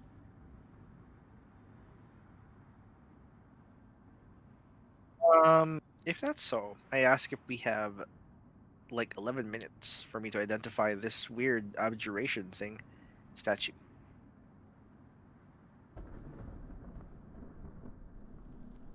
It seems like a good I idea. think that's fair. Yeah. The rest Go of you for can it. do whatever else you want while I'm doing that. Or just like I'd crimson like to poke we're around. sitting but I around, feel are like there? going upstairs is gonna aggro that whole pack of flaming whatever's it is up there. Kobolds and Kuatoa. Yeah. It's nice to know that they work together here. So, back then maybe a long time ago, before the dragons split apart, those two tribes or peoples, they were one whole one. It seems like they were two tribes that united for a good cause, but still kind of had their own duties. Text that You said they wish. duty. Nordo will kind of walk up to the top of the stairs and sort of just kind of Follow. like wave at them, see if they even like notice our existence whatsoever, or if they're just utterly oblivious to us. I was gonna do that in a way that might not. I'll also be there, but I'm also a fire You do elemental, so I look more friendly. How you fit in with them? Ace walks up the stairs and starts walking around, and they pay him absolutely no mind. Nordo kind of following behind. Nomad begins his identification. Nordo, as soon as you reach the very top, they all kind of stop, and they just kind of look at you. Don't worry, he's with me. You're not Oh, on that's fire. scary. I say Nordo doesn't keep walking or anything, but he just like stops right there and like looks side to side and just like raises a hand in an awkward wave, but doesn't come any closer. All right, they all kind of like they're watching you, but some of them get back to their patrols. It's weird. Some of them, it's hard to tell what they're actually doing. Some of them just like walk over and then they walk into this ember pit and then just kind of disappear into it. And then like, I follow. and then like some of them like walk out. They go over to these torches and they like adjust the torch, or they like blow into it and it glows a little brighter for a short time. Some of them walk down this hall and then turn around a corner. And from up here, Ace, you're able to see a little bit more while Nomad is still doing some identification. So I'll reveal some more. Yeah, I just want to be in fire now. I've been excited to be fire and do fire people things. Sure. He's found his true calling. Ace is the actual Phoenix. Full time. I It's just the twist no one expected. What a fucking twist that would be. Hey mate, my nomad's busy. Sorry about earlier. Just kind of flew off the handle there. When nomads are talking about the Crosswinds and lizard folk knew, I had this real bad feeling and just kind of acted on it. Sorry No, about jeopardizing all that. you don't need to apologize. I didn't know which way that was gonna go. I was kind of anyway. I know I I'm called by the Phoenix. You're called by the Deep Mother. I kind of get at least that aspect a little bit. No hard feelings. All right, cool. You handled it well. Good job. You said that called by the Deep Mother. Did she like? Did she like have? I don't know how to. It's hard to explain. I had this feeling that she was right there, and then if I didn't do something, she would be upset by it. So I just went with it. I see. I see. Well, that's good to know. Yeah, I don't know. It was odd. Haven't gotten that before, but At least she seems to be on the right side of things. Catching up. Ace, nothing unusual with True Sight, and I'll talk more about what you see here in just a second. But before that, Moat, within this lobby, yes, a little bit. But as soon as Nordo started walking up the stairs, he could feel just the return of gravity almost as he got heavier and heavier. And by the time you reach the top of the stairs, it seems that gravity within this building is centralized. Or normal, I should say. It's back to normal. Okay. This is also about the time that Nomad finishes identification. He learns that this statue is linked to a complicated conjuration system, which some might call a trap, but it's more of a defense system. And that it is deactivated by the placement of a very specific candle that needs to be lit in a very specific way within this egg. I bring this attention to everyone. Ace, up here. Need patches. You see that there are several statues that kind of are lined up as if on display in a museum here. Each of them have placards under them that have some writing. And then there is a tarp or a cloth thrown over something of about the same size, but it's hard to tell what it actually is while it's under there. And then at the far back you can see that there is a door. There are more Kuatoa and Kobold elementals just kind of going about their business. And then down this way, there are a couple of pits that are kind of sunken down that appear to be almost like relaxation areas. There's a large leather chair, very ornate. There's some sort of a globe. You see that there is damage to the building over at the far west side of that hall. And you can actually see out into limbo there and see that there are pieces that are just kind of suspended in place where the wall seems to have been destroyed by something. And then a hall that goes around the corner this way. Gotcha.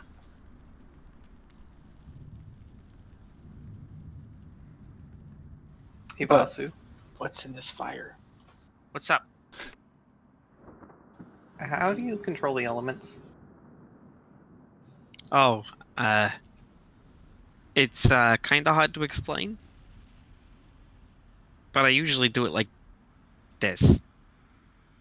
I'll kind of just like make a little flaming kobold face appear. Why? What's up? I'm gonna try and make a flaming cobalt face appear. Okay. Give me an intelligence check.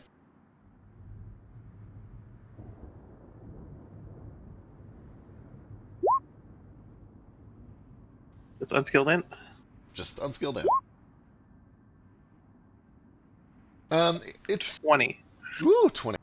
It's a little bizarre. When Vasu does it, it seems like he's connecting on some sort of a spiritual level. It seems to come to him effortlessly, or through just a connection of his energy to the energy around him.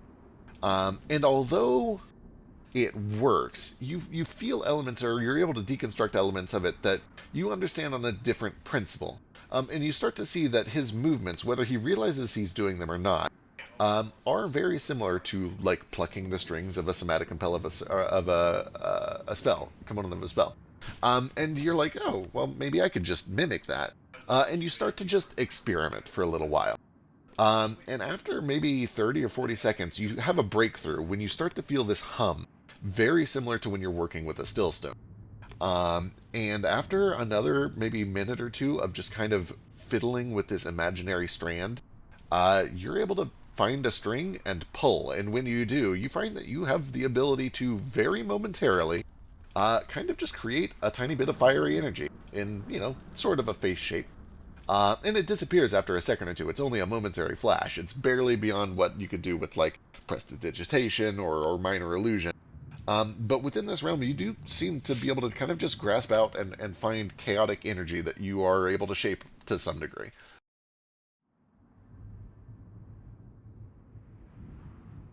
Cool. Do I feel like there is any way for me to, for lack of a better word, like bottle that?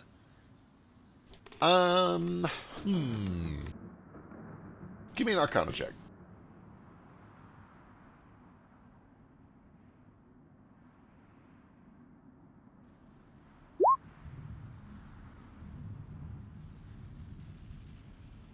You are moderately convinced after a little bit of experimentation that what you've just done relies very heavily on the natural properties of this plane. It would be very, very difficult to do this anywhere else. You become a lot more comfortable with it. You feel like you can probably continue to keep doing it while you're here. You're not entirely sure if, like, you could just take this effect and do it anywhere else, or, like, bottle it to do it later, or stuff it into an item or anything like that. It would probably just, like, for pure flavor reasons, if you have, like, a spell that you're learning that lets you change the type of damage of something, it could help you, like, unlock that research or something. But yeah, you get the sense that you're largely able to do it right now because of the properties of this plane, and it would be hard to do it anywhere else. Cool. Let me jump through real quick. Ace, that appears to just be a pit of coals. Nothing special about it as far as you can see. I'm gonna walk in there real quick and then walk back out and just kind of find some random person and be like, "Hey, how long has it been all fucky outside?" Yeah, they seem to completely ignore you. In fact, one of them just kind of walks right on through you. It tickles a bit, and it's real warm. I do say it in Primordial if that helps. Yep. You try it in Primordial, you try it in Common, a couple other languages, and they just don't seem to care. Does it feel weird when they walk through me? Even when they walk through you. Does it feel weird? Oh, a little bit warm and tingly, but nothing like super severe. Huh. I guess I'll just walk back over and just walk through moat. Yeah. Actually, the two of you, you would bump into each other. You guys have a flaming form, but you're kind of like physical, like an elemental would be. There's stuff that bumps into each other. They didn't want to talk to me, moat. Moat, what's up? Sorry, I literally just sat down. What is up? So, okay, while Nomad is doing his identify, can I just literally look for candles around this front room? Absolutely. Give me a perception check.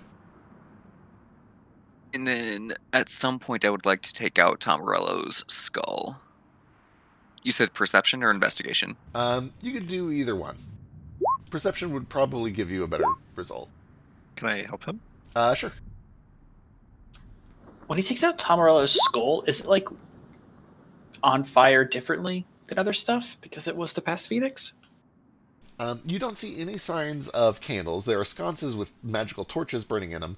However, at the top of the stairs, and actually once Nomad or Nordo helps Moat, you're both able to spot that there's a little drip of crimson wax in this hallway. There are two little drops right over here.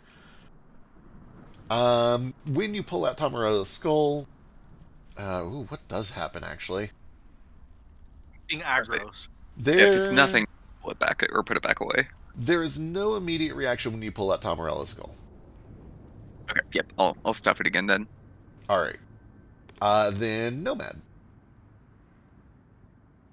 After identification and informing everyone about the statue and what its deal is, and how What was it's its strange. deal? Its deal is that it's some sort of defense mechanism that can be deactivated.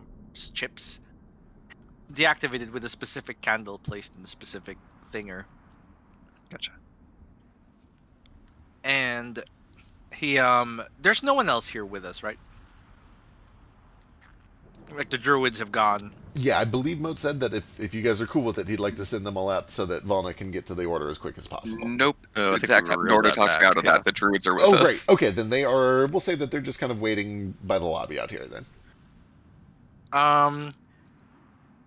He waits for everyone to go in, and then he just says, "1 moment, please," and he shuts the door behind him very gently. And he says, he tells everyone what he learned from Varder about his experience. All right. Interesting. The crosswinds affects you after death, which is a strange thing. Would I know in people who like studies of people who have died and come back? What has been recorded? And does it match any Varder has? Like, Give me your choice of check here. I feel like religion will probably give you the most, and then Arcana, and then history. try religion then. 29. The first thing that should be noted is that there are very, very, very few instances. There were 2 notable cases during the war, about 80 or 90 years ago, where great heroes were miraculously saved and thought to be resurrected by the gods themselves. One in the throes of combat during a very important battle against a very powerful demon, or not demon, dragon. And the other one made a seemingly miraculous return after thought for certain to be dead during a great battle. They claim to be dead, they claim to have died and come back. They claim to have met with their god in the afterlife and have been sent back for some grand purpose that they basically promised never to speak of ever again. Apart from that, the only other people that I've experienced with it are people who have been basically saved by Revivify, and most of them give experiences that have no mention of the Crosswinds whatsoever. They typically mention being able to kind of see their own dead body. They see weird landscapes all around them that beckon for them to travel, that kind of seem to call for them to move on to some afterlife. But then they recall being summoned by their friends who jump into the rift after them and kind of coax them back into life for a little bit longer. Almost all of them come back with some sort of a debilitating effect. Usually the loss of either the permanent loss of a limb that magic cannot restore, or the permanent loss of a sense that magic cannot restore. The only alternatives that you would get with the 29 are from people who experience the effect of a clone spell, and those 2 are very, very rare. Not just because it's an incredibly expensive process and one that is difficult to get your hands on, but because it is not foolproof. It is not a fail-safe invention. There are people who have paid tremendous fortunes to get their hands on a clone, to have one made for them, and then just it never worked. And the theory from the people who did come back is it's not an easy journey. It's very easy to fuck up the journey and get trapped forever and then move on to the afterlife. They passed by other souls along the way who were failing in their tribulations and were beginning to resign themselves to just moving on. And in those experiences with a 29, they mentioned different tribulations. There would probably be at least 1 or 2 accounts that you're familiar with of people encountering strange walls of nothingness. None of them used the word crosswinds. None of them described them with quite as much detail or eloquence as Varder did, but every once in a while they do mention finding great walls of blackness or wind that disrupt their path.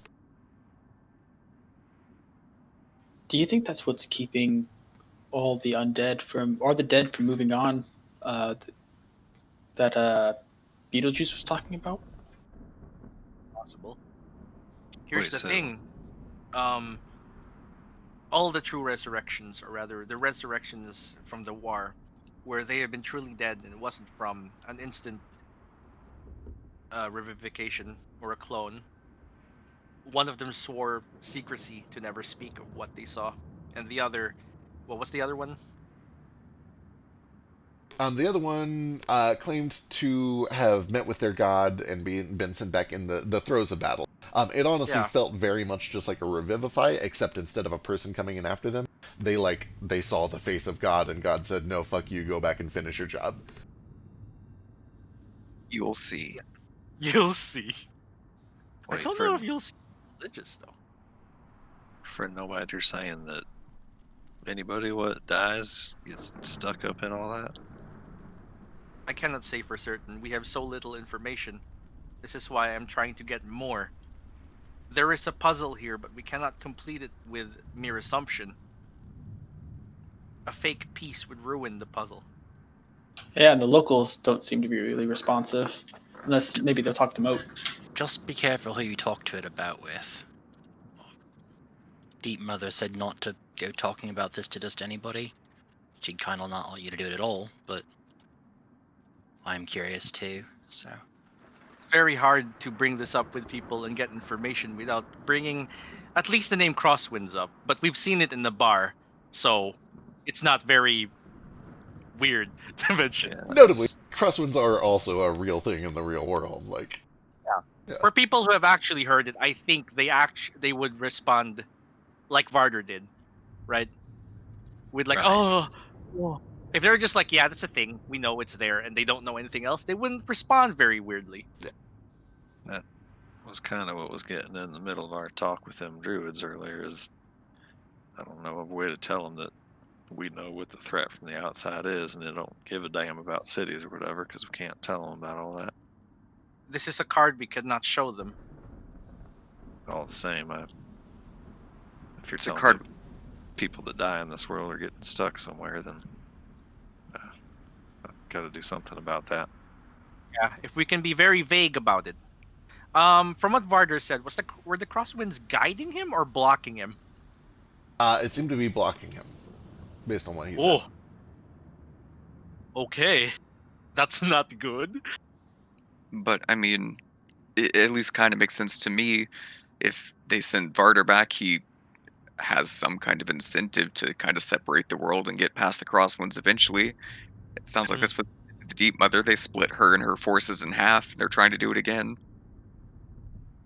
Varder does not- not want to you die know. again. That much I know. Well, here's hoping he doesn't give us good reason to change the situation. I guess that's just all the more reason to get these elements back into balance, then, isn't it? Yeah. I'll Story is. heading up stairs and I'll try to yell out at this pack of flaming kobolds. I'll yell out in Primordial. I guess I'm like, hello? All right, you kind of go up there and you call out, and they just don't seem to react to you at all. They completely ignore you. Yeah, they ignored me Even though he's too. made of fire. They seem to notice Nordo, but Say they're looking at me, but I can't tell if they're looking at me because they want me to go away. Can I do an insight check? Do they look like stay the fuck out of our temple, or Yeah. do they look like, oh, Even just with your passive, they look alert. They kind of get into ready stances as you start to approach. should The we sense- just Because take they a look want around, Moat? you guys there just because you're Tarask. I guess that's a good point. Why would you Let's try? see what happens. Yeah, sure. No, Hello. yeah, as soon as you get up to the top of the stairs, they all look at you like on guard. As soon as you like start to touch the top step of the stair, and if you step all the way up, let me know. Perhaps Moat and I should just take a look around, since they don't seem to care about us at all.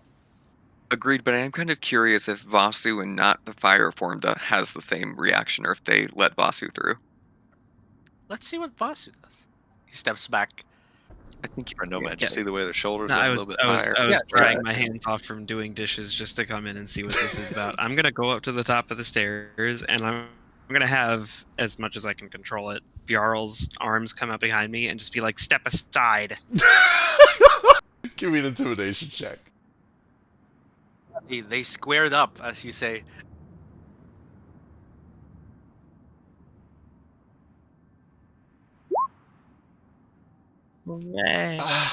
They do react to you, unlike Ace and Moat.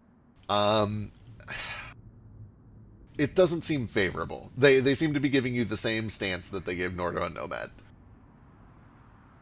This kind of like wary, ready to spring into action, on their toes.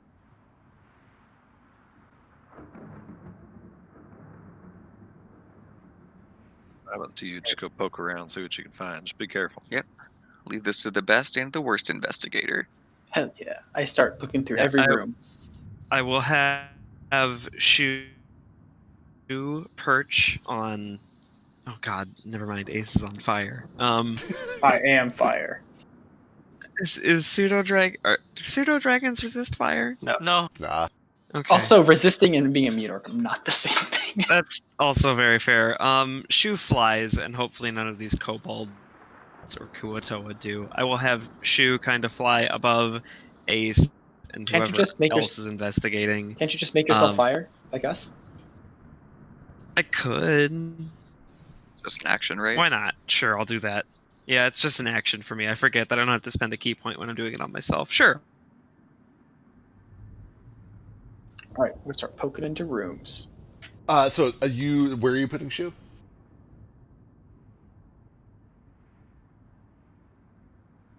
I'm just gonna light myself on fire and come along too. So Shu's just gonna tag along with me, probably. All right, you light yourself on fire and you confidently take a step up the stairs. Yeah. Sorry, go ahead. Oh no. You're good. If there's anything else that you want to do before you head up, let me know. I was just going to clarify that as I light myself on fire, and because I think it would probably take a key point to light Shu on fire as well, or put her in an elemental state, she'll be with me, but not like perched on my shoulder. She'll just be kind of flying right above.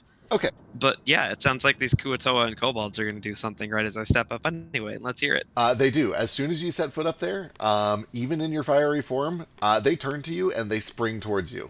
Go and give me an initiative roll. You're not taken by surprise by this. Oh boy. And I don't think everybody needs to roll. This is probably going to be pretty quick. So fragile. But we'll see how it goes and how you react. Don't hurt them.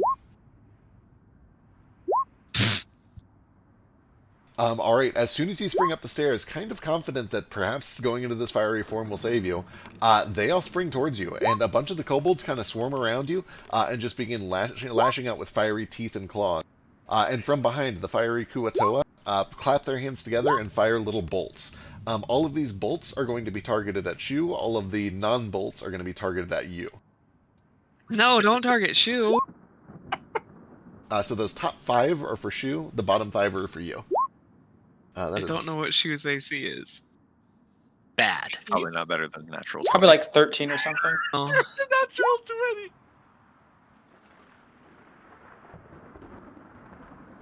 You gotta pocket dimension that shit. So I think 3 of those will miss Shu, but unfortunately one of the ones that hits is a crit. So it's 14. Oh, sorry, 15 total on Shu. I believe. Shu has 13 AC and 7 HP. I'm sure he's. Someone I think Shu with an only imp the would be immune to fire. he's a pseudo dragon though.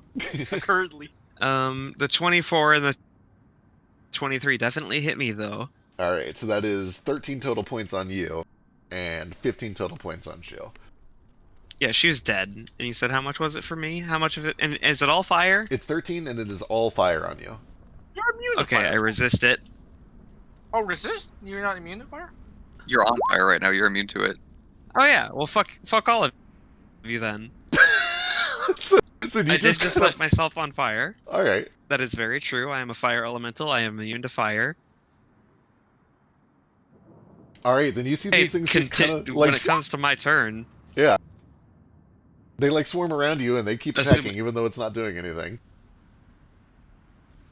All right, to show them a little bit of humility, Vastu just marches right up into the midst of them. All 4 of he shuts his eyes and he plants his feet firmly and draws in a deep breath. Puts his arms out at kind of an active stance. All 4 of Bjarl's arms do the exact same behind him, but they turn jet black, and he does this. Whew.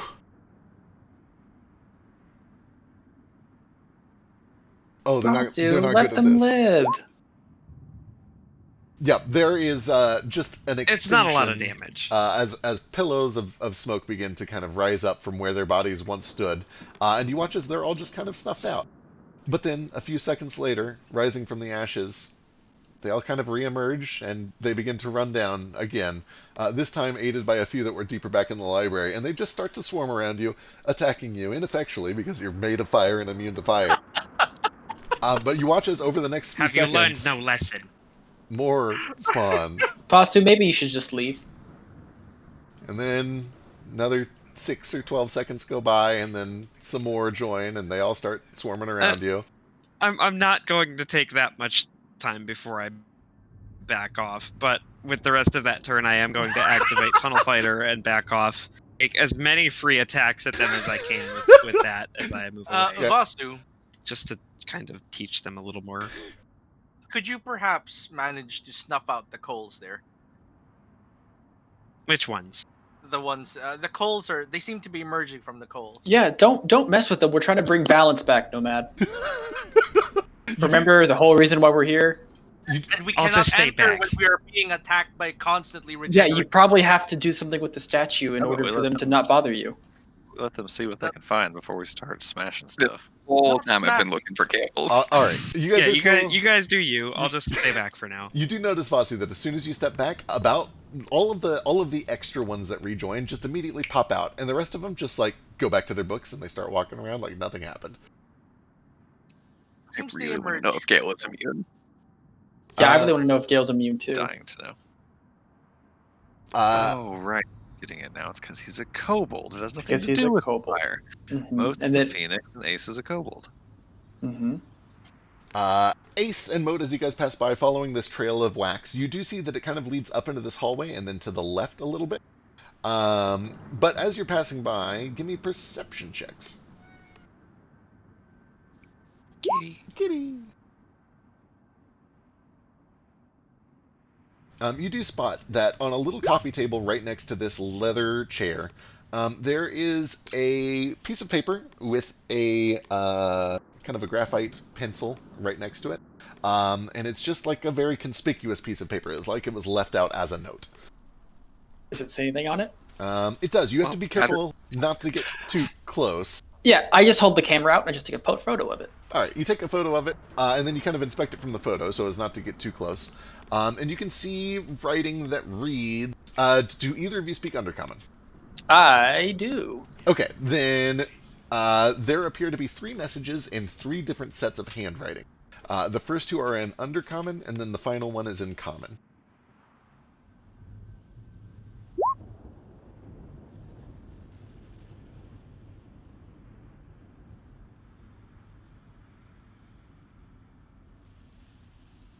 But then you see that the dots of wax lead towards this door.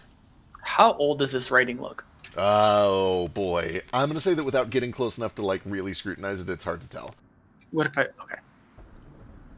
Can I still try from a distance? It's fine. We'll come back to it. Yep.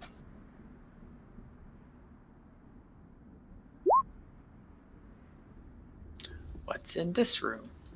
Looking down there, it appears to be kind of a planisphere or a globe, but it doesn't, you don't recognize it. It doesn't seem to match what you know, you've seen globes before, you're good with maps, and it doesn't seem to match that. Interesting. Does it seem like it's resistant to flames? Like, I assume that everything here would have to be, like, resistant to catching on fire. Oddly, this chair is just made of leather, and it seems to be doing okay. The globe, however, is made of some sort of metal. It looks like brass, possibly. Can you still find Firebird's Roost or a volcano around that part of the world on it? You take a close look. Give me investigation.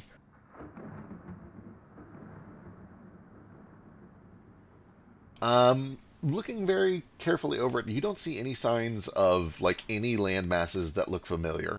Nor do you see anything labeled Firebird's Roost. In fact, nothing seems to be labeled at all on this. It is just land masses.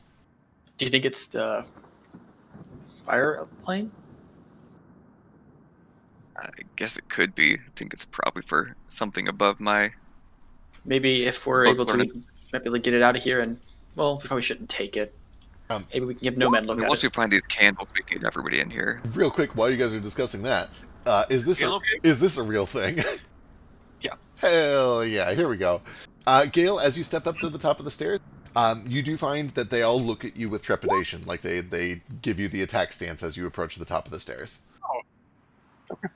I keep going. Okay, then they do definitely kind of jump on you as soon as you reach the top of the stairs. They will try to attack you.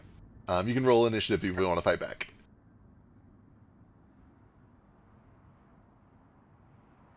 if they are going to hound Gale, I will move up to interpose between them Please and don't. Gale. And you sure? I think he's got a plan. Okay, they're Alright. they're all Let him getting. do it. I wanna watch. I'm real curious to see what the fuck he's got here. I'll, I just want I'll to try still, something. It's I'll stay probably not gonna close, work, but I won't come between you. All right, they do run up on their turns, and this is all going to be on Gale. Here we go.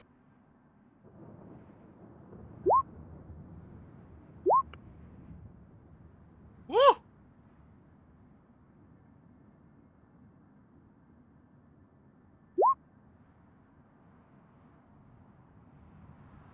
Well, I'm gonna do a spell that I never had any ability to cast before because it was never going to be useful. And I'm gonna throw up a shield. Ooh. Then yeah, that'll block pretty much everything but the crits, probably. No, that just bumped me up to a 21. Gotcha. So a few of them sneak by. It looks like 6, 11, 16, 22, 32, 35 total.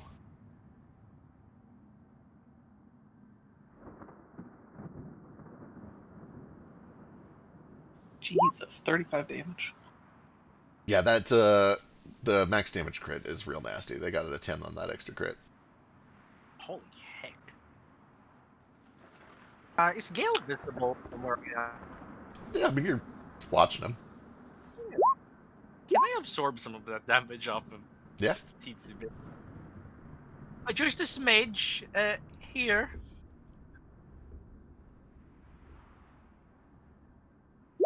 A 19. Okay, I wasn't sure if that was intentional when you said smidge or if your voice just got weird, but then you did it again. So I'm assuming it's on purpose. There we go. Thank you. All right. All right. Just take off the eye patch, All right. and I am going to try and mimicking what I was trying to do with Vasu. I'm going to just reach out, touch one of the kobolds, and I'm going to try and see if I can empower the stillstone in my eye with their elemental energy. Okay. Give me an intelligence check.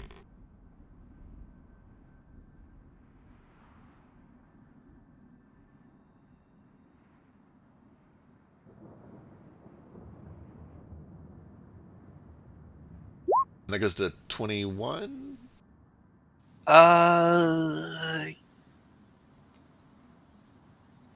Sure. Another class of genius.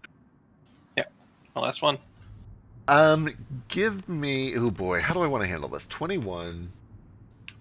Basically, I'm trying to think back to the Kuatoa and how they drained stillstones and trying to essentially do the reverse. Okay. Huh. Interesting. Interesting. Huh. Okay.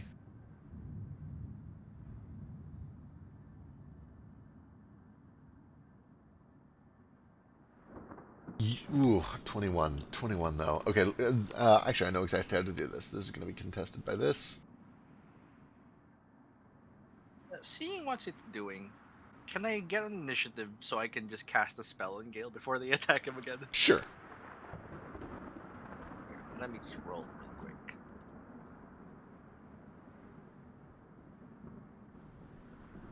I'm into this. I like the experiments. 13.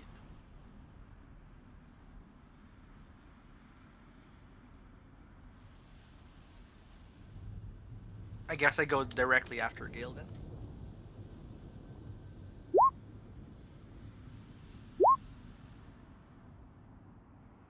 Ooh, a map Nordo.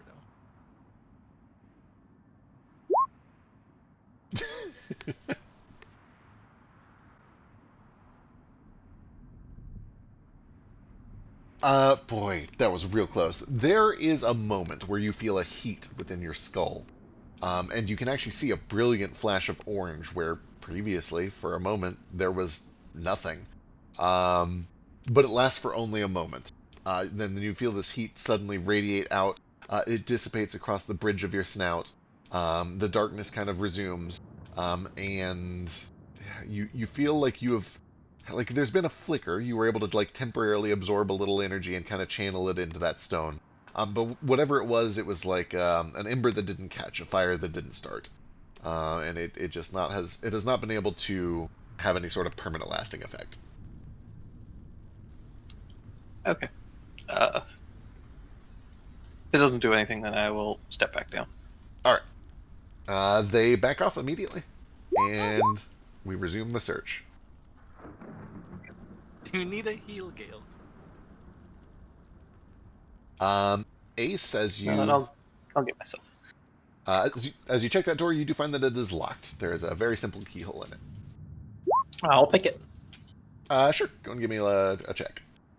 Just going to give you sleight of hand because I don't feel like finding my toolkit, and it's the same thing. Yep. Easy peasy. It pops right open. All right, and then I'll open the door. And inside, you find what appears to be kind of a partially destroyed room. Again, you can see some exposure to the elements as the back corner has been destroyed. Looking around, directly in front of you, it's strange. There are like these protrusions in the stone. Imagine, if you will, a stone Pringle, the size of an umbrella, rested on the floor, but then tipped, like held down on one side so that the other side was lifted up, almost to create like a cover or a roof, sort of. And I think your pills are wearing off. Yeah, they might be.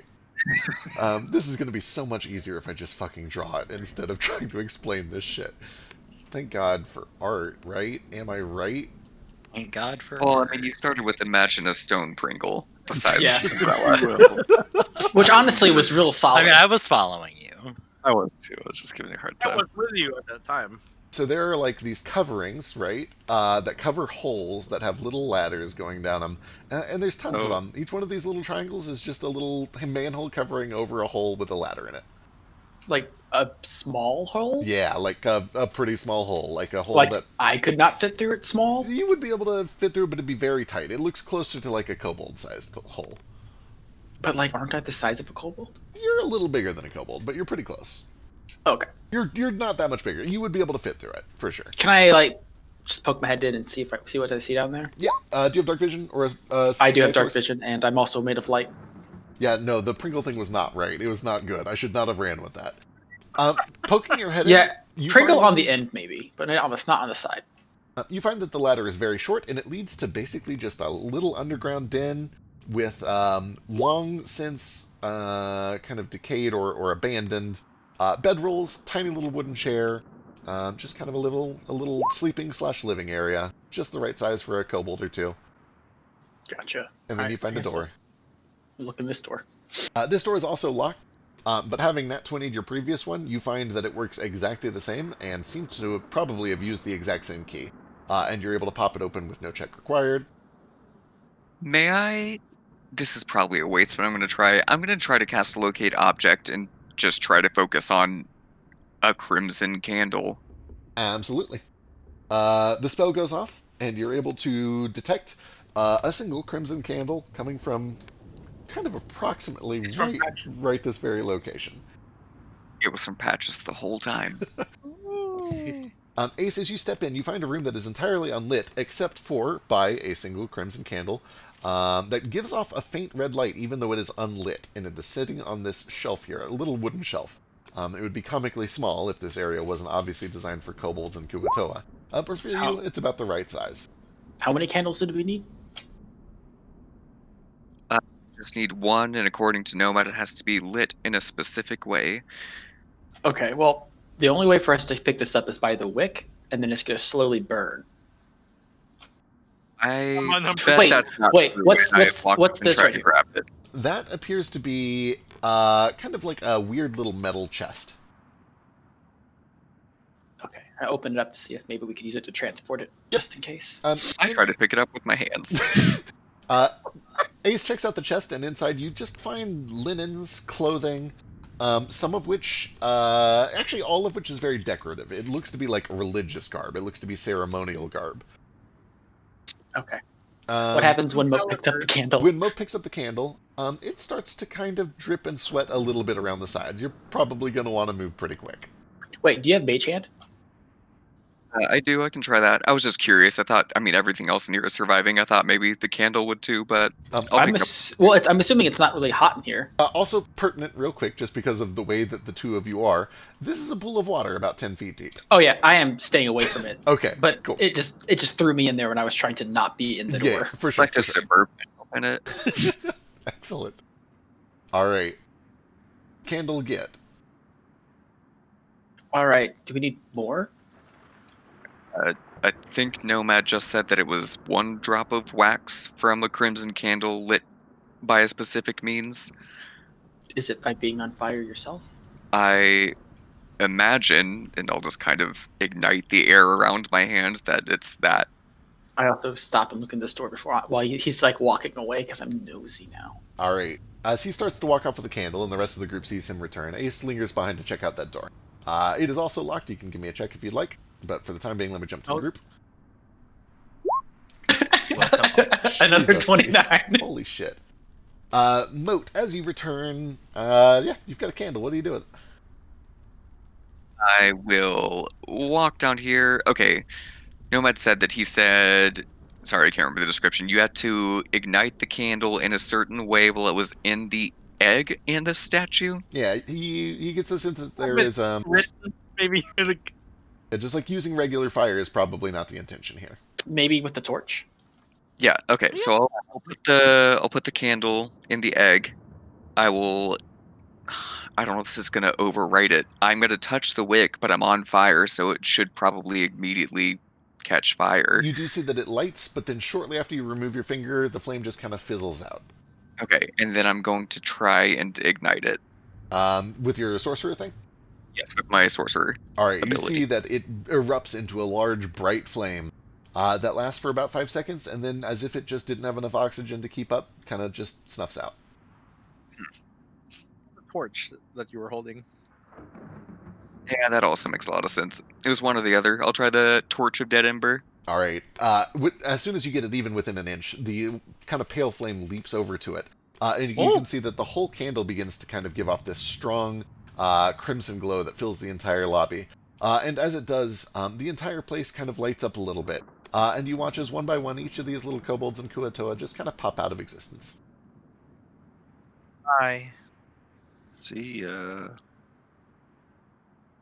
I feel like they were conjurations, very similar to like invisible servants, unseen servants, but they can also attack, which is neat. Ace. Should army of them. Oh, sorry, go ahead. Keep going. Ace, about the time that you notice a wave of light coming your way, there's a click and a pop, and with ease, this door opens just the same as the others. And it reveals a large room that seems to go up in steps, almost kind of like a university classroom with like tiered seating.